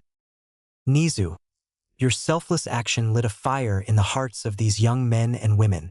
They wished to follow your example and save as many people as they could, and they haven't even joined UA yet. I was glad to see I was right about you, Optimus Prime. You are just what my school needs to change the hero society. Soon a scoreboard was shown with the number of participants who passed. Optimus smiled when he saw Izuku was in the top 10, with 60 rescue points. He also saw Katsuki there, who got in solely on villain points, a total of 77 points, making him rank second. As for who was in first, Nizu, Optimus Prime, for your heroic actions and shining inspiration on what a hero is. Along with your 65 villain points, we reward you with 70 rescue points, a grand total of 135 points, placing you first among the freshmen. Optimus smiled. While he was never one to care about where he scored on an exam, he felt a great sense of joy at seeing his name at the top, seeing it more as a testament to his hard work over the past 10 months.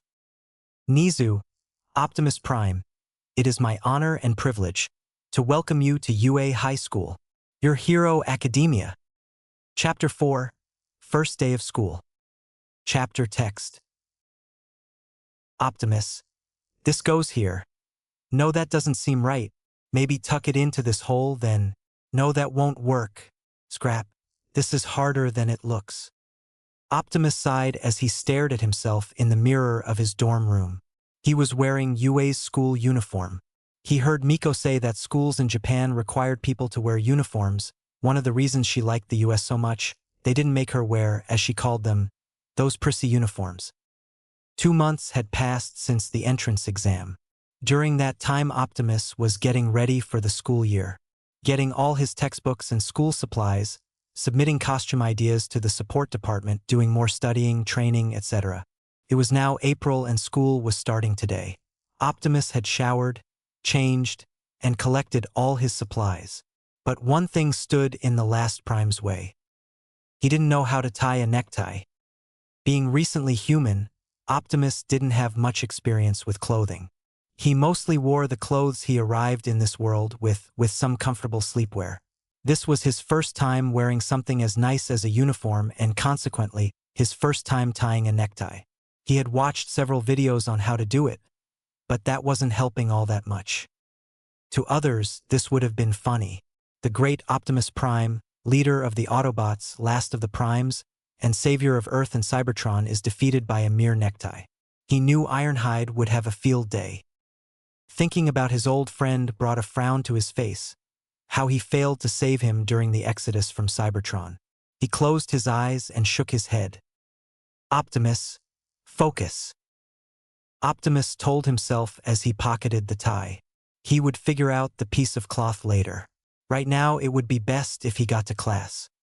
Grabbing his school bag, he moved to exit the door, hand on the knob. Before he opened it, he took a breath to calm himself. If all those Earth movies Jack, Miko, and Raph showed him taught him one thing, it was that he was about to enter a place that no amount of training could prepare him for. A soul-bruising, confidence-crushing, apocalyptic environment. High school. Optimus had never been to the main campus building in the year he's been living in the dorms. Nizu had forbidden him from entering because he wasn't yet an official student, which was fine with Optimus. He would need to earn the privilege to walk in these school halls. He would have been lost, but he thankfully found a map and was able to find his way to his classroom. 1A. Soon Optimus arrived and was surprised. Optimus. That is a big door. Indeed, the entrance to 1A's classroom was very tall. Not as tall as he was in his Cybertronian form, but close. Optimus figured it must be for people whose quirks make them very tall. That was considerate of UA. He entered the classroom and saw there were 21 seats in rows of 5, 6 tables for the row close to the window, and 5 for the rest. Seeing as there was no one else here, not even the teacher, Optimus took the odd seat in the very back. His eyesight as a human was perfect, so there would be no need for him to sit so close to the front. He'd let his classmates have that advantage. He sat down and waited for class to begin. He looked at the clock and saw he was there almost an hour before school started. He guessed those habits of being early from his days as an archivist and a soldier stuck with him in his human body. Optimus then took a look out the window. The sun had just risen over the horizon, illuminating the city of Mustafa. Cars were back up in traffic and people were walking on the road without a care in the world. The birds were flying in the air, some perches on branches, enjoying the quiet. As Optimus observed the morning routine of the city, he had one thought: he didn't belong here. And it wasn't because he wasn't completely human, nor that he came from another dimension. It was because this world, despite its flaws, was peaceful. There was no immediate threat, no wars threatening them, no signs of impending doom. It is in a state of peace. And it was precisely that reason why Optimus felt so out of place. He knew what he was: a soldier. He has been for countless eons. It was battle after battle. Every day a constant struggle for survival, not knowing if he would live the next day. He had moments of rest, but it was ruined by the reminder that the war would still be there the next day. He's been fighting for so long and lost so much that he was used to being in war. So to suddenly be in a place where he didn't even have to think about preparing for a war made him feel out of place. That doesn't mean he didn't wish for peace. His whole reason for fighting was to bring peace to Cybertron and Earth. To end the war so that no more lives would be lost. But it was only now that when he achieved said peace and didn't have to worry about fighting in a war, that he had no idea what to do with himself. If he's being honest, he was slightly relieved when he realized he would have to give his life to allow Cybertron to allow life to flourish again. At least it meant that he wouldn't have to worry about finding something new to do with his life. He could have gone back to being an archivist, but after everything he'd been through, he had changed far too much to go back to that former life. He could have taken charge and led Cybertron, but he didn't want that. He didn't want to be the leader of his people during a time of peace. He wasn't sure how he would lead them after fighting for so long. Not knowing what to do with himself now that the war was over. It honestly scared him. That was another reason why he accepted Nizu's offer to come to UA. While he wouldn't be a soldier or fight in any wars, not that he wanted to, he was relieved to at least have a sense of purpose and a goal to work towards. But it was in moments like these when he looked out at the city that made him wonder. What would come after he achieves his goals? If he does end up helping change hero society and stop this threat Alpha Trion warned him about, what would he do next?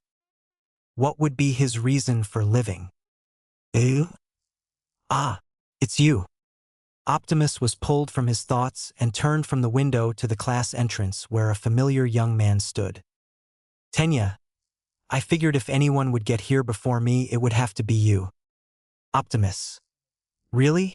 I didn't think I gave off that impression. Optimus admitted as he rubbed the back of his head sheepishly. The young man spoke again, this time chopping his arms like a robot for no apparent reason. Tenya, of course you do. After everything I've seen in the entrance exam, you give off the air of someone who wouldn't waste their time on trivial things. Optimus. I do? What does he mean by trivial things? Tenya nodded but then looked sheepish as he rubbed his arms. He then took a deep breath, and before Optimus could ask what was wrong, he bowed at a perfect 90-degree angle. Tenya, I would like to apologize. I'm sorry for my behavior towards you before the entrance exam. I had pegged you as some sort of delinquent or troublemaker, but I see now that I have completely misjudged you. You recognize something more in the entrance exam, something that completely flew over my head. As a student and a prospective hero, you are far superior to me. I only ask that you... Optimus, I forgive you. Tenya blinked as he looked up from his bow and saw Optimus smiling down at him. He didn't expect his apology to be accepted that fast. Tenya, why you do? Just like that? Optimus, why shouldn't I? It would be wrong for me not to accept after you came and apologized sincerely. Tenya, but I was so rude to you and your friend? Optimus, I know your words came not from a place of malice, but rather from a deep respect for UA and what it represents. You wanted to make sure to honor that history, which is something I understand. However, I will admit there are better ways to do that than criticizing others for not meeting your standards. Tenya, yes, I see now that it may not have been the best move. Even more so after talking with my brother. But then how would I get others to see what an amazing honor it is to walk among these halls?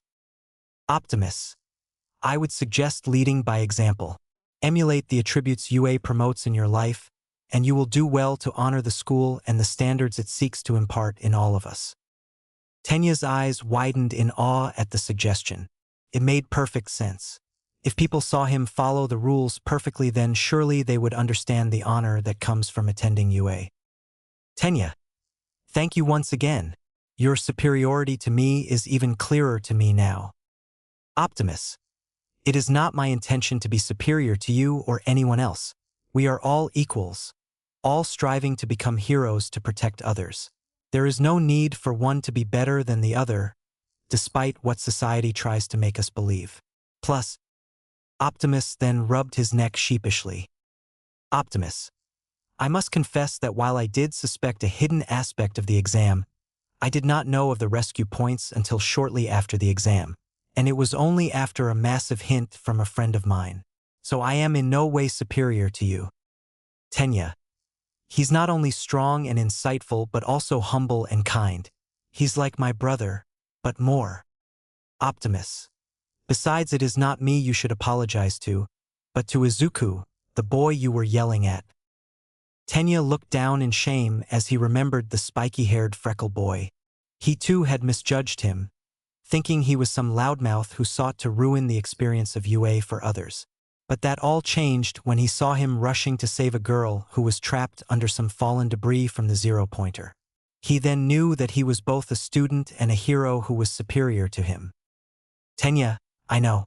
I'll be sure to apologize to him the next time I see him. Hopefully we have the same class. Optimus, I am glad to hear that. He then surprised Tenya by holding out his hand. Optimus. Let us start over. My name is Optimus Prime. What is yours? Tenya looked at the hand for a moment, pondering over his name, before smiling and shaking it. Tenya. My name is Tenya Ida from Semi-Private Academy. It's a pleasure to meet you, Prime. Optimus. There is no need to be so formal with me, Tenya. Simply call me Optimus. Tenya. Of course, Prime. Optimus. You still didn't. After that, more and more students began to walk in, and some surprised the Prime greatly. One was a tall figure who had multiple different arms and no real mouth. Another had a bird head for a, head, and another was just a pair of floating clothes. Optimus had to admit he was bewildered by the appearance of some of his new classmates. He knew that quirks could cause a vast array of different mutations, but he never saw them up close, besides Nizu, who was unique among quirk mutations. Optimus. Then again, I am an alien robot life form from another dimension who was transformed into a human. So who am I to judge?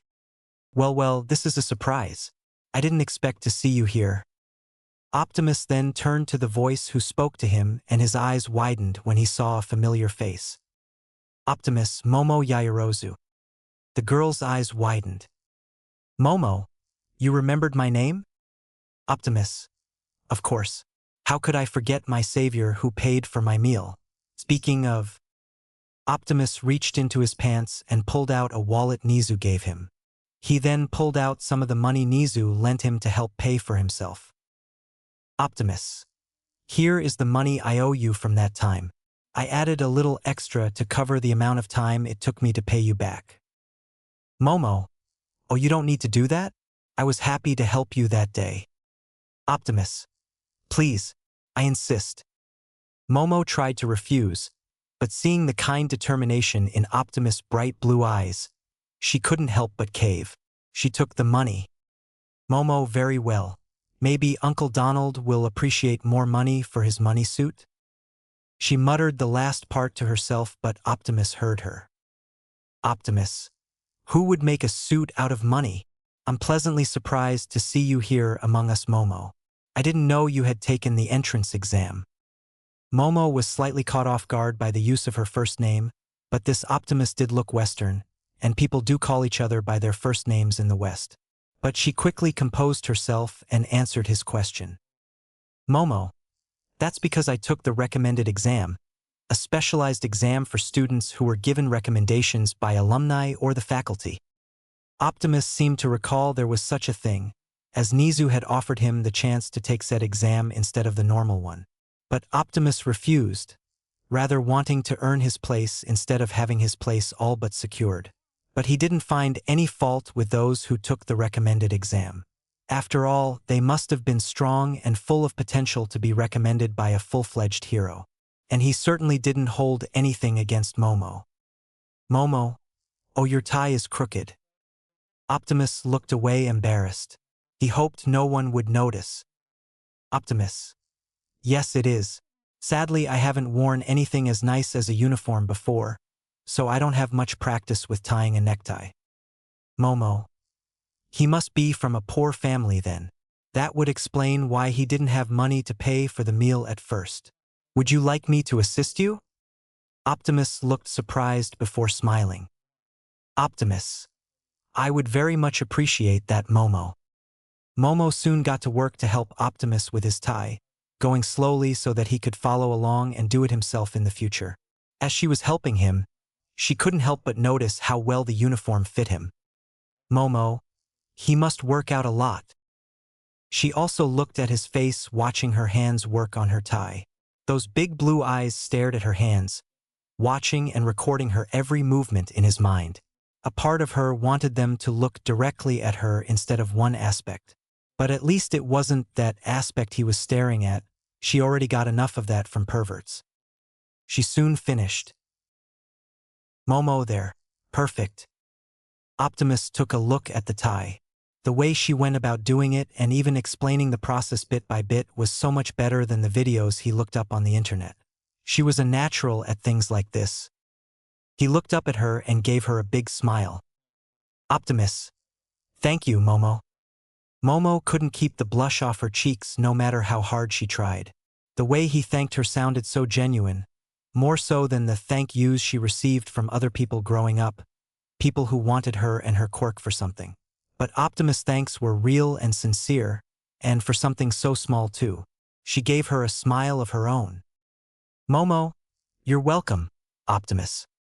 Tenya, get your feet off the desk right now. And why should I four eyes? The two turned to look and saw Tenya lecturing an ash-blonde boy who was lazily putting his feet on the desk he was sitting at. A boy Optimus knew. Optimus. Katsuki? Momo. You know them? Optimus. Somewhat. Excuse me, Momo. I should go and de-escalate this before it turns into something worse. He soon left her and began walking toward the arguing pair. As for Katsuki, he was in a rather sour mood. He wasn't having the grand start to UA like he thought he would. First off, some jerkwad by the name of Optimus Prime went and stole his first place in the entrance exam. Seriously, what kind of name is Optimus? And how dare they try and steal his first place? When he met them, he'd make them pay. Second, Deku somehow managed to cheat his way into UA. He didn't know how that quirkless loser was able to do it, but he did. He tried confronting about it, but Deku surprised him by standing up to him. Whatever, he'd put that nerd in his place soon enough. Finally, this four-eyed elitist had the balls to tell him what to do. No one tells him what to do except his old man and the hag, and even then he'll do it begrudgingly. If this extra knows what's good for him, he'll back off. Tenya was frustrated. It was the first day and this newcomer was already disrespecting the desks their upperclassmen used. He wanted to go off on this delinquent but then remembered Optimus' advice. He took a deep breath to calm himself down. Tenya, let's start over. My name is Tenya Ida, from Semi-Private Academy. Katsuki. Semi, huh? So you think you're an elitist? How about I blow you to bits? Tenya. Blow me to bits? Are you sure you're in the right place? Optimus. If he passed the entrance exam, then I believe he is.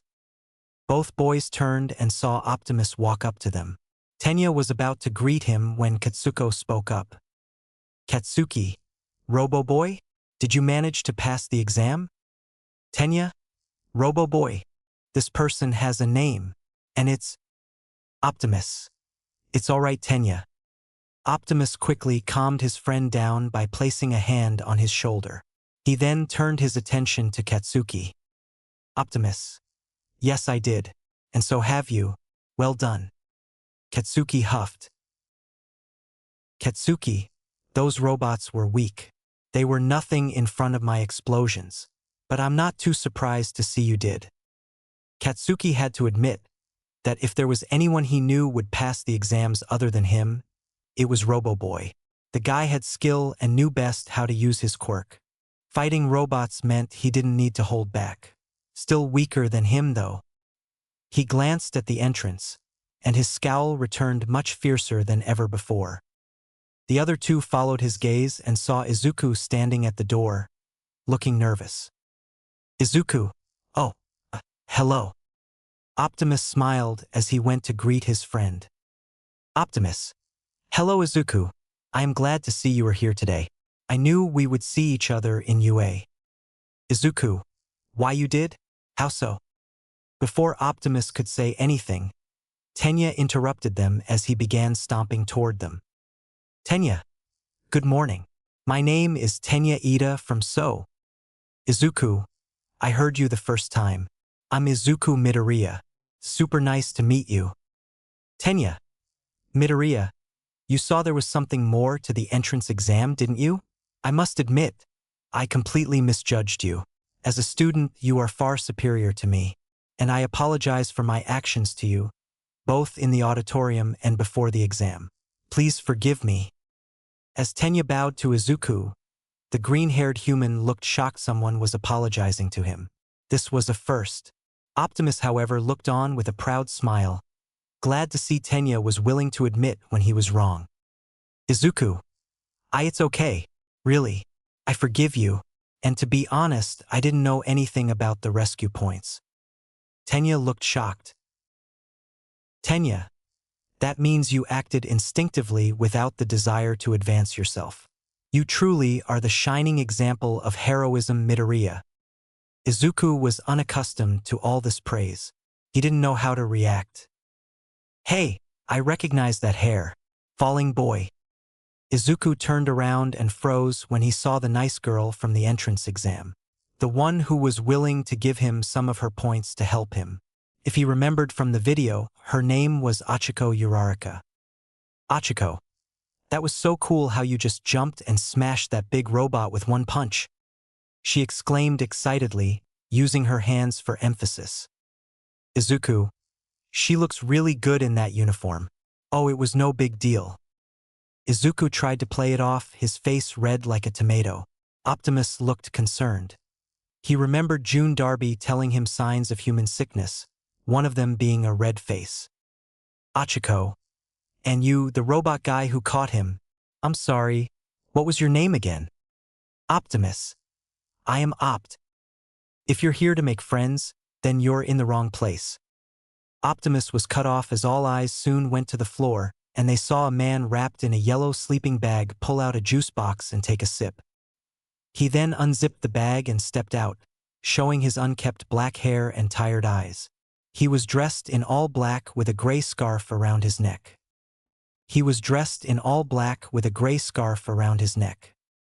Optimus. Is this man all right? It took you a full 8 seconds to quiet down. Not good enough. Everyone get to your seats. Nobody moved at the hobo's words. Get to your seats, now. Everyone complied. The man then walked up to the podium and introduced himself. Aizawa. My name is Shoyuta Aizawa. I'm your homeroom teacher. Class 1A. Teacher. The class was shocked. This hobo was a school teacher. Did UA just allow anyone to become a teacher here? Even Optimus was surprised. He didn't expect the best hero school to have such a man as a teacher. Then again, it did have a chimera as a principal. Also, that name, Aizawa, was one he heard from Nizu before. Before the school year began, Nizu pulled Optimus aside and gave him a rundown of the people who would be teaching him this year. He highly praised every one of them, but he had a special opinion about Aizawa. Nizu confessed that Aizawa's way of teaching was unorthodox and could be seen as harsh by others. When Optimus asked why he was still a teacher, Nizu confessed that while his teaching methods may be extreme, he couldn't argue that most of the best students to come from UA in recent years were the ones who had Aizawa as their homeroom teacher for at least 1 year. Optimus was intrigued to see whatever this man had planned for him and his classmates. As it turns out, he had planned a quirk assessment test. Not that he told them at first. He just handed them their gym uniforms and told them to get changed and head outside, then left. Optimus saw no point in wasting time and moved to get changed first, preferably before anyone could see him and his scars. He wouldn't want to ruin the others' first day.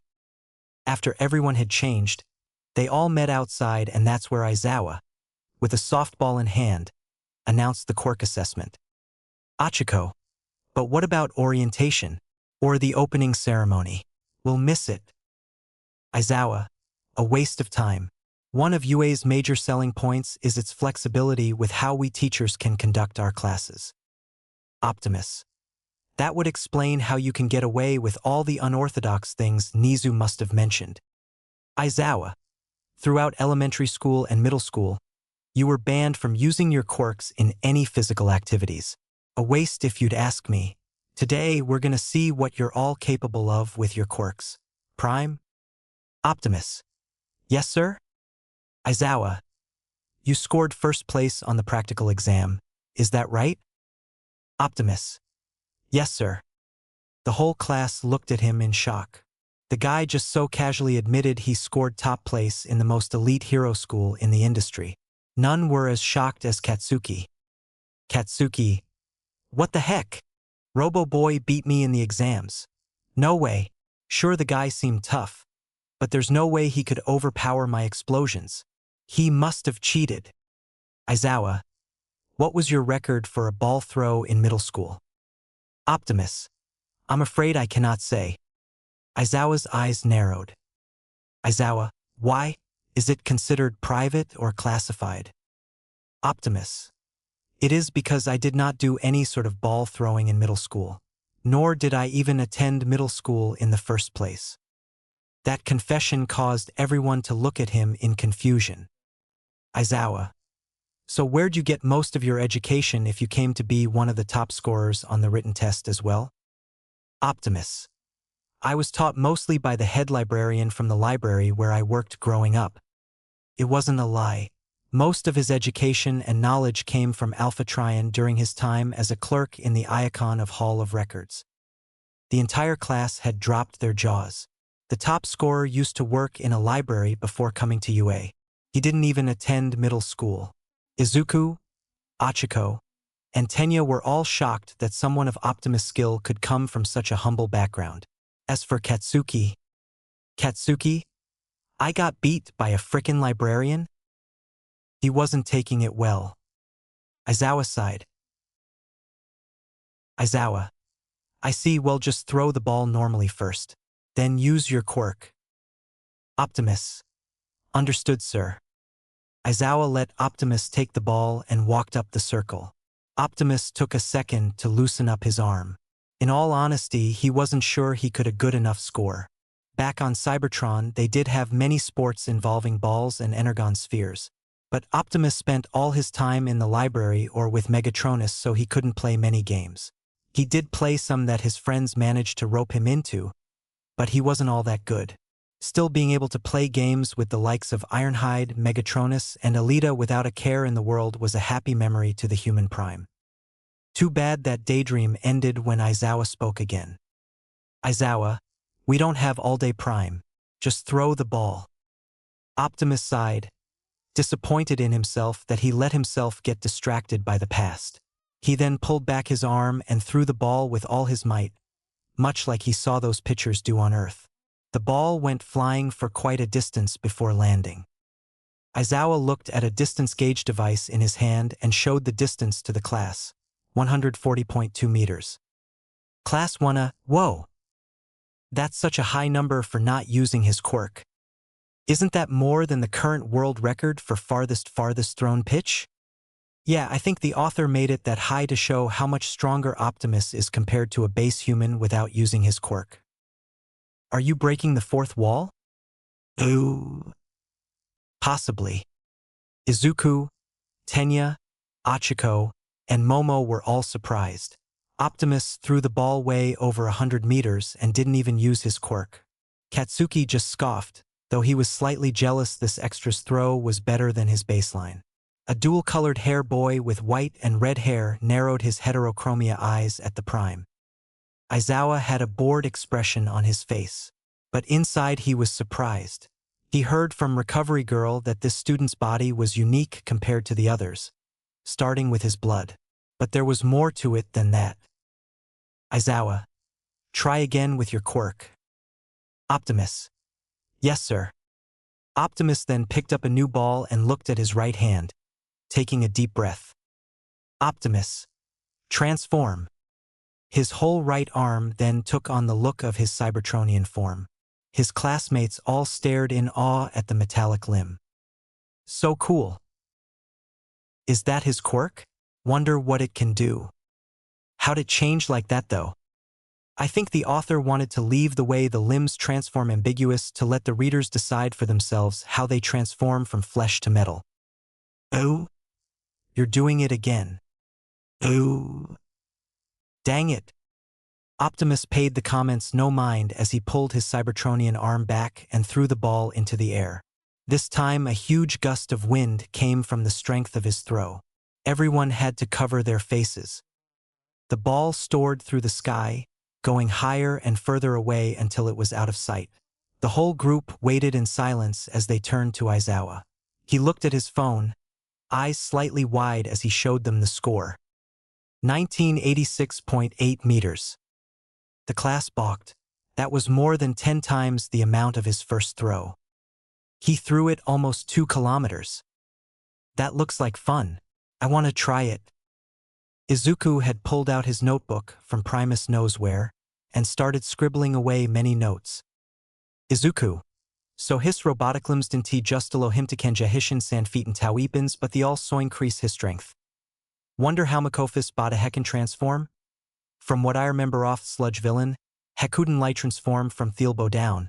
No heckin cover swellerm. Wonder if Heku Dunday transformeries whole body? As Izuku delved into one of his famous mutter storms, scaring several people, Momo looked at the robotic limbs in awe. Momo? Incredible. What type of metal is that? It seems so alive, and he doesn't seem to be hindered by it at all. It looks so alien. The heterochromia boy's eyes narrowed even further. This was Shoto Todoroki, son of the number 2 hero Endeavor, and the other student who got in through recommendations. Shoto. Seems like I've met a powerful rival. Shoto then took a moment to look at his left hand and clenched his fist hard. Shoto. If I beat him, I can prove that I won't need his quirk to become a hero. Aizawa. It looks fun. Huh? All the students focused back on the teacher at his words. The way he sounded made it seem like he took pleasure in causing pain. Aizawa. You have 3 years to become a hero. Will you have an attitude like that the whole time? All right, the one who comes in last place in all tests will be judged to have 0 potential and be expelled from UA, effective immediately. That sent a shock through the whole crowd of students. Many of them cried out in outrage at such a punishment, and many began to look afraid. It was then that Optimus realized what Nizu meant when he said Aizawa's methods could be considered extreme. Achiko. But we just got here. It's the first day. That's not fair. Aizawa. And natural disasters are? What about villain attacks? Highway accidents? War? Optimus flinched when Aizawa said the last one, something the teacher caught before continuing to make his point. Aizawa. The world is full of unfair things. It's your job as heroes to combat that unfairness every day. The kitty gloves are off. If you want to be heroes, you need to push through your comfort zone. That's our school's motto. Go beyond. Plus ultra. Your fate is in your hands. Now, show me what you can do. Many of the students still looked fearful. They all thought after all the hard work they put into the entrance exams, then they would be able to attend UA with no more problems. But now they're faced with this threat of expulsion. Optimus, he's right. Everyone looked at Optimus, shocked that he was agreeing with the teacher. Optimus. This world is full of unfairness, full of sorrow and tragedy, much of it brought about on purpose. Our duty as heroes is to fight against the world's unfairness, to stand as the first and last line of defense against it and the innocent. If we were to falter in our conviction now, we would have failed before we ever truly began, and bring disgrace to the word hero. Many of his classmates felt a fire burning in their souls. Even Katsuki felt inspired by his words. Izuku especially. Given the fact he couldn't completely control One for All, he was worried he would fail the tests, but Optimus' words filled him with confidence once again. Optimus then looked at Aizawa, a fiery determination in his blue eyes. Optimus, you wish us to show you what we are made of? Then we will show you. There is more to us than meets the eye. Aizawa, for the first time in a long time, had nothing to say. He was impressed. Most of the brats he taught would be peeing their pants after his declaration, worrying so much about how they're gonna pass. But not this kid. His whole body, the way he carried himself, and the tone in his voice carried a powerful confidence Aizawa would see in only the most seasoned pro heroes. His words had an instant effect on his classmates, lifting their spirits and sparking a fire inside them, more so than his threat of expulsion. Aizawa. Maybe you were onto something after all, Nizu. And with that, the quirk assessment test began. 50-meter dash. Many of the students with speed-based quirks like Tenya managed to ace this part of the exam. Optimus transformed his legs and went into maximum overdrive to clear the dash in 2.5 seconds. Tenya's pride as a speedster took a hit. Grip strength. The students grasp a handheld device that reads the force their grip exhibits in kilograms. Mizo Shoji, a tall student with multiple arms, got the best score of 540 kilograms. Crush. Everyone looked to see Optimus, his right hand transformed, holding the remains of the shattered grip measuring device. Optimus. Oops. Aizawa, you're fine. Standing long jump. Optimus transformed his legs and used the wheels to get a running start before using the energon in his blood to give his jump a boost that sent him well past the sandbox, clearing it with ease. Others weren't so lucky. Side steps. Optimus didn't use his quirk for this, but he was in the top 3 for this test. The only ones who did better than him were Katsuki and this short kid with purple balls on his head. Ball throw. Katsuki. Die. Boom. Katsuki screamed as he sent a ball flying into the air with his explosion quirk, gaining an impressive distance of 705.2 meters. But for Katsuki, it wasn't enough. Katsuki, still under Robo-Boy's score, is not even halfway close to it. Dang it! Katsuki was frustrated. He'd thought he'd dominate these tests and show these extras who the future #1 hero was. But Robo-Boy has been outperforming him in most of the tests so far, something that was not okay in the mind of Katsuki Bakugu. Optimus, who was sitting out from this test because he had already taken it, was standing beside Tenya, Izuku, and Momo looking quite confused. Optimus. Is it normal for one to scream die when throwing a ball? Should I have done that? Izuku. Well, let's just say it's more normal for Kaken to do it than anyone else. Optimus. Ah, I see. Thank you, Izuku. Izuku seemed not to register the thanks as he looked down in contemplation, something Optimus caught. The Prime's speech might have helped light a fire in Izuku, but his performance on the test so far seemed to have diminished it. Optimus was curious about why he hadn't yet used his quirk, but he recalled in the entrance exam that when he did use it, he ended up breaking his limbs. Optimus. He just needs to find some way to channel his power so that it doesn't injure him too much. If only Ratchet or Perceptor were here, they'd probably find a way to help Izuku in a flash. Next up was Achiko, who lightly touched the ball with her hands before lightly throwing it in the air. The ball kept going and going, showing no sign of hitting the ground. Aizawa turned and showed the score on the phone. Class 1A. Infinity. Optimus. It makes sense, considering her power removes the gravity from anything she touches.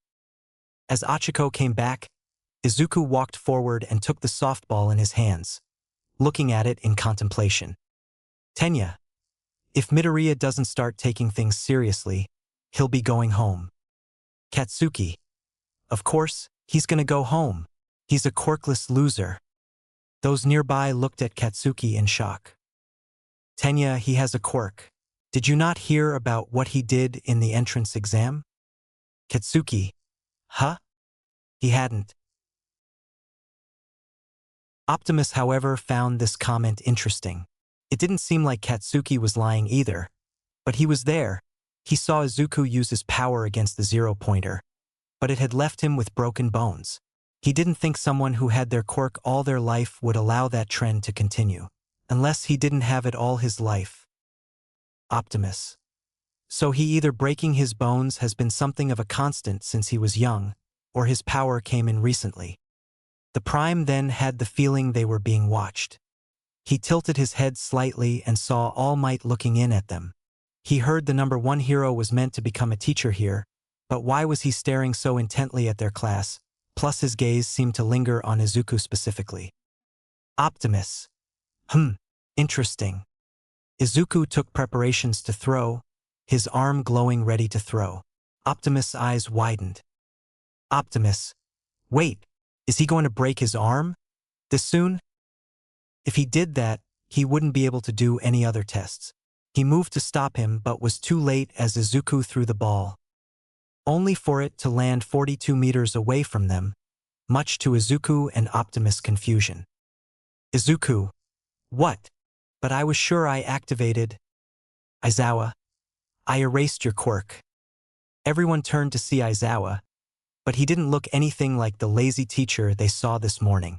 He looked like he could go several rounds with an insect icon and come out on top every time. His scarf floated around him, his hair caught in an invisible wind, and his eyes glowing red. Aizawa, the entrance exam was not rational enough. Letting a kid like you enter.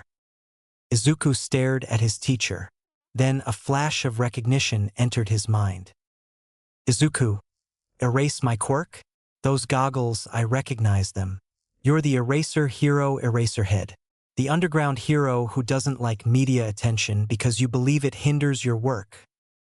Optimus' mind recognized the term. Underground hero. They were heroes who operated more in the shadows than out in the opening, taking care of threats unseen by the public, much like he and his Autobots were robots in disguise.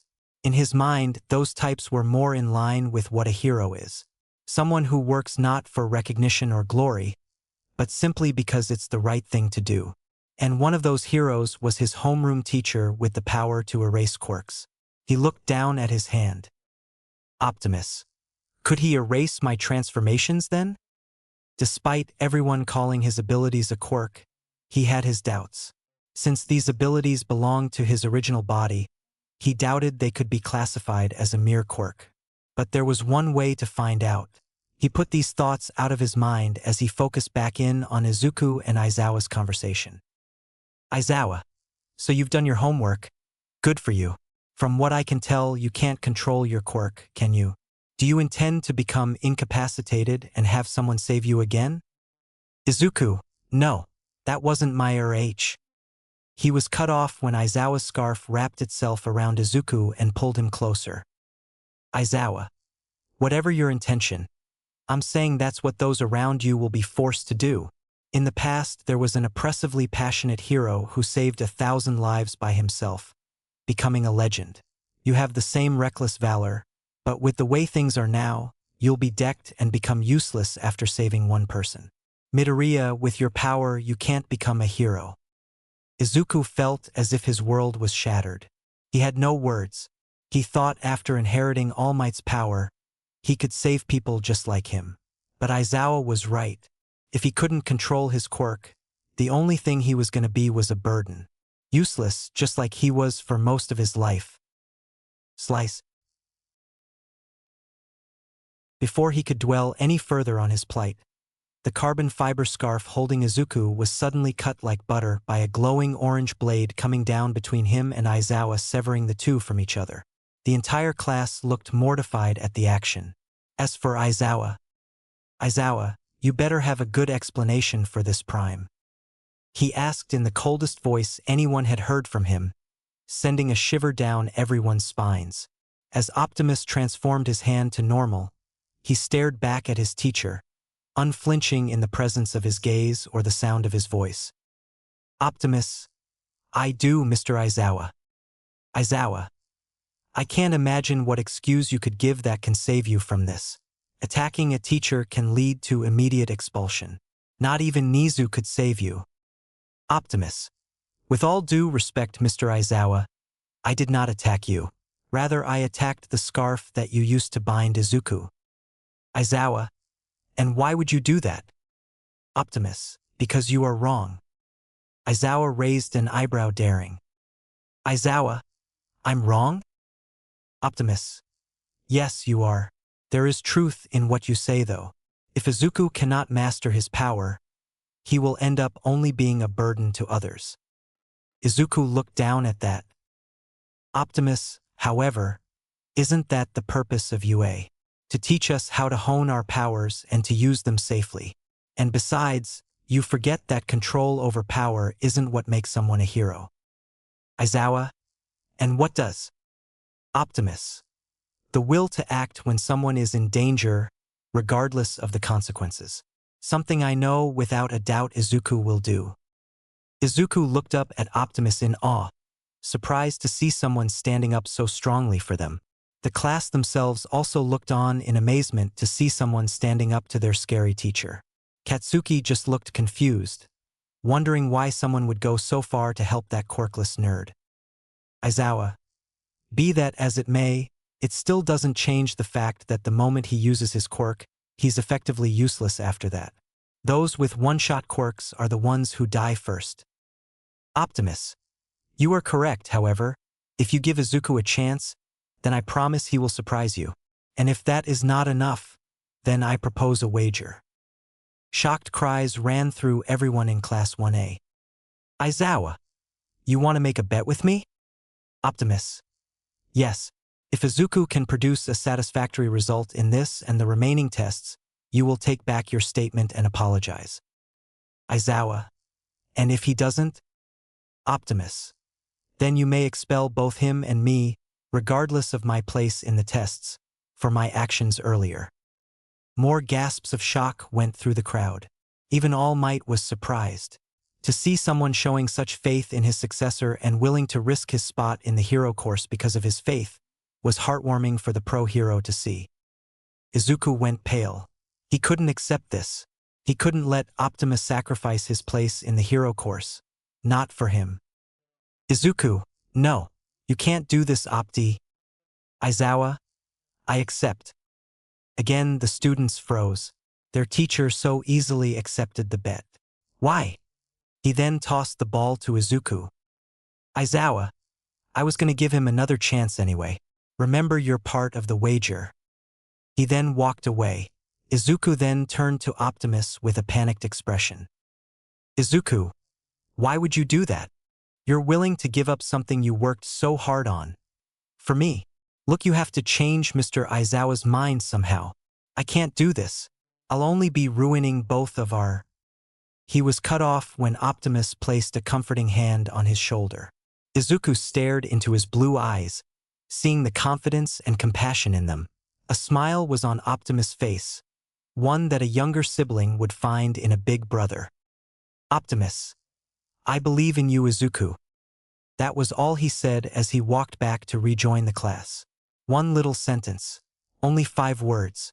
Yet they were words he'd never received from anyone, not even his mother, throughout his whole life until All Might. It felt so good to hear it from another person.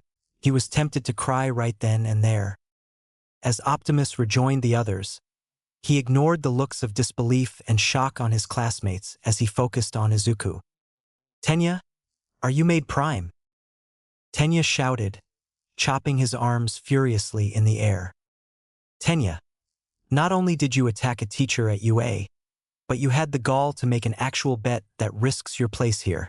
I had thought you were level-headed, but was I this wrong? Momo, I agree. While what you did may be seen as noble from one perspective, it was incredibly immature from another. Optimus rubbed the back of his head, giving an awkward laugh. Optimus, in hindsight, I will admit that was a little reckless. Everyone, a little. Optimus, however, when I see someone struggling, I cannot help but intervene. It's just how I was built, it seems. Many of the students looked at him in awe, but some were confused by his last statement. What did he mean, built? Izuku took a deep breath to calm himself down before winding up his pitch and began to throw the ball. Izuku, Mr. Aizawa and Optimus were right about what they said. If I can't control my quirk, there's no way I can reach my full potential as a hero. For the first time in my life, people believe in me, All Might, Optimus. I can't let them down. I have to work way harder than everyone else here if I want to succeed. So with everything I've got, I'll focus on what I can do right now. Concentrating, he focused the of one for all into his index finger, maximizing the power in that one part of his body. As he did so, he thought back to the words Optimus said at the beginning of the exam. Izuku, and show everyone that there's more to me than meets the eye. Smasish. With a powerful yell, Izuku sent the ball flying high into the sky, much to the shock of his classmates, except Optimus, who had a proud smile on his face. He did it. He managed to control one for all, if only slightly. His finger was broken, but compared to his whole arm, he'd take it. Izuku, it hurts, but not as bad as before. As the ball soon landed, the score on Aizawa's phone read 705.3 meters, 0.1 more than Katsuki's. Izuku, Mr. Aizawa. The teacher looked over at the green-haired boy and saw he was fighting back tears, clenching his fist. Izuku, I'm still standing. And then Aizawa smiled, not a sadistic, evil smile, but one that showed pleasant surprise at the outcome. Still looked creepy though. Aizawa, this kid. Maybe he could become a hero after all. All Might, from his hiding place, looked on with a proud smile. All Might, I was worried about you, young man, but you're doing a great job. You knew you needed to use one for all at full power but were able to concentrate it into a single finger for maximum output as opposed to your whole arm. What the heck, young Midoriya? How did you go and get so cool? The rest of the class was buzzed with amazement. He threw it over 700 meters. Achiko, nice. He's finally showing us his true power. Tenya, but his finger looks broken, much like his arms were. His quirk is very odd. Optimus, for now, but with enough training and hard work, I believe Izuku will be able to master his quirk to avoid such injuries. Momo, let's hope you're right. I don't know how many times I could watch someone repeatedly break their body like that. Optimus was about to respond when he felt something. A dark aura of anger and malice, with a strong desire to inflict harm on another. It was something he'd experienced countless times during the war for Cybertron and on Earth, mostly from Megatron whenever they battled. Killing intent.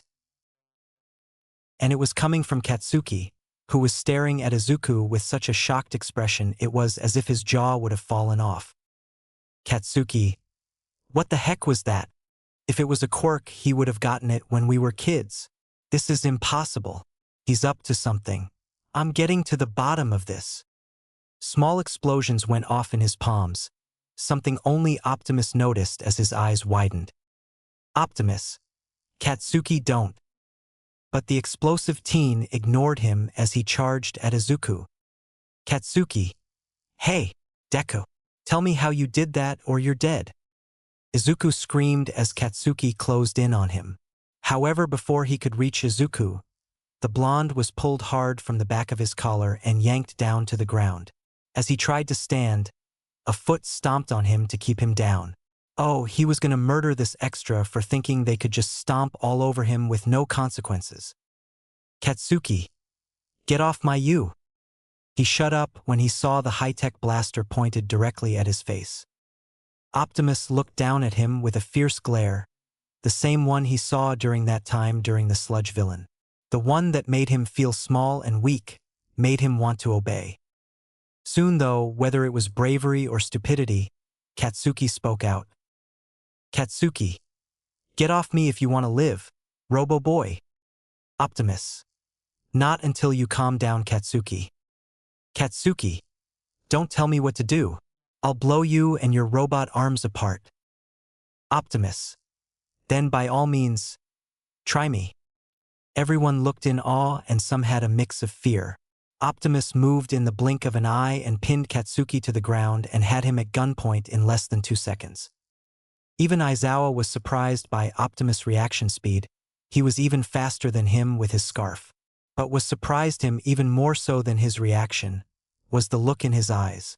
They weren't that of an inexperienced youth who was naive to the world. No, these were the eyes of someone who had been through hell and back multiple times and come out stronger for it. A look only seen on the most experienced pros. Aizawa. Who is this kid? He didn't buy much of the story Nizu gave to the staff. There was something off about this kid. He couldn't tell if it was something good or bad, but there was something not normal about this Optimus Prime, at least compared to the others. He'd need to keep an eye on him in the future. But for now, he needed to stop this. Aizawa. Okay, that's enough. Prime, get off Bakugu. I'll use my quirk and scarf to keep him in place. Optimus merely stared Katsuki down for a long moment, almost like he didn't hear Aizawa. The teacher was about to repeat himself when Optimus transformed his hand back to normal and stepped off Bakugu. Optimus. Very well, Mr. Aizawa. I am sorry for being so forceful with you, Katsuki. He held out his hand for Bakugo to take, only for the bomber to slap it away and move to his feet, glaring at the Prime. First, he takes him down like it was nothing, threatens him, and then offers to help him to his feet. This official, Robo-Boy made it on Katsuki Bakugo's kill list right under Deku. Speaking of Deku, he was about to rush him again when he was suddenly wrapped in Aizawa's scarf. He struggled to move but couldn't, even tried his explosives with no success. Katsuki, what's this scarf made out of?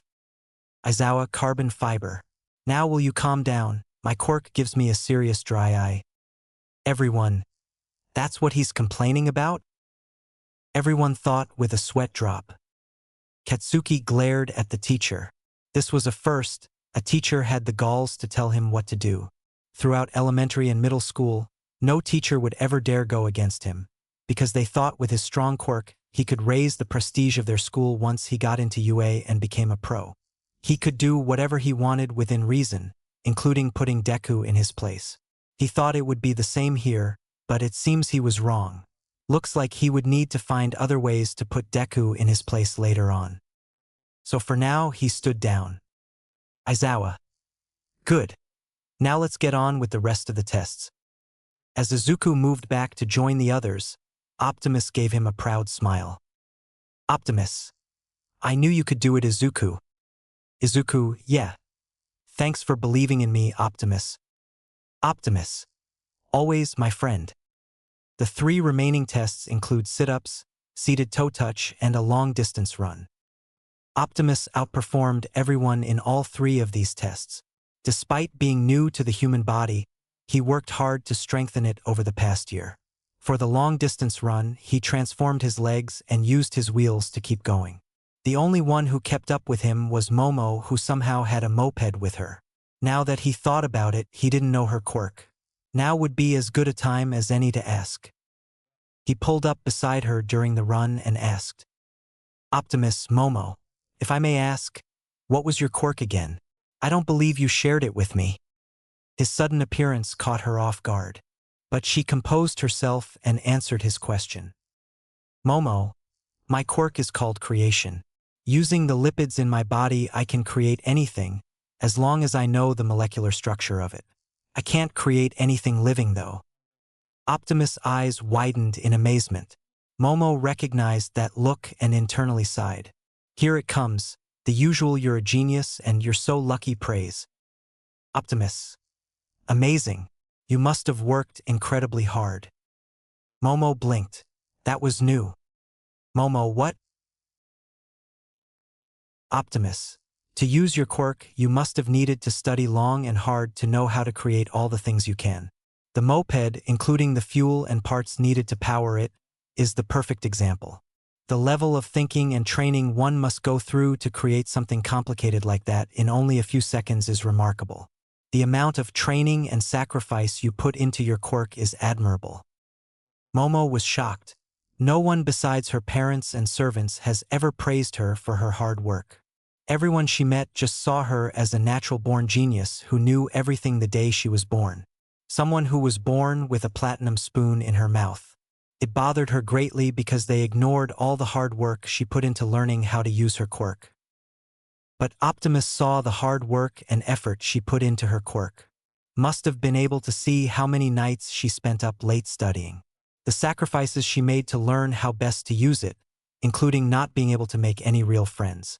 It warmed her heart greatly to have someone outside her family finally recognize the amount of effort she put into learning how to use her quirk. Momo. Thank you, Optimus. What about you? What's your quirk? Optimus looked off to the side, unsure for a moment before explaining. Optimus. My quirk is called transformation. I can transform any part of my body into metal, which can also transform into a weapon. At the moment, I can only transform enough area on my body to cover one full limb or one side of my upper body. Momo. Why so little? Optimus. Because my quirk only manifested last year. Momo's eyes widened in shock. He was a late bloomer.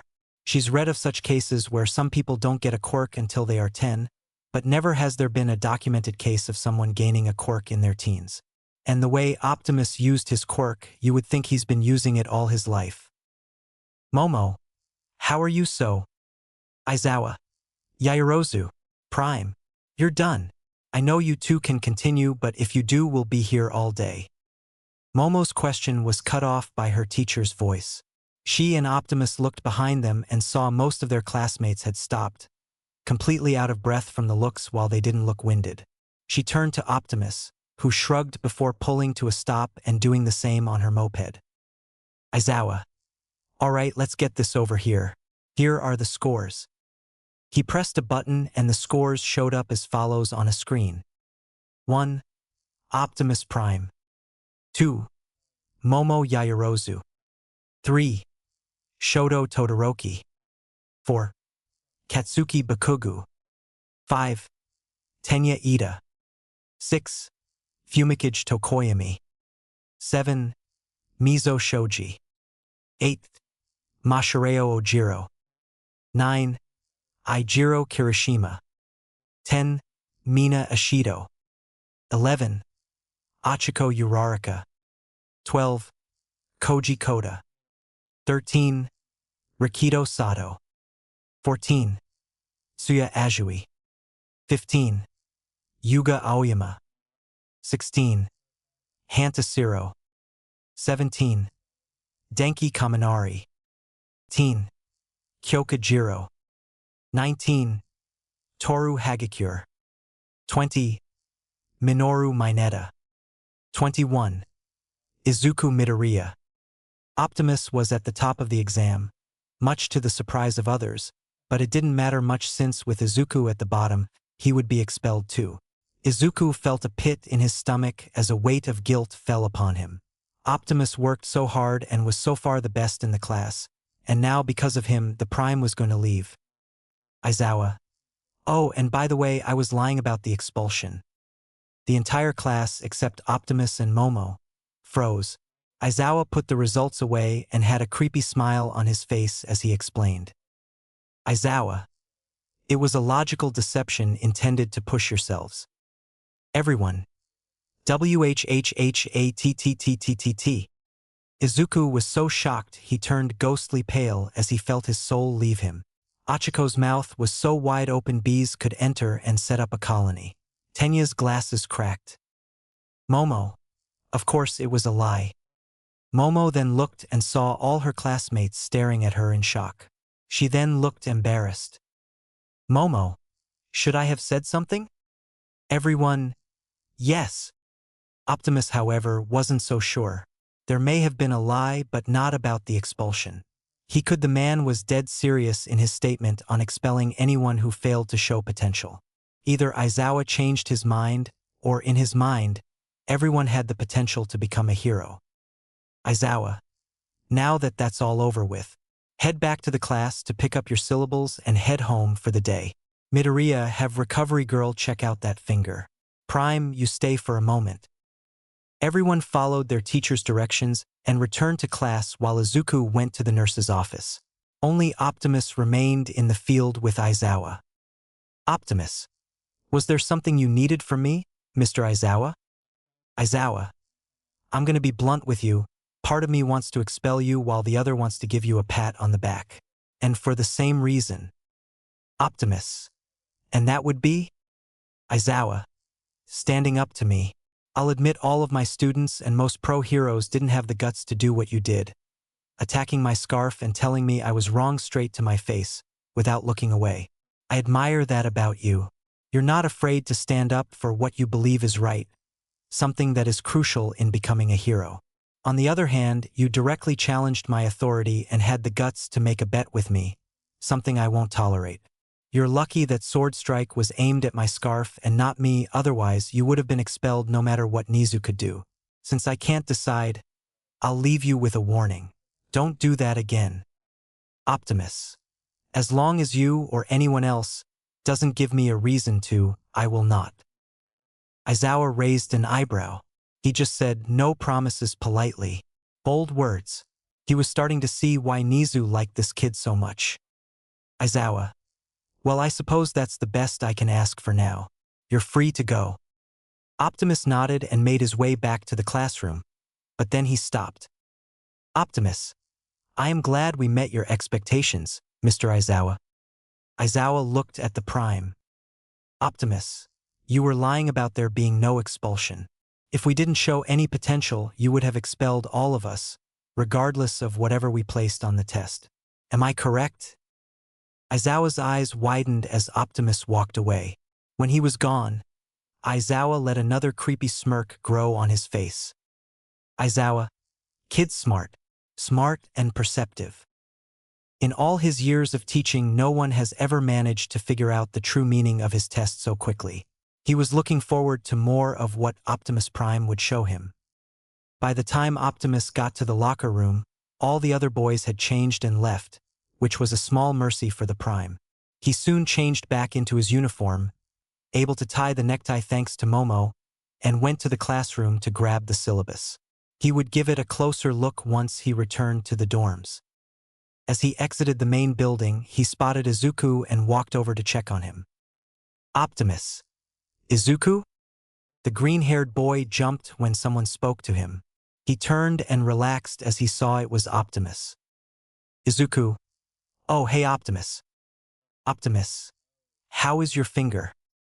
Izuku, it's fine. Recovery girl fixed it up well.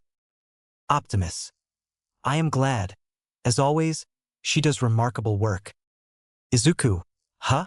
Do you know Recovery Girl? Before Optimus could answer, Tenya approached. Tenya. Hello Midoriya Prime. How's your hand doing? Izuku. All well and good. Like I just told Optimus. Tenya. That's good to hear. And what about you Prime? Did you get into any trouble with the teacher? Optimus. He left me with a warning not to pull stunts like that again.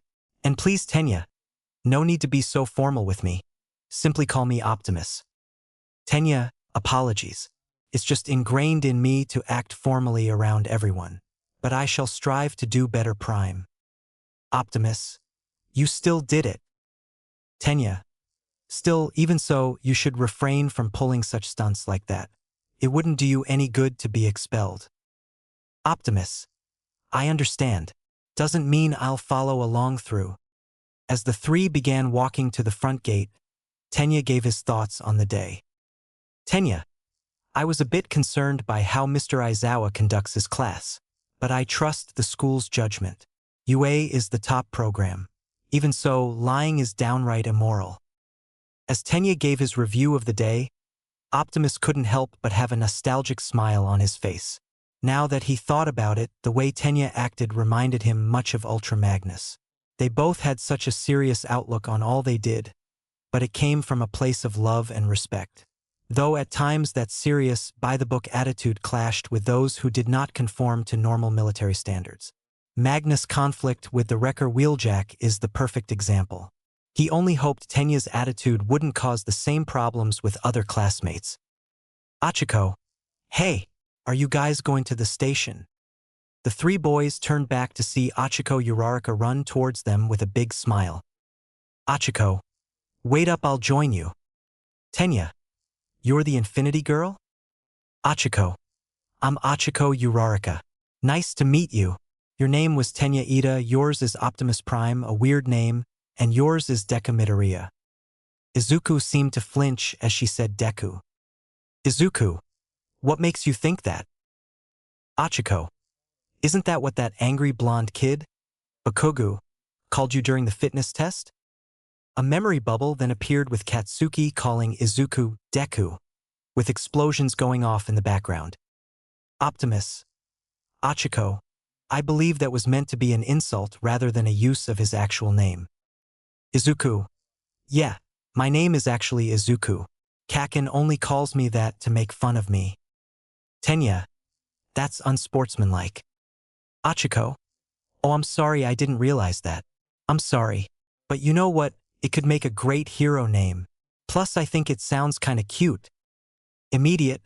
Izuku's attitude toward his demeaning nickname took a 180 as his face blushed bright red, and Optimus was worried Izuku had somehow been going through some meltdown. Izuku. Deku it is. Tenya, but you just said it was an insult. Optimus, sometimes what can once have been a weakness can turn into a source of strength. Tenya, such as wise statement Prime. Optimus, you're still calling me Prime.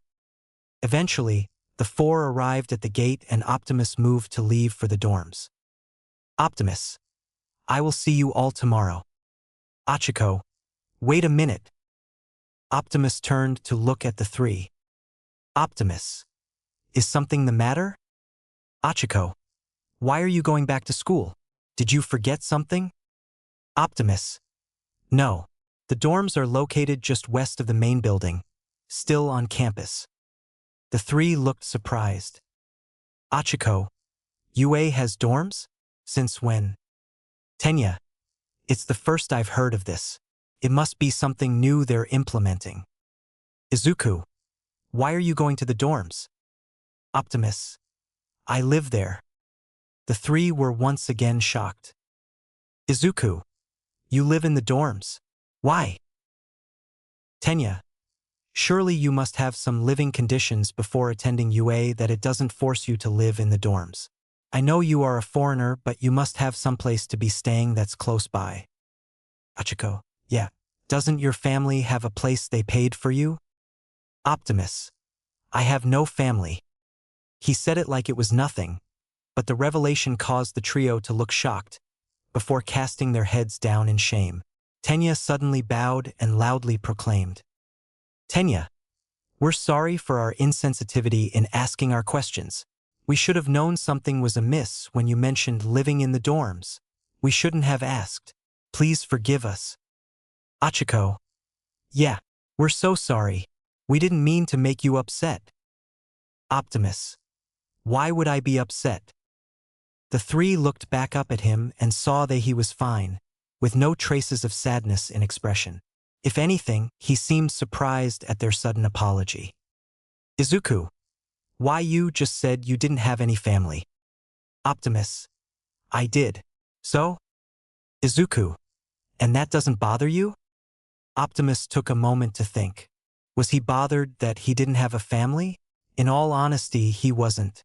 On Cybertron, the concept of mothers, fathers, sons, and daughters, even family itself wasn't a concept for Cybertronians, since they were born from the Allspark.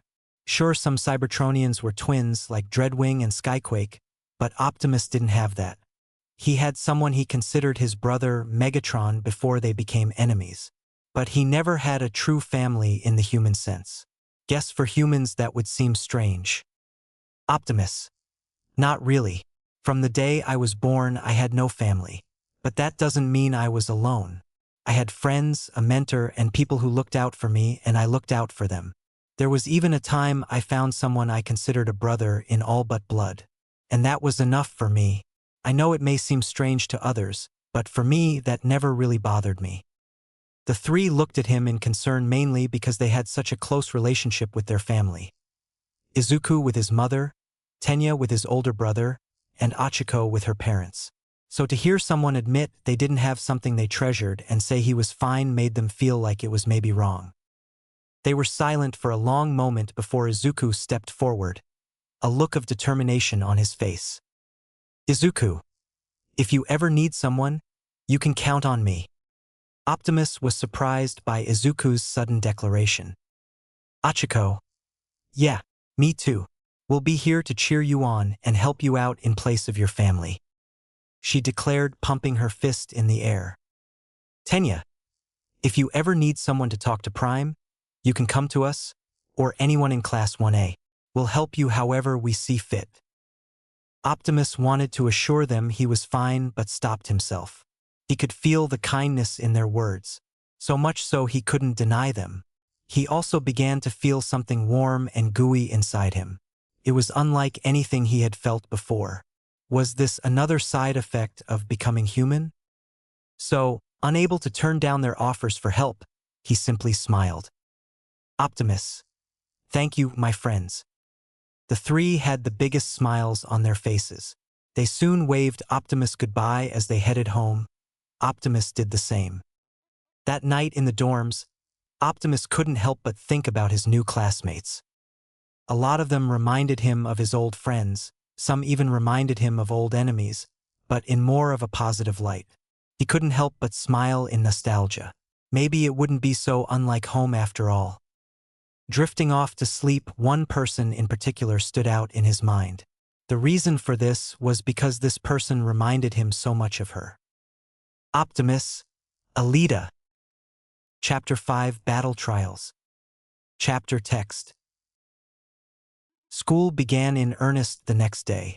The classes that followed were English, Literature, Modern Hero Art History, Mathematics, lunch, and then Heroics class at the end.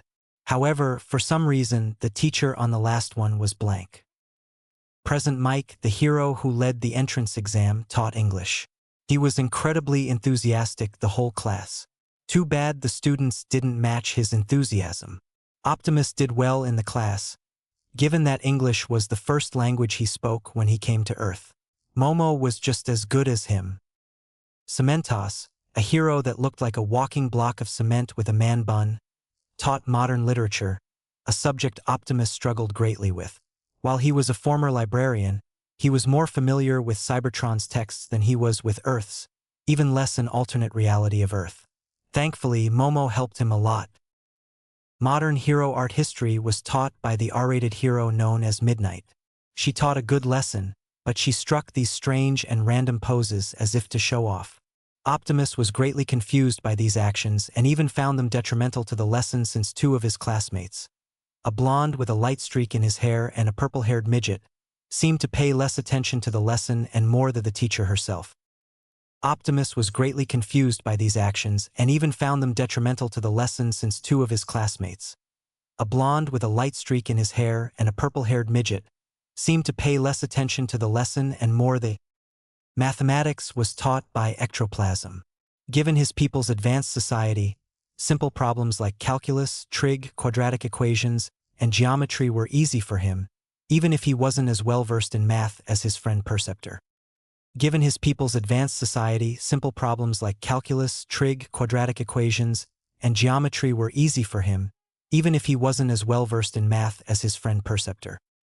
Lunch came around and Optimus dug into his food. This had to be his favorite aspect of being human, eating delicious food such as this. The food was cooked by a hero known as Lunch Rush. Izuku tried to get the hero's autograph as they all dug into their food.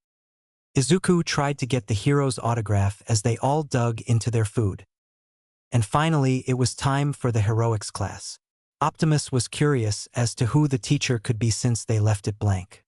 He soon got his answer as the door opened and the one who came bursting into the class was none other than, I am here, coming through the door like a normal person. All Might. Immediately, the entire class was in awe. Many couldn't believe he was here, teaching them. Some even noticed the costume he was wearing, calling it his Silver Age, whatever the scrap that meant. Optimus himself was in awe that All Might was here as well. He hasn't seen him since the incident with the sludge villain but has done a ton of research on the man since. He was known as the world's symbol of peace and the undisputed #1 hero, the one everyone aspires to be. Optimus had to admit that while he did see flaws in the hero society, he couldn't deny that All Might was the epitome of what a hero should be. But if this man was the #1 hero, why was he here at school? Was this part of Nizu's plan to help reinvent the hero society starting with the youth, having All Might as a teacher to help teach true heroic values? He was also confused at his entrance. Optimus, is that really how normal humans enter a room? Perhaps he needs to rethink how he enters a room from now on if he wants to appear human. All Might walked up to the podium and addressed the class. All Might, welcome to the most important class at UA High. Think of it as Hero Engi 101. Here you will learn the basics of becoming a pro, and what it means to fight in the name of good. Let's get into it. Today's lesson will pull no punches. He then pulled this card from out of nowhere that read Battle on it. Katsuki, Fight Training. Izuku, Real Combat? Optimus, so soon? Katsuki sounded excited, Izuku nervous, and Optimus confused. Was it so wise to have a battle practice so early into the school year? But he then shrugged to himself. This was a school for heroes, makes sense that they would do things differently. All Might. But one of the keys of being a hero is looking good. All Might pointed dramatically to the wall, and it opened up to reveal 21 cases with the numbers 1 to 21 on them. All Might. These were designed for you based on your quirk registration forms and the requests you sent in before school started. The class erupted into gasps and cheers. All Might. Get yourselves suited up, and then meet me at ground beta. Everyone. Yes, SR. A short while later, the class arrived at ground beta, all dressed in their hero costumes, save for a few who had yet to arrive. Most of the costumes were practical, allowing the hero students to be able to use their quirks more effectively. A lot of them were flashy, intending to attract others' attention while others were more low-key. All Might. They say that clothes make the pros, young ladies and gentlemen, and behold, you are proof. Take this to heart. From now on, you are all heroes in training. This is getting me all revved up. You all look so cool. Now shall we get started? You bunch of newbies? Everyone was eager to begin class. However, so far 2 people have been absent from the gathering of students. And lo and behold, one was joining them right now. Izuku stepped out from the tunnel, dressed in a green uniform, a mask with long bunny ears and a mouthguard shaped like a certain someone's icon grin with his signature red boots. Izuku. This is it. My hero costume. Achiko. Oh, hey Deku. Izuku. Hey Uraraka. He greeted her but flinched when he saw her in costume. It was meant to look like an astronaut, fitting since her quirk was zero gravity. The problem was that it was so skin-tight. It left Izuku into a blushing mess. Achiko. Love your costume. Not too flashy, you know? I should have been more specific about what I wanted. This bodysuit is skin-tight, not really my style. As Izuku was shaking in nervousness about being around such a pretty girl, a purple-haired midget with balls on his head dressed in a purple suit with a large diaper, for no apparent reason, looked at Achiko before turning to the readers. I love this school. Izuku was shocked, but the fourth wall was broken. All Might seemed to immediately pick up on the similarities between him and Izuku's costume, from the ears to the grin-shaped mouthpiece. He was shaking as he was trying to keep himself from bursting out laughing. All Might, you're so obvious. He managed to calm himself down and soon addressed the class. All Might, I notice now that we're missing someone. Where's young Prime? Izuku. Oh, he said he needed to check over a couple of things with his costume before coming. Optimus. I'm here. Everyone turned back to the tunnel and saw Optimus walk out, and were surprised at his hero costume. Optimus Prime Human. /N. Something like this. However, now and then, remove the lines under his eyes and make his hair more unkempt. Most of his classmates were in awe of his costume. Oh, so manly. Such a cool and unique design. He is the near epitome of elegance, only behind moi. For Optimus himself, he was happy with the design of his costume. The reason he stayed behind was because he didn't want the other boys to be unnerved because of his scars. He had to admit when he first heard he needed to submit an idea, he didn't see the appeal for it, but Nizu had informed him he had to do it or make a homemade costume. So, not wanting to be the only one without a costume, Optimus submitted his requests. He went for practicality over looking cool. The plates were separated, which allowed him a full range of movement. Nothing too bulky or it would slow him down. He was pleased to see the support course honored his requests. He had to admit, when he first put the costume on, he felt like himself again. Like he was a Cybertronian once again. It brought a smile to his face. Achiko. Looking good, Optimus. The Prime turned to see Achiko and Izuku walking toward him, the latter writing away in his notebook of Optimus design. Izuku. Yeah, your costume looks so cool. Optimus smiled. Optimus. Thank you. Your costumes look good as well. Achiko. Really? Because mine is super skin tight. Optimus. That is good. Both Achiko and Izuku froze. Both. Huh? Optimus. With it being tight, it wouldn't allow you to be caught on anything that could trap you in place. The tighter and closer it is to your body, the less chance someone has of using how loose it is against you. Oh, so that's what he meant. Both of them let out a sigh of relief. Optimus. Though Izuku, I must ask, what is the purpose of those large ears? Izuku blushed in embarrassment. He didn't want to appear any more of a fanboy than he already appeared to be. Izuku, oh well, you see, All Might. Now that everyone's here, gather around. Izuku, oh, let's go see All Might. Saved by All Might once again. Izuku jumped on the opportunity and moved to join the others. Optimus and Achiko looked at each other before the latter shrugged and moved to join Izuku, the former following. All Might, now that you're ready, it's time for combat training. Tenya, dressed in a suit of armor resembling that of a knight, raised his hand.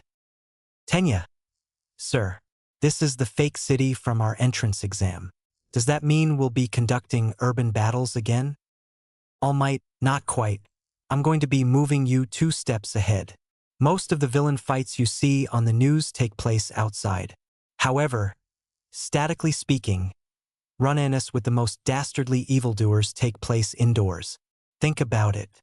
Backroom deals, home invasions, secret underground lairs. Truly intelligent criminals stay hidden in the shadows. Optimus had to agree with All Might. Decepticons such as Soundwave, Shockwave, and Arachnid, who were considered some of the most dangerous Decepticons, did most of their dark deeds in the shadows. Even Megatron, who preferred the open battlefield, knew when it was best to strike from the shadows. All Might. For this training exercise, you'll be split into teams of good guys and bad guys and fight 2-on-2 indoor battles. Isn't this a little advanced?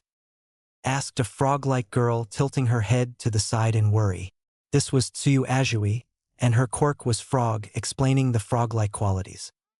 Optimus had to agree with her. This felt like a little too much for just the first day of class. All Might. The best training is what you get on the battlefield. Optimus grimaced at that statement. Loath as he was to admit it, All Might was right. The best kind of training he got was during the war. The endless battles and constantly being on guard are what honed his reflexes and sharpened his senses into what they are today. All Might, but remember, you can't just punch a robot this time. You're dealing with actual people this time. That was probably a reminder that doesn't need to be said, but Optimus was grateful for it. He needed to make sure he held back to not harm or even kill his classmates. Though he was left with one question as he noticed a glaring problem only an idiot wouldn't have noticed. Momo, sir, will you be the one deciding who wins? Katsuki, how much can we hurt the other team? Achiko, do we need to worry about the losers getting expelled like last time? Tenya, will you be splitting us up based on chance or comparative skill? Yuga, isn't this cape marvelous? Optimus, there's 21 of us here, sir. How will we be split up into teams of 2? All Might was quickly overwhelmed by all the questions sent his way as his throat choked. They were all good and reasonable questions, except the one about the cape. Of course it was dazzling. No need for him to say it. He tried to clear his throat. All Might, I wasn't finished talking. Man, teaching was a lot harder than it looked. He honestly thought that after all his years being the #1 hero, teaching these kids would be easy. Boy, was he proven wrong. Now he began to feel guilty for how he made his teachers feel back when he was in high school. Not to worry, though. He reached into his back pocket and pulled out his secret weapon. Optimus, is that a script?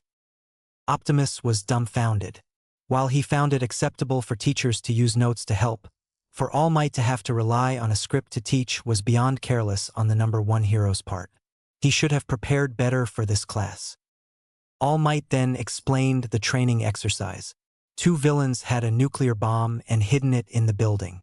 The heroes needed to either find the weapon and touch it to disarm it or defeat both villains in under 15 minutes to win. If the timer ran over 15 minutes or both heroes were captured, the villains would win. It sounded to Optimus like one of those classic action movie setups Jack, Miko, and Raph talked about. And after all, he's been through many situations like this before. A threat with little time to resolve and barely any information to go off of. All Might. Time's limited, and we'll choose teams by drawing lots. Tenya. Isn't there a better way? Izuku. Think about it. Pros often have to team up with heroes from other agencies on the spot, so maybe that's the reason we're seeing that here. Optimus saw the logic in Izuku's statement. It made sense, after all. He didn't always have the luxury to bring whoever he wanted with him on his missions, nor had the opportunity to work with those he got along best with. A perfect example is when he and Wheeljack had to save Bulkhead from Dreadwing. Optimus didn't have anything against the Wrecker, but he wouldn't be eager to travel in the Jackdaw again anytime soon. Primus was his ship cramped. Tenya, yes, I see. Life is a random series of events. Excuse my rudeness. All Might, and oh sweat. Now let's draw. Team A. Izuku Midoriya and Achiko Ururika. Team B. Shoto Todoroki and Mizo Shoji. Team C. Momo Yayorozu and Minoru Mineta. Team D. Katsuki Baku and Tenya Ida. Team E. Yuga Aoyama and Mina Ashido. Team F. Rikido Sato and Koji Koda. Team G. Denki Kaminari and Kyoka Jiro. Team H. Fumikage Tokoyami and Tsuyu Azui. Team I. Mashiro Ojiro and Toru Hagakure. Team J. Eijiro Kirishima and Hanta Siro. Team K. Optimus Prime. Soon, 10 teams of 2 were formed and 1 team of 1. This is what Optimus was worried about. Given the odd number of their classmates, it would leave one student by themselves, and as the humans would say, he drew the short straw. Optimus. All Might, sir? All Might. Yes, young Prime? Where is your partner? Do we have another person with an invisibility quirk in the class? Optimus. I have no partner, All Might. There were 21 of us in the class, meaning one was going to be left alone. Did you plan for this to happen? All Might began to sweat nervously. He didn't plan for this to happen. Crap. He's got to do something to salvage the situation. All Might. Not to worry, young Prime. Soon enough. I'll explain what we'll do to accommodate you. When we get there. Not a moment sooner. All Might then walked away before he could let it slip anymore. All Might. Perfect. This way he won't suspect a thing. Optimus frowned as he watched the retreating hero. Seems being the #1 hero didn't translate to being a good teacher. Optimus then looked towards his classmates. Some seemed excited to be paired with their partners, others annoyed, and most indifferent. Achiko. Wow, what are the chances? We're a team. Achiko cheered as Izuku looked nervous. All Might dig his hands into 2 separate boxes, labeled Villain and Hero. All Might. I declare that the first team's TO fight will be these guys. In his hands, from the Hero box, he drew the letter A, while from the Villains he drew D. All Might. Team A will be the heroes. Team D will be the villains. That would mean Izuku would be fighting Katsuki head-to-head, and that worried Optimus. He may know little of them, but he could already tell that both boys had some history with each other, and it wasn't pleasant. Whatever Izuku did, or what Katsuki thought he did, was enough to send the blonde bomber into a rage and try to attack Izuku yesterday if Optimus and Aizawa hadn't stepped in. But now, without an instructor or Optimus present, and this being a real fight, how far would Bakugo go? Optimus only prayed to Primus it didn't go too far. All Might. Everyone can go to the monitoring room to watch. Everyone. Yes, sir. As everyone else made their way to the monitor room, Izuku stood in place, sweating nervously. He turned to see Katsuki glaring at him, causing him to feel even more nervous. He felt a hand on his shoulder and looked to see Optimus. He gave Izuku a calming smile. Optimus, do your best, Izuku. That was all he said before he walked away. And that was all he needed to say. Izuku felt a surge of confidence swell within him as he turned to glare at Bakugo. The blonde was surprised by the act of defiance and gnashed his teeth. Denki, who do you think is gonna win this? Ijiro, I'm gonna go with the villains. Bakugo looks super strong and his quirk is really powerful. Practically made for combat like this. Also, Ida is no slouch with those engines in his legs, his kicks must hurt a lot. To be honest, it doesn't look like that good of a matchup. The heroes don't seem to have much combat ability compared to the villains. Uraraka's quirk seems more towards support, while Midoriya's breaks his bones. I don't see a clear way how the heroes can win this. Rikido, yeah, the villains got power, mobility, and an advantage in time limit. The heroes are definitely at a disadvantage. Optimus, power is not everything in a battle. Everyone looked at Optimus, who was staring at the screen since they arrived in the monitoring room. Mina, watch A mean OP? Optimus, I mean that power isn't weight. OP? Mina, yeah, it's your nickname. Optimus Prime. OP. Op. Like overpowered. 'Cause you're at the top of the class. You don't like it? Shoto seemed to narrow his eyes at the Prime while Momo had a contemplative expression on her face. Optimus was surprised at the nickname. It's been a long time since anyone's called. The nostalgia caused him to smile. Optimus. No, I do not mind. You may call me that if you wish, Mina. As for what I was saying, power isn't everything in a battle. Quick thinking, adaptability, and an unyielding desire to push through despite the impossibility of succeeding are what decide a battle, not some mere illusion of strength. Many of the students looked in awe at the Prime's words. It sounded so different from what they'd heard of all their life. They were told that only those with strong quirks would be able to make it far in life, but here was someone who claimed that such things were unneeded. Momo frowned at Optimus' words. What he said about quick thinking and adaptability being key factors in deciding a battle was something she struggled with. Given the nature of her quirk, she needed to think through her plans so she wouldn't waste any of her lipids. So to hear Optimus call out her weaknesses, if though unintentionally, made her feel a pit in her stomach. All Might. Wise words, young Prime. Everyone looked to see All Might had returned from his meetings with Team A and D. All Might. A hero shouldn't give up just because the odds are against them. We face the impossible every day as pros, and it is our duty, nay, our responsibility to push against that tide. Understand? Everyone, yes, sir. All Might's permanent grin only widened as he moved to begin the battle trial. But before he did, Optimus stopped him. Optimus. All Might, sir, I have a concern. All Might. If it's about your situation, remember I said I would tell you when the time was right. Optimus. It's not about that. It is about this matchup of Team A versus Team D. Or more accurately, Izuku versus Katsuki. All Might looked for Optimus to continue. Optimus. As I'm sure you saw from your spying on us yesterday during the quirk assessment test. All Might. He noticed me? Optimus. You saw Katsuki attempt to attack Izuku after he had thrown his ball. Me and Aizawa stopped him, but it was clear he was aiming to seriously hurt Izuku. All Might, who was sweating guiltily from being caught, asked Optimus. All Might, what are you trying to say, young Prime? Optimus. It is clear that there is some sort of animosity that Katsuki holds for Izuku, and now that they are in this battle trial, I fear Katsuki will use this as an excuse to hurt Izuku far more than is allowed. All Might. What do you expect me to do then, young Prime? Call off the exercise and draw 2 new teams. The heroes and villains are already set up. We'll be burning daylight if we don't start soon. We only have a limited time in class after all. Optimus. Does class time matter when someone's life is on the line?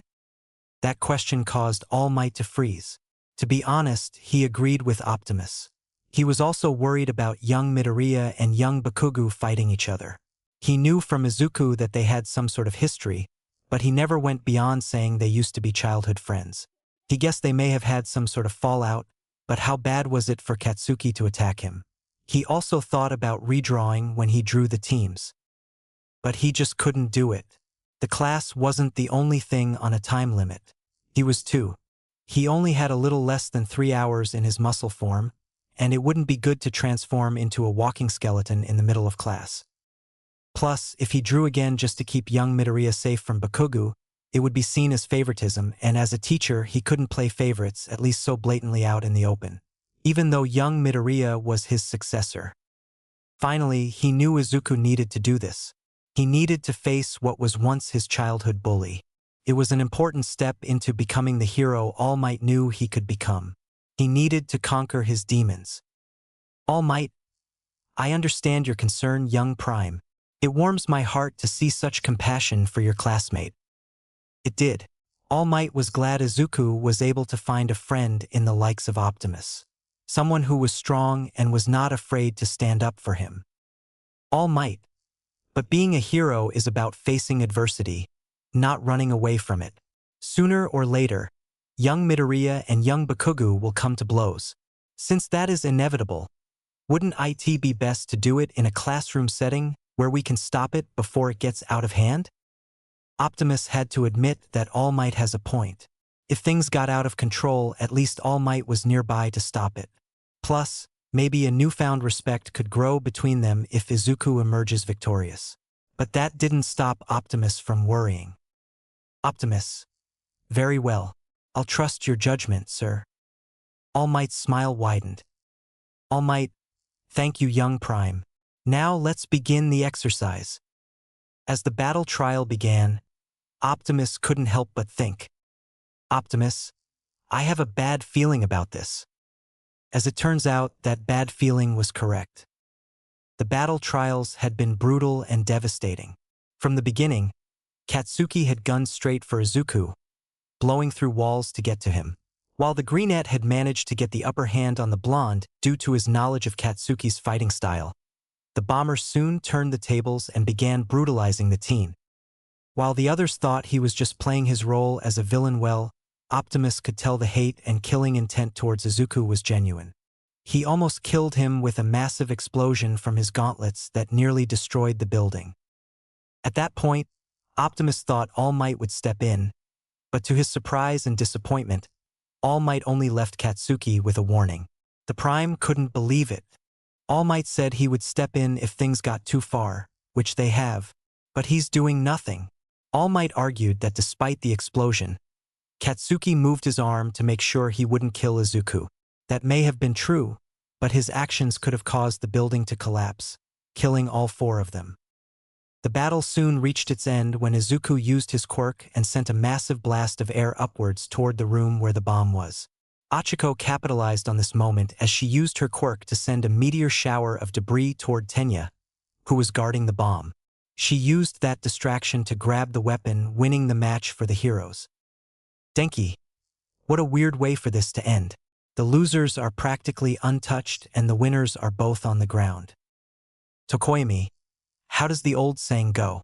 They may have lost the battle, but they won the war. Tsu. This class is intense. As the others were talking amongst themselves, Optimus was looking down, his hair covering his eyes. He clenched and unclenched his fists, trying to calm his raging heart. He looked at the screen and saw that Izuku was being carried away by robots, most likely to Recovery Girl's office. At that moment, he didn't see Izuku passed out from his injuries and exhaustion. Instead, he saw Raph, who was slowly dying due to being exposed to dark energon. Once again, he failed to protect a friend. He then turned and moved to leave. Hanta. Hey, where are you going? Optimus. To check on Izuku. Mashiro. I don't think you need to worry, those robots have it handled. Tsu. Besides, you could get in trouble for leaving class. Optimus. I do not care. Make sure to tell All Might of my absence. And without another word, Optimus left the room. Everyone was silent for a long moment before someone spoke. Ijiro, not looking back or freezing at the fear of punishment, but pushing forward. Man, that exit was manly as heck. In the nurse's office, Optimus arrived just in time to see Recovery Girl give Izuku a kiss that healed most of his injuries. She turned at the sound of the door opening to see Optimus enter. Recovery Girl, hello Optimus. Optimus, hello Recovery Girl. How is Izuku? He asked as he looked over Izuku. He looked for the most part healed aside from some remaining burns and bruises. Recovery Girl, he was exhausted when he came in. As you know, my quirk only works best when the person is awake and conscious, as it requires a lot of the person's stamina. I can't do much outside of normal treatment when the person is asleep. Optimus, I see. The two stayed silent for a long time looking over Izuku. Recovery Girl, shouldn't you be in class right now? Optimus, I'd rather be here checking on Izuku. Recovery Girl, humph, never took you for the rebellious type. Optimus chuckled. Optimus, you have no idea. He was the supreme commander of the rebel Autobots against the Decepticons after all. Recovery Girl, are you alright? Optimus, I am fine. Recovery Girl, bull crap. Optimus looked at the doctor in shock. Recovery Girl, you've been clenching and unclenching your fists since you've got here, and the way you're looking at Izuku seems like you're a million miles away. My eyesight may not be what it used to be, but I can recognize the look of shame and guilt on a person's face. Optimus sighed. Was there nothing he could hide from this woman? Optimus, this is all my fault. Recovery Girl, no it isn't. Crash. The doctor was shocked when Optimus punched the wall in anger, cracking it. Optimus, yes it is. I knew something was wrong with Izuku and Katsuki. I knew something needed to be done, but I did nothing but stand aside and expect someone else to handle it. And now Izuku is lying there because of my carelessness. Just like Raph nearly died from... He cut himself off as he realized the slip-up he made. Something Recovery Girl caught. Recovery Girl, who's Raph? Optimus, a friend of mine, one who nearly died because of me. He then shared with Recovery Girl how Raph nearly died due to poisoning from a dangerous substance given to him by someone Optimus refused to stop multiple times throughout his life. Of course that someone was Megatron and the substance was Dark Energon, but Optimus didn't tell her that. When he was finished, Recovery Girl gave him a flat stare. Recovery Girl, you're an even bigger idiot than I thought. He wasn't expecting that. Optimus, I don't Recovery Girl, none of that was your fault. You didn't ask this person to hurt your friend. Taking the blame for something you didn't do isn't noble, it's selfish. Optimus, but... Recovery Girl, and this isn't your fault either. It's this boy's, the blonde bomber, and that big oaf. Midoriya could have forfeited, but he was too stubborn to do so. That Bakugo kid should have held back but was too prideful to lose. All Might should have stopped the match, but even he got too absorbed in the fight to stop it. So stop blaming yourself. Save that guilt and shame for things that are your fault. Optimus was silent. She was right. He should save his guilt for when something is his fault. She was just like Ratchet in that way, who would at times try to talk him out of his self-loathing. He then smiled. Optimus, thank you, Recovery Girl. Recovery Girl, no thanks necessary. Healing the sick and talking sense into morons is what I do best. Optimus chuckled as he moved to leave. Optimus, I'll try and pay you back for the damage I caused your room. But if you'll excuse me, I should be getting back to class. Recovery Girl, go on. You wouldn't want to get into any more trouble than you already are. Optimus then opened the door, but Recovery Girl called out to him. Recovery Girl, go easy on those kids though. I would hate to have any more patients on the first day. Optimus chuckled as he shut the door. Optimus arrived back in the monitor room as soon as the fifth battle ended. Everyone's eyes were on him, except Bakugu, who looked lost in thought. Tenya and Achiko ran up to him. Achiko, is Deku okay? Optimus, he is fine, but it seems he will be resting for the rest of the school day. He was so exhausted recovery girl's quirk couldn't heal him completely. Achiko sighed in relief. Achiko, that's a relief. Tenya, I am glad to hear Midoriya is well. However, that does not excuse your actions, Prime. Leaving in the middle of class, and without a teacher's approval, is strictly against the rules. He admonished the Prime while chopping his hands like a robot. All Might, he's right, young Prime. The trio turned to look at All Might. He still had a smile, but there was a tint of disappointment in his expression. All Might, while I am glad to see you care for your classmate, you still left in the middle of a class without my permission. I already saw what you tried with Aizawa yesterday. Please try to not make this a habit. Optimus was silent before he responded. Optimus. Yes, sir. All Might nodded and moved back to the front of the class with the 3 students following him. Kyoka, you were lucky you weren't here for the second match. Optimus. Why? What happened? Mina. It was crazy OP. Todoroki just touched the wall, and the whole building was covered in ice in less than a minute. The cold even got to the monitor room. Seriously, it was freezing. Even All Might was shaking. Optimus' eyes widened. One person had that kind of power. Toru. Yeah, it was so cold. I was so glad I had my costume made from the fabric of my hair instead of going naked as Kohei Horikoshi, the author of the manga, made me. Mashiro, but you're invisible. Nobody would even see anything. Toru, it's the principle of it. Optimus took the moment to look over at Shoto. The boy glared back at him. He did see Shoto using his ice power during the assessment test yesterday, but it was small things like ramps, making the ground ice to slide on, etc. But to think he could freeze an entire building and not end up killing anyone. He would become a powerful hero with that level of control. But Optimus could tell from the look in his eyes there was something wrong with the boy. He was broken in some way. Sad, angry, resentful, some it towards himself, some of it towards another. What could cause such emotions in someone so young? All Might. All right, class. We're now at the final battle for today. For this last round, it will be Team K versus any volunteers. It was clear from the way All Might was nervously sweating that he just pulled this out of the air. Optimus sighed in disappointment. It seems he hasn't come up with a good enough plan for Optimus after all. Both Shoto and Katsuki perked up, the latter coming out of his depressed state for a moment. This was it, a chance to fight against, from what the quirk assessment test showed, the strongest student in class. A chance for each of them to achieve their goals. Shoto. If I beat him, I get closer to my goal, proving I don't need his quirk. Katsuki. I'll show this extra he's just another stepping stone to becoming number 1, and make up for my pathetic loss against Deku. Both teens moved to raise their hands, but someone beat them to it. Momo, we will. Everyone looked at Momo and Minoru in surprise.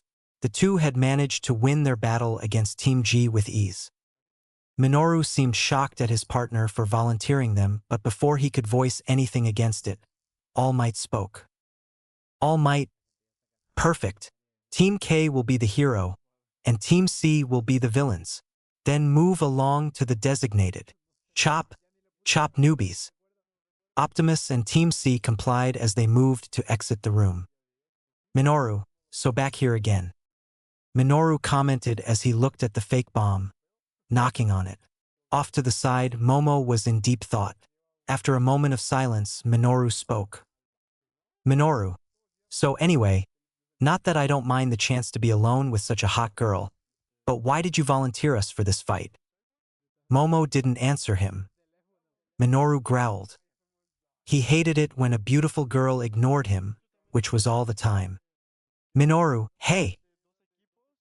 Momo seemed to snap awake as she turned to her partner. Momo. Sorry, what did you say? Minoru. I asked why you volunteered us for this.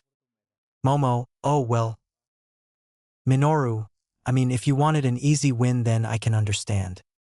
Momo, it won't be an easy win. Minoru was surprised by the level of seriousness that entered Momo's voice.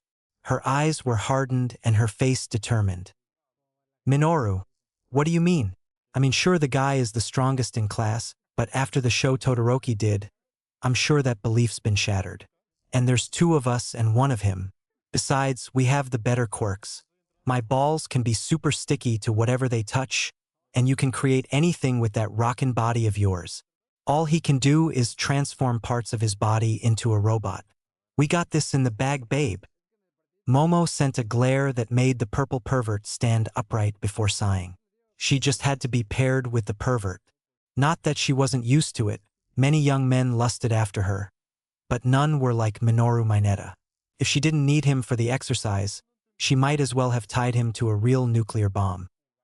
But she also couldn't deny his points. On a surface level, they had a clear advantage over the heroes, or just hero in this case. They outnumbered him, knew the layout of the building better than he did, already done the exercise. Plus, he had no idea the extent of either of their quirks since he was absent for their battle. Should be an easy win. Momo, so why do I feel so nervous? Indeed, despite the reassurance that they had the advantage, she just wasn't sure they had a chance of winning. She didn't even feel this nervous when going up against Team G, and they had more advantages than Optimus. She knew why, because she had underestimated him before and paid dearly for it. When she first met him, she thought he was a simple, timid boy who didn't have enough money to pay for a meal, someone to be pitied. But she was surprised when she saw him in UA almost a year later. She figured then he must have had some skills, but that first impression of him was still in her mind, especially after she saw he didn't know how to tie a necktie. Then was the revelation that he scored first on the entrance exam and got first in the quirk assessment. That and standing up to Aizawa finally shattered the image she initially had of him in her mind. He was strong, no doubt about it, if not physically then certainly in spirit. His eyes carried a willpower she'd never seen before. That's why she was nervous, but also the reason why she wanted to fight him. Her underestimating him led to her second placement in the test yesterday. She wanted to face him again, knowing what he was capable of. She would beat him. And then an idea came to her. It was time to turn a weakness into a strength. Momo, Mineta. The pervert stood at attention. Momo, here's the plan. Standing outside the building of the mock battle, Optimus sat on the ground cross-legged. He was meditating, clearing his mind from any distractions or unpleasant thoughts so that he could focus. Recovery Girl suggested he try it to help clear his mind at times. He was going up against Momo and Minoru. Momo would create any non-living thing with her quirk, so she could create any number of items against him. He would need to be ready. Minoru was a bit of an unknown to Optimus. He saw him use those purple balls on his head to jump around in the sidesteps during the assessment, so he knew he could have enhanced mobility thanks to it, but there was more to him than meets the eye, he could feel it. However, since it was just him against two, All Might gave the handicaps that all he had to do to achieve victory was touch the bomb. He even took away the villains' comm devices so they wouldn't be able to communicate. But with someone like Momo, he figured such an action would be useless. Regardless of the challenge, he would push forward, as he always did. And then the bell rang. All Might, battle start. Optimus opened his eyes and his iconic faceplate shut around his mouth. Time to show his classmates what he's made of. Time to show his classmates what he's made of. Moments earlier. Back in the monitor room, the students began to gossip among themselves. Hanta, who do you think is going to win? Rikito, it's gotta be Team C. Team K is just one person. Denki, yeah, and remember he left after the first match, so he doesn't know what their quirks are. Kyoka, he almost missed you making a complete fool out of yourself and me. Denki grumbled in embarrassment at her statement. He tried to surprise Team C by releasing a power shock, but Momo had created an insulation sheet to keep them safe. The attack left Kyoka dazed and Denki dumb, costing them the match. Mina, I don't know. OP was the one who got first in the entrance exam and apprehension test. If anyone could solo this match, it'd be him. Or Todoroki. The Ice and Fire user said nothing as he stared at the screen, watching Optimus sitting outside. Katsuki, Robo Boy is gonna win. Everyone turned to look at Katsuki in shock since that was the first time he'd spoken since his defeat, and he was doing it in praise of someone else. Ijiro, what makes you say that, Bakugu? Katsuki sked at the extra so casually chatting with him but didn't lash out. His mind flashed back to the sludge villain and apprehension test from yesterday. Robo Boy had managed to save. Man, he hated using that word regarding himself. He wasn't weak. Him, while the other pros stood on the side, cutting with the right amount of force and precision to free him. He also managed to pull him to the ground and keep him there with one. But more so, it was the look in his eyes. They had a fire in them. Not a raging, burning inferno, but a tempered flame, honed by years of experience. Experience that could only be gained through one method for one so young. Robo Boy had been through hell and came out stronger from it. He'd been through more than the average youth could even imagine and was all the stronger for it. No way any of these extras would be able to beat him except for maybe Icy Hot and himself. Both Tenya and Achiko found themselves agreeing with Katsuki, not that they would admit it out loud. They were with Optimus during the entrance exam and saw that he was a force to be reckoned with. But that was against robots. How would he fare against living people? All Might himself even had a strong belief the Prime would win. He was there during the sludge villain and saw him heroically charge in after young Midoriya and helped protect both boys as he bulked up. He also saw his performance on the entrance exam and quirk test Aizawa had them do. He was without a doubt incredible. All Might, time to see what you can do, young Prime. Battle start. Before Optimus entered the mock building, he hung outside and drew his ion blaster. He then peeked inside, looking for any sign of movement. He even picked up a rock and threw it inside, seeing if the sound would cause any disturbance. There was none. He then leaped into the room and whipped his blaster around, looking for anyone who may have been trying to sneak up on him. He surveyed the area around him, looking for any sign of someone being there before him, and found none. Optimus. No sign of any movement down here, which means the bomb must be on a higher floor. Optimus then proceeded to the second floor, hugging the walls and keeping his blaster charged and ready. He entered several rooms and quickly looked inside, keeping his blaster leveled. Nothing so far. Denki. What's he doing? All Might. He checking the rooms, while keeping his weapon ready should anyone seek to surprise him. It was strange to All Might though. The way he was checking the rooms and keeping himself out of sight wasn't how any normal hero student would do it. Rather, it was as if he was a seasoned soldier who had done this countless times. All Might. Interesting. Optimus had just finished checking the last room.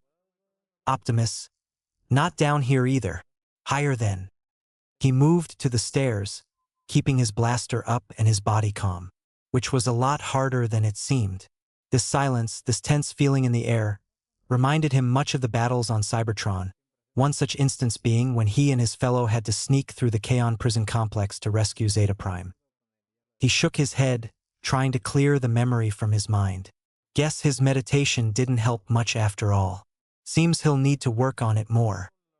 As he was ascending the stairs, he saw something thrown towards him. He quickly aimed his blaster and fired. The objects were destroyed.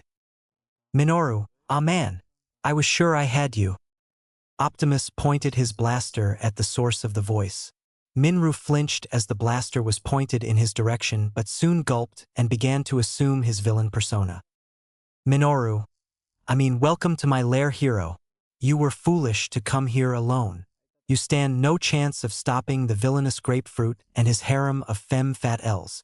I would suggest rolling over and dying now to save yourself the embarrassing defeat. Optimus was at a complete loss. He didn't know Minoru well, but he was sure he wasn't normally like this. And what in the name of Primus a harem or femme fatales? More Earth phrases he would need to research later.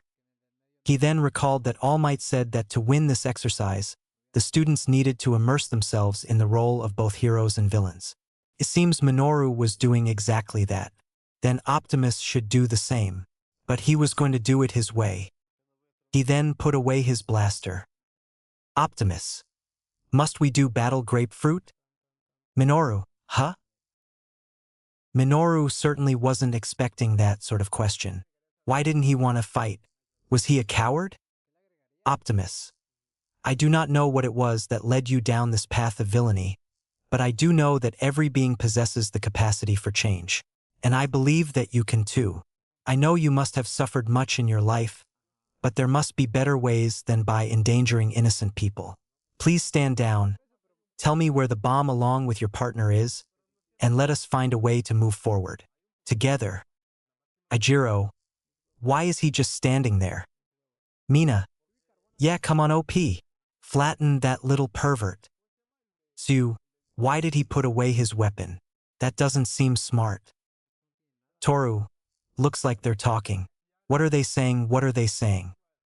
Kyoka. I don't know. All Might, who was able to listen to their conversation thanks to his earpiece, was astonished by what he saw. Never before had he heard of a hero trying to end conflict in this training exercise by asking the villain to stand down. But the more he thought about it, the idea itself was brilliant. Perhaps he should have that be a hidden condition in future classes. Minoru looked at Optimus in confusion. Was this guy so afraid to fight real people that he covered that with the excuse of not wanting to help him? Minoru had to admit, though, that if that was his strategy, it was working. He was brought up to not want to fight, to stand down and go along with Optimus' ideas. Suddenly, playing the villain didn't feel right anymore. But then he remembered his reasons for wanting to fight this guy and shook his head. He needed to beat Optimus Prime. If he did, then he would claim the status of Class 1A's top dog. All the ladies would fawn all over him after that, especially Yaoyorozu. He wasn't blind. He could see the real reason why she wanted to fight this stud. She had the hots for him. It made him hate the Prime even more. Barely 2 days into the school year, and he's already got the hottest girl wrapped around his metal fingers. Minoru. Nice try, hero. But I won't fall for your self-righteous act. I will never surrender, especially not to a coward like you. Optimus seemed to look regretful. Even though this was an exercise, he hoped his plea would be able to reach Minoru enough for him to stand down so no one, mainly Minoru, would get hurt. But it seems he was too fixed in his villainous ways. He then looked at Minoru with a determined expression that made the midget flinch. Optimus. So be it. I gave you a choice to end this peacefully and you refused. Now live with the consequences. He then redrew his ion blaster and opened fire. Minoru was surprised and barely dodged all the blaster bolts. Denki. Whoa, he's shooting him. Is he trying to kill him? All Might. Not to worry. Young Prime's weapons are strictly non-lethal. At worst, young Mineta will simply get a concussion for a bolt. I hope. Minoru was scrambling to dodge the blaster fire. His small size helped, and using his balls as a springboard helped him to bounce around the hallway. Optimus' blaster stopped to cool down, and that's when Minoru took his chance. Minoru. Take this. Grape Rush. He then began throwing multiple sticky balls at the Prime, who moved into the other room to dodge. He held his now cooled-down blaster and waited for the barrage to stop. When there was a pause, he leaned out and opened fire. Minoru dodged and continued to throw the balls on the ground. Optimus then stepped out completely from the room into the hallway and opened fire. His blaster hit the ground next to Minoru, and the impact sent him flying back, ceasing his assault. Optimus moved to check on him but found he was stuck. He looked down at his feet and saw they were stuck to the balls Minoru threw to the floor. It was then that he realized Minoru's plan. Minoru. Haha. You fell right into my trap, hero. I'm sure you didn't know this, but my balls can stick to any surface. But I don't stick to them, I just bounce off them. I wouldn't even dream of breaking free. It's impossible to do so. No one has ever managed to escape my sticky grape trap. It's over, hero. I did it. I beat the stud. Hot ladies, here I come. He began walking to the hero, pulling out his capture tape. Optimus tried to lift his feet, but the balls held him in place. He had to admit Minoru had him a well-thought-out plan on the fake villain's part. But Optimus had a way out of this. He fired into the ground and caused the ground to give way, and he fell through the floor. Minoru was surprised and ran to check on the Prime. The hole dropped Prime to the second floor, but the dust from the debris clouded Minoru's vision. He felt his heart beating faster as he moved to step away when a hand shot out to grab his leg. He felt his heart beating faster as he moved to step away when a hand shot out to grab his leg. Minoru screamed in terror as he was pulled down the hole, used his quirk and stuck the balls to the floor before he fell completely through the hole. He felt his body almost torn in two as he held onto his lifeline with a death grip. After a few tense seconds of struggling, the floor the balls were sticking to was torn up and Minoru fell through the hole with a scream of terror. He landed on the floor with a hard thud and a boot stomped on top of him. He looked up and saw Optimus aiming an ion blaster down at him. Minoru gulped as the blaster was aimed at him. Optimus. This did not need to end in violence, but you forced my hand. Now tell me, where is Momo and the bomb? Minoru was terrified of the person standing over him but managed to gulp the lump down his throat. Minoru, I won't tell you anything, hero. Optimus' gaze only narrowed as his blaster charged up. Minoru, 5th floor, northwest corner of the building, across the hall from the room with a window. Please don't kill me. Minoru whined, the tears falling from his face. He stopped as he then felt the sound of tape and felt it wrapping around his leg. He looked at the appendage and saw the Prime wrapping capture tape around his leg. All Might. Minoru Mineta from Team E has been captured. He looked at Optimus and saw that he had a grateful, if regretful expression on his face. Optimus. Thank you, Minoru. I am sorry it had to come to this. Optimus then got up and walked away. Minoru, Yaoyorozu's waiting for you. She has the whole floor rigged with traps, no way you can beat what she has planned for you. Optimus stopped. Minoru had a point. From what he gathered due to his interactions with Momo, she seemed to be a calculating person who tried to prepare for every expected outcome. So the only way to beat her was to do the unexpected. He looked out the window and got an idea. Momo wiped the sweat off her brow as she finished the last line of her defenses against Optimus. It wasn't that long since her perverted partner was eliminated, so she got to work on finishing the traps she had for him. The stairs leading up to the 5th floor were filled with trip wires that, when tripped, her signature Matryoshka dolls would explode. Not in a flaming explosion, but with either glue or any other adhesive to trap Optimus in place. If he made it up the stairs, he would need to contend with 2 automatic tennis cannons, shooting tennis balls at 110 miles per hour. Nothing lethal, but it would certainly leave a mark. She then had each of the rooms rigged with different traps in place should he try and search them. The final touch was a cannon directly in front of the door to where she and the bomb were, triggered to fire a soccer ball the second the door creaks open. And, even if he managed to make it through all that, he would need to get past her and her trump card before he got to the fake bomb. She then looked at the timer she made when the countdown started. Less than 5 minutes remaining. She had a feeling all those traps wouldn't be able to stop him, but they would at the very least slow him down. Hopefully until the timer runs out. It was a foolproof plan. She took every possible entrance into account, even choosing one of the windowless rooms. No way would he be able to sneak past her and her traps. She pulled out a high-calorie protein bar to eat to help replenish her lipids just in case when she heard something. A sort of rumbling, and it was coming from the ceiling. Crash. The roof caved in, forcing Momo to move back as Optimus dropped from the ceiling and landed on the ground. He stood up, tall and proud as he gazed at her. Momo was speechless as stared at him. Momo, how did you get around all my traps? Optimus. I knew you were expecting me to come from either the stairs or even a window, which was why you chose this room. So I chose to attack from someplace you wouldn't expect me. He then pointed upwards.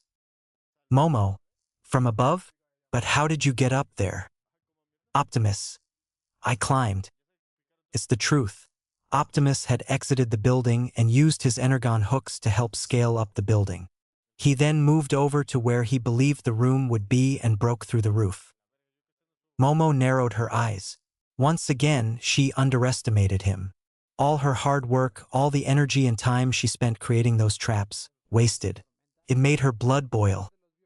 Optimus. We do not need to fight Momo. Simply stand down and let us resolve things peacefully before more innocent lives are lost in this madness. She was a bit surprised at his words but figured he was just playing his role as the hero, trying to get her to lower her guard. She narrowed her eyes. She wouldn't surrender. Even if all her hard work amounted to nothing, she wouldn't just give up. Using her quirk, she created a metal staff and got into a bujutsu stance. Optimus realized her intentions and sighed. Soon though his gaze got serious and he transformed his right arm into a sword and got into a stance. Optimus. Very well. Let's end this. The two combatants stared at each other for a long moment before Optimus made the first move. He lunged at her, swinging his sword horizontally for her to block with her bow staff. She shoved the blade away, striking at his head, but he blocked her attack. The two stared into each other's eyes, at that moment acknowledging each other as warriors, and then the duel began in earnest. If only it could be called that. Since her first creation, Momo had been hard at work learning how to use the items she created to the best of her abilities, which included weapons. She practiced with swords, nunchucks, and sai, learning several techniques with each of them. But the one she spent the most time with was the bow staff. Since making her choice, she was then tutored by the best teachers money could buy, and she had a lot of money.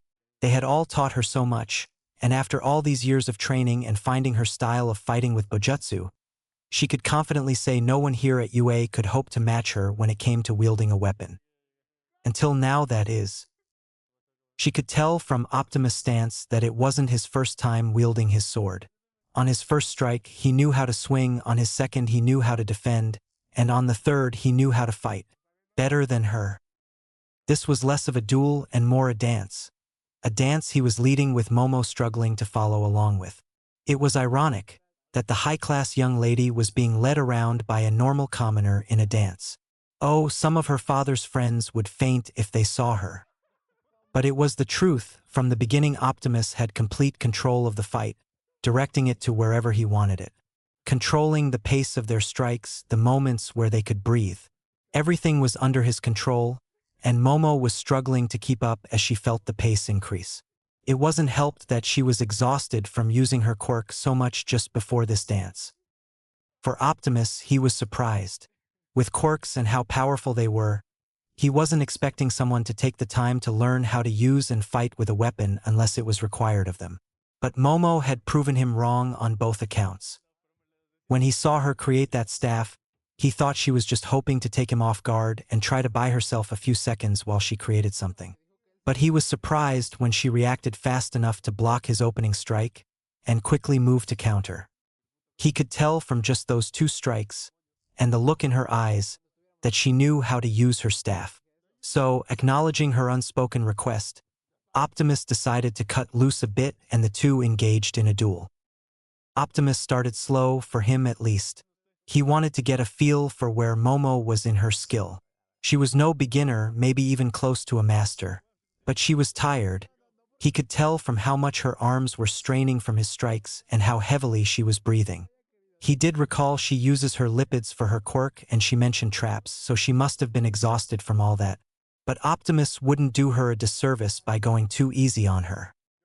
Deciding to test her adaptability, Optimus swung his blade up with all his strength, his Cybertronian blade slicing her metal staff in half, much to her shock. He then delivered a Spartan kick that sent her rolling backward and hitting the wall. He jumped and moved to stab her in the face, but she moved her head just in time as his blade stabbed through the wall. She recovered as she created a handheld taser moved to strike him. He grabbed her hand with his free hand and disarmed her with ease. He then dragged his sword through the wall to strike, but she rolled under the blade as it passed overhead. The moment he took his sword from the wall, she had finished making another metal staff, this one being made from stronger metals. Optimus. If I take any longer, then the bomb will go off. Time to end this. And for that brief moment he stopped holding back. He was a whirlwind of speed and grace. His blade struck with laser-focused precision. Momo barely lasted 5 seconds before she was so overwhelmed by his swordsmanship that her staff was knocked from her hand. She began to create another one but stopped when his blade was at her throat. His blue eyes, which were usually so kind, were staring directly at her as if daring her to make a move. Optimus. This has gone on long enough. Stand down now. Momo had to admit he beat her and she admired him for that. But if she was going to go down, she was going to go down fighting. She had enough lipids for maybe 2 more creations, which was enough. She created a flashbang, pulled the pin, and threw it directly at the Prime, forcing him to cover his eyes. She had already made the mask to cover his face from the blinding white light. While Optimus was blinded, she grabbed her fallen bow staff. She then moved to strike the back of his head. If she used enough strength, the attack could either stun him or incapacitate him. He then grabbed the staff before it could hit him. At first, she was surprised he recovered from the flashbang so quickly, but saw that his eyes were still shut. Momo. He predicted where I would strike. Her astonishment was short-lived as he gripped the pole with both hands, lifted her over his head, and slammed her down to the ground. Momo groaned as she had landed on her side, thankfully not on her back. Optimus threw the staff away and looked down at her. His eyes now recovered from the blinding light. Optimus. This duel is over. You have lost. Momo tried to stand back up, but she was too weak to do so. Her lipids were exhausted, and even if they weren't, she couldn't think of anything to use to surprise him. He had completely defeated her. Now all that was left was to wrap the capture tape around her and he would win. Only he didn't. Momo saw that he was walking away from her and moving to the bomb. Momo, what are you doing? Optimus. Defusing the bomb. Momo, what's the point? You already beat me. Just wrap the capture tape around me and you'll win. Optimus. Perhaps in this exercise, but not if this was real. Simply defeating the villains will not result in the bomb's deactivation. Stopping the villains should be secondary to ending the more immediate threat to people's lives.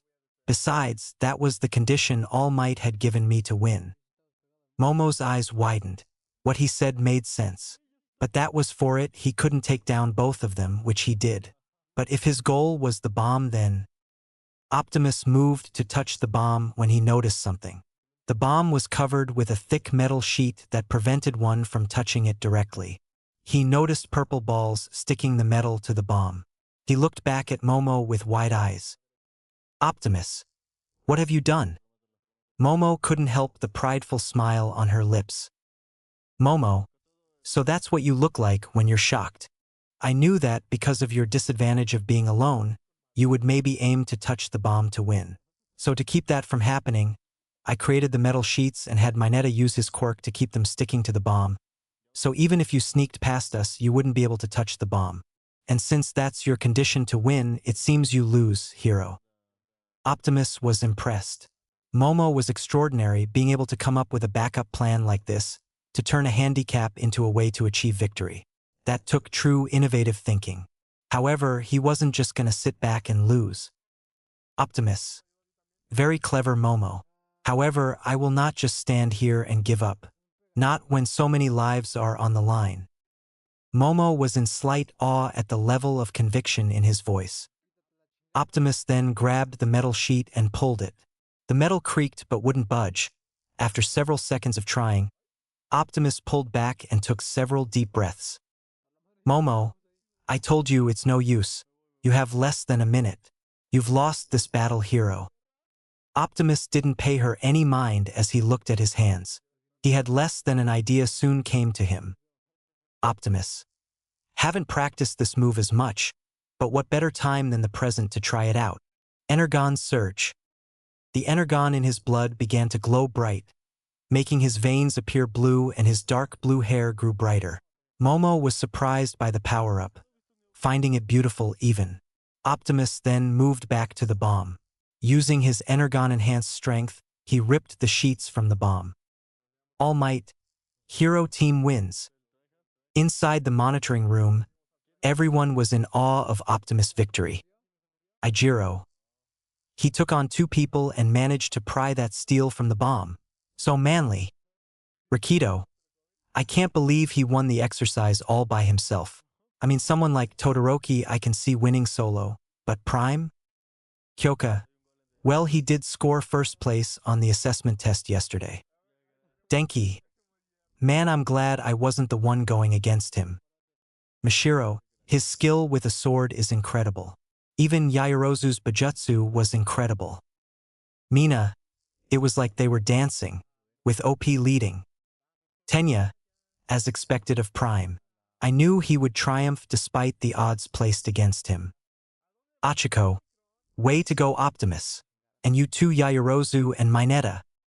All Might was giving the Prime a silent congratulations. But his mind was focused on one moment specifically. The moment he pried off the doors, All Might saw the veins on his arm glowing blue, much like how young Midoriya would glow red with One for All. He began to wonder if there was a connection. Shoto himself was in awe of the battle. Optimus Prime fought with incredible skill, intelligence, and power. He was a force to be reckoned with, and Shoto needed to beat him. If he did that, then he would prove he could be a hero with just his ice. Katsuki's expression was unable to read as his hair covered his eyes. He clenched his fist in frustration. Momo was speechless. That was her trump card. The last desperate move she could pull to stop him. And with nothing but his raw strength, he forced it aside. It was incredible, and it made Momo feel like a failure. Momo now hung her head in defeat. She tried her hardest, used everything she had to try and beat him, yet it wasn't enough. Was she really that weak? Was she that usual? Optimus. Are you okay? Here negative thoughts immediately ceased as she looked up and saw Optimus' hand outstretched to her. She stared at his hand and then up to his face to see a concerned expression on his face. She took his hand and he helped pull her to his feet. Momo, yes, I'm fine. Thank why. She didn't as her legs suddenly gave out and she would have fallen had Optimus not grabbed her. Optimus. Momo, are you okay? Do you need a doctor? I can take you to Recovery Girl immediately. Momo. How can he go from trying to destroy me to showing such concern for me? Momo thought with a blush. Momo. And no need for that, Optimus. I'm fine, truly. Just lost the strength in my legs. Also, I used all my lipids, so I'm very weak at the moment from lack of food. Optimus breathed a sigh of relief. Optimus. I'm glad you're okay. Will you be able to walk? Momo took a tentative step forward but was barely able to move before gravity took her, with Optimus catching her. She blushed in embarrassment. Momo, not likely. Guess I'll need to wait for the medbots to carry me back. You can go on ahead. Optimus didn't feel comfortable leaving Momo here alone, even if it was safe. Then he got an idea. Something he saw once in an Earth movie. Optimus. I believe I have a solution. Momo. A solution? What is... wait. What are you doing? Momo suddenly screamed as her whole face burned red. Optimus. I am carrying you. Is there a problem? Momo, and no. Not exactly a problem per se, aren't I a little... heavy though? Optimus. Not at all. Optimus had decided an easy way to get her back to the monitor room was to carry her himself. It would save time, plus he was strong enough to lift her without any difficulty. Plus he had worked enough with Ratchet to know how best to hold someone who was injured or exhausted. It made sense and was logical. The only problem, or at least for Momo, was that he was doing the famous princess carry. To be carried like a princess was a fantasy every young girl wished for, and Momo was no exception. As she got older, that wish soon devolved into a silly childhood fantasy. But now it was happening for real, and all Momo could do was blush and look embarrassed. At that moment, Momo couldn't help but feel how strong his arms were as he held her with them, nor notice how broad and sturdy his chest seemed as he held her close to him. A small smile found its way onto her face. Momo, I guess it isn't so bad to live out silly childhood fantasies. Optimus himself started to feel his heart rate accelerate for some reason, but Optimus paid it no real mind. Optimus. Perhaps my body is still calming down from the use of the energon in my blood.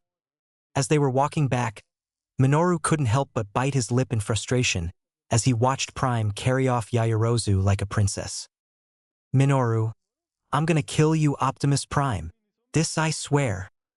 After Teams C and K returned, All Might had concluded the class, rushing off to who knows where. The students changed out of their hero costumes and hung out in the classroom. Save one explosive bomber. Katsuki. Finally the day's over. Today had not gone the way Katsuki Bakugu had envisioned. He was sure he would establish his status as the top dog in the school, put Deku in his place, and wow everyone with his quirk as he did throughout elementary and middle school. But nothing had gone according to plan. First, he lost the first mock battle of the school year to Deku of all people. Then he got a front-row witness to both Icy Hot's and Robo Boy's power, and that further dampened his mood. It was a real eye-opener. He thought with his quirk and the amount of effort he put into mastering it, he would have no competition like always. But those two, Icy Hot had a power that could counteract his own quirk, while Robo Boy's skill far surpassed anyone in class, even his own. They were the real deal. But what irked him the most was that Deku, that lying piece of crap, didn't even need to use his quirk, at least directly against Katsuki, to win. Just one use and he managed to help his team win the whole match. Katsuki. Just go home, Katsuki. Just go home. Murder a bunch of germs in your teeth. And don't think about Izuku. Kakin. Wait up. Katsuki? Are you kidding me? What? While he was fuming on the inside, his vocal words sounded unnaturally calm, which unnerved Izuku, who had his arm in a sling. Izuku's lip was trembling, wondering if he should even be saying this.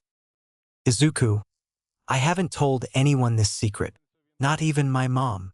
I have to tell you something. Maybe then you'll understand what's been going on. I wasn't hiding my quirk from you. It was given to me by someone else. Recently. Katsuki perked up at that. A quirk was given to Deku? Izuku. But I can't tell you who it is, so don't ask.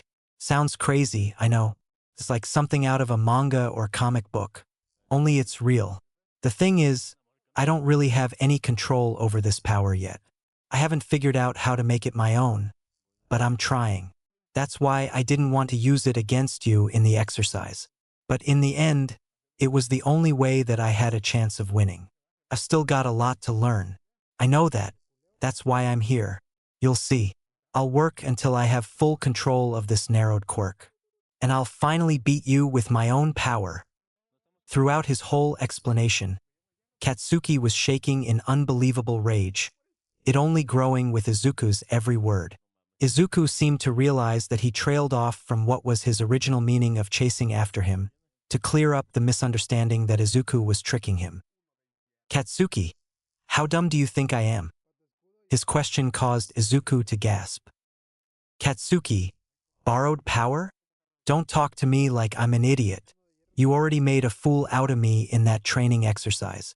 So, did you come here to rub it in? I lost. And to make matters worse, it was to you. I already lost once when I came second in the exam to Robo Boy, but that's not enough. When I was watching that ice guy, and when I saw Robo Boy take down two people on his own, I realized I couldn't beat either of them in a head-to-head fight. Crap. I even agreed with what that girl said about launching a full-scale attack indoors. My attack was so stupid. Dang it. Dang it. Dang it. Dang it. Enjoy that win, Deku. You won't get another. I'm just getting started. Got that. I'm gonna end up the number one hero no matter what. Katsuki had tears in his eyes as he laid bare all his insecurities since coming to UA. But this loss managed to light a fire in him. He would get better. He wouldn't fall behind his classmates. He'd become the greatest hero ever.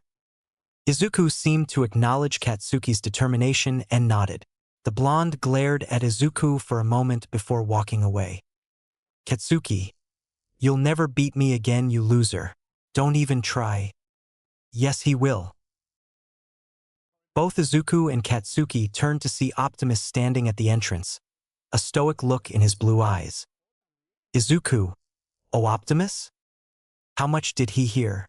Did he hear the part about his quirk being given to him? Katsuki, you got something to say, Robo-Boy? Optimus, my name is Optimus Prime. Try and remember that, along with the rest of your classmates, Katsuki Bakugu. As for what I said, Izuku will surely beat you next time. Katsuki, what makes you think that loser stands a chance against me? Optimus looked toward Izuku and smiled. Optimus, because he fights for others. He risks his body, his health, and his very life to protect others. Fighting for others, especially those dear to you, can give you the strength to do the impossible. I've seen it done many times throughout my life. Izuku was in awe of Optimus' words. The Prime then turned to Katsuki and frowned. Optimus, but you fight for nothing. That is why you will never win against Izuku or anyone else with a desire to protect others. Katsuki glared at the Prime, who stood unflinching at his gaze. Katsuki, whatever, I'll beat you to Robo-Boy. Just watch as I'll make you eat your own words. He then continued on his way. Izuku let out a breath he didn't even know he was holding. All Might. There you are. Both Izuku and Optimus were blown to the side as All Might came bursting through and placed his hands on Katsuki's shoulders. All Might. Bakugu, I found you. Just so you know, pride is an important attribute to have. But while you certainly have the abilities of a pro hero, there's still plenty you have to learn. Katsuki, let go of me, All Might, right now. All Might was confused at the rejection as he looked down at Katsuki, who covered his eyes. The blonde looked at the hero, tears lingering in his eyes. Katsuki, save your speeches. I'll be more famous than even you, and I'll do it without your help. All Might didn't exactly know what to say. Usually, when something like this happened, he would say just a few encouraging words and everyone would feel better. Guess that didn't help much compared to teaching. Optimus. All Might, sir? The number one hero turned to see both Optimus and Izuku there. All Might. H. Young Midoriya and Young Prime. Sorry, I didn't see you there. Izuku. No worries. We're both okay. All Might. That's good. While I have you two, I would love to hear some feedback. What did you think of class today? Izuku. It was amazing, minus the pain in all. But being able to be taught by the number one hero was such a blessing I'll cherish for a long time. All might expect such a response from Izuku, given that he was a hero fanboy. But he really wanted to know Optimus' opinion, since he would give him an unbiased one. All Might. Glad to hear it, Young Midoriya. And you, Young Prime, what did you think of your first heroics class? Did I live up to expectations? Optimus was silent for a long moment as he pondered his answer. Optimus, I have to be honest. For a class on heroics taught by the number one hero, I am very disappointed. Both Izuku and All Might flinched at his statement. He was disappointed in a class taught by the symbol of peace. All Might. What do you mean, Young Prime? Optimus. You came to class almost completely unprepared to teach, having to rely on a script to answer everyone's questions. I know sometimes teachers will need notes to work off of, but that you shouldn't need to rely wholly on a script to teach a class, else it isn't you teaching the class but a piece of paper. He got him there. He did mean to study the lesson plans Nizu sent him, but he was so busy training Midoriya to receive one for all that he had no time. He thought it'd be okay if he just copied the lessons onto a script to not appear completely lost. Optimus. Then there was how you were planning to organize the team battles, specifically with me. You assured me that you would have a plan for how to handle there being a team of only one. But you put off thinking about the problem till the last minute and scrambled to find a solution when it was time for me to fight. He was right. All Might was so used to following the lesson plan for 20 students that he never thought about what to do if he had 21. So he just went with whatever popped into his head when the moment called for it. Optimus. Third, there was how you handled the matter with Izuku and Katsuki. You knew that Katsuki held extreme animosity towards Izuku and tried multiple times to attack him. Yet knowing that, you still pitted them against each other. I understand not wanting to show favoritism to any of the students, but you disregard the safety of everyone in that exercise, especially when Katsuki unleashed his attack. Instead of stopping the exercise, you let him off with a mere warning, when his actions in a real-life scenario could kill innocent civilians. All Might was sweating now. He knew he should have stopped the exercise after Katsuki's attack, but he wanted to give young Midoriya the chance to face and defeat his childhood bully. Optimus. And finally is your favoritism for Izuku. Both users of One for All flinched at Optimus' statement. All Might tried to wave him off with a laugh. All Might. Ha ha ha. What do you mean, young Prime? I don't have any favoritism for young Midoriya. He's just my student. Same as you are. Optimus. All Might. His tone caused the number one hero to freeze. Optimus. I know you may have more experience being a hero in this world than me, but don't think of me as an idiot. I can see you have some sort of relationship with Izuku. A strong, personal one at that. Izuku tried to stop Prime's train of thought. Izuku. Now wait. We really don't have a... Optimus cut him off by raising his hand. Optimus. I do not care what the truth of your relationship is. Whether you two are master and apprentice, father and son, or even just a hero and his fan, it's none of my business. Both Izuku and All Might sighed in relief. Optimus. However, remember this, All Might. Izuku is not your only student. You have an entire class, an entire school of young men and women who all look up to you and want to learn from you. Don't focus so much on Izuku that you end up neglecting them. All Might had no words to say. Optimus Prime was able to easily pick apart all his flaws as a teacher after only one day of class. It was both impressive and scary. Optimus then bowed. Optimus. I apologize if my words were blunt and offensive, but I wanted to give you my honest opinion since you asked. I hope you take these words to heart and work to improve yourself, All Might. I know you have a lot to teach us. And with that, Optimus moved to turn in the direction of the dorms. Izuku and All Might watched him leave. Izuku then turned to his mentor. Izuku, All Might, don't let what Optimus said get you down too much. It's only your first day after all. All Might held his hand up to stop his protege. All Might, don't, young Midoriya. Please don't discount what he said. Everything he said was right after all. Izuku was shocked by All Might's admittance to criticism as the pro bowed his head and had a depressing chuckle. All Might, I thought my 4 decades of experience being a hero and our 10 months of training would have prepared me for teaching a class how to be heroes. Boy, was I wrong. I just fumbled through the lessons and reacted to any problems that came my way like a hero. But that isn't how a teacher is supposed to act. They should already have a plan in case things get out of hand like today. And I shouldn't focus all my attention on you, young Midoriya. If I do that, I'm failing 20 other students who are depending on me to teach them everything I know. Izuku, All Might.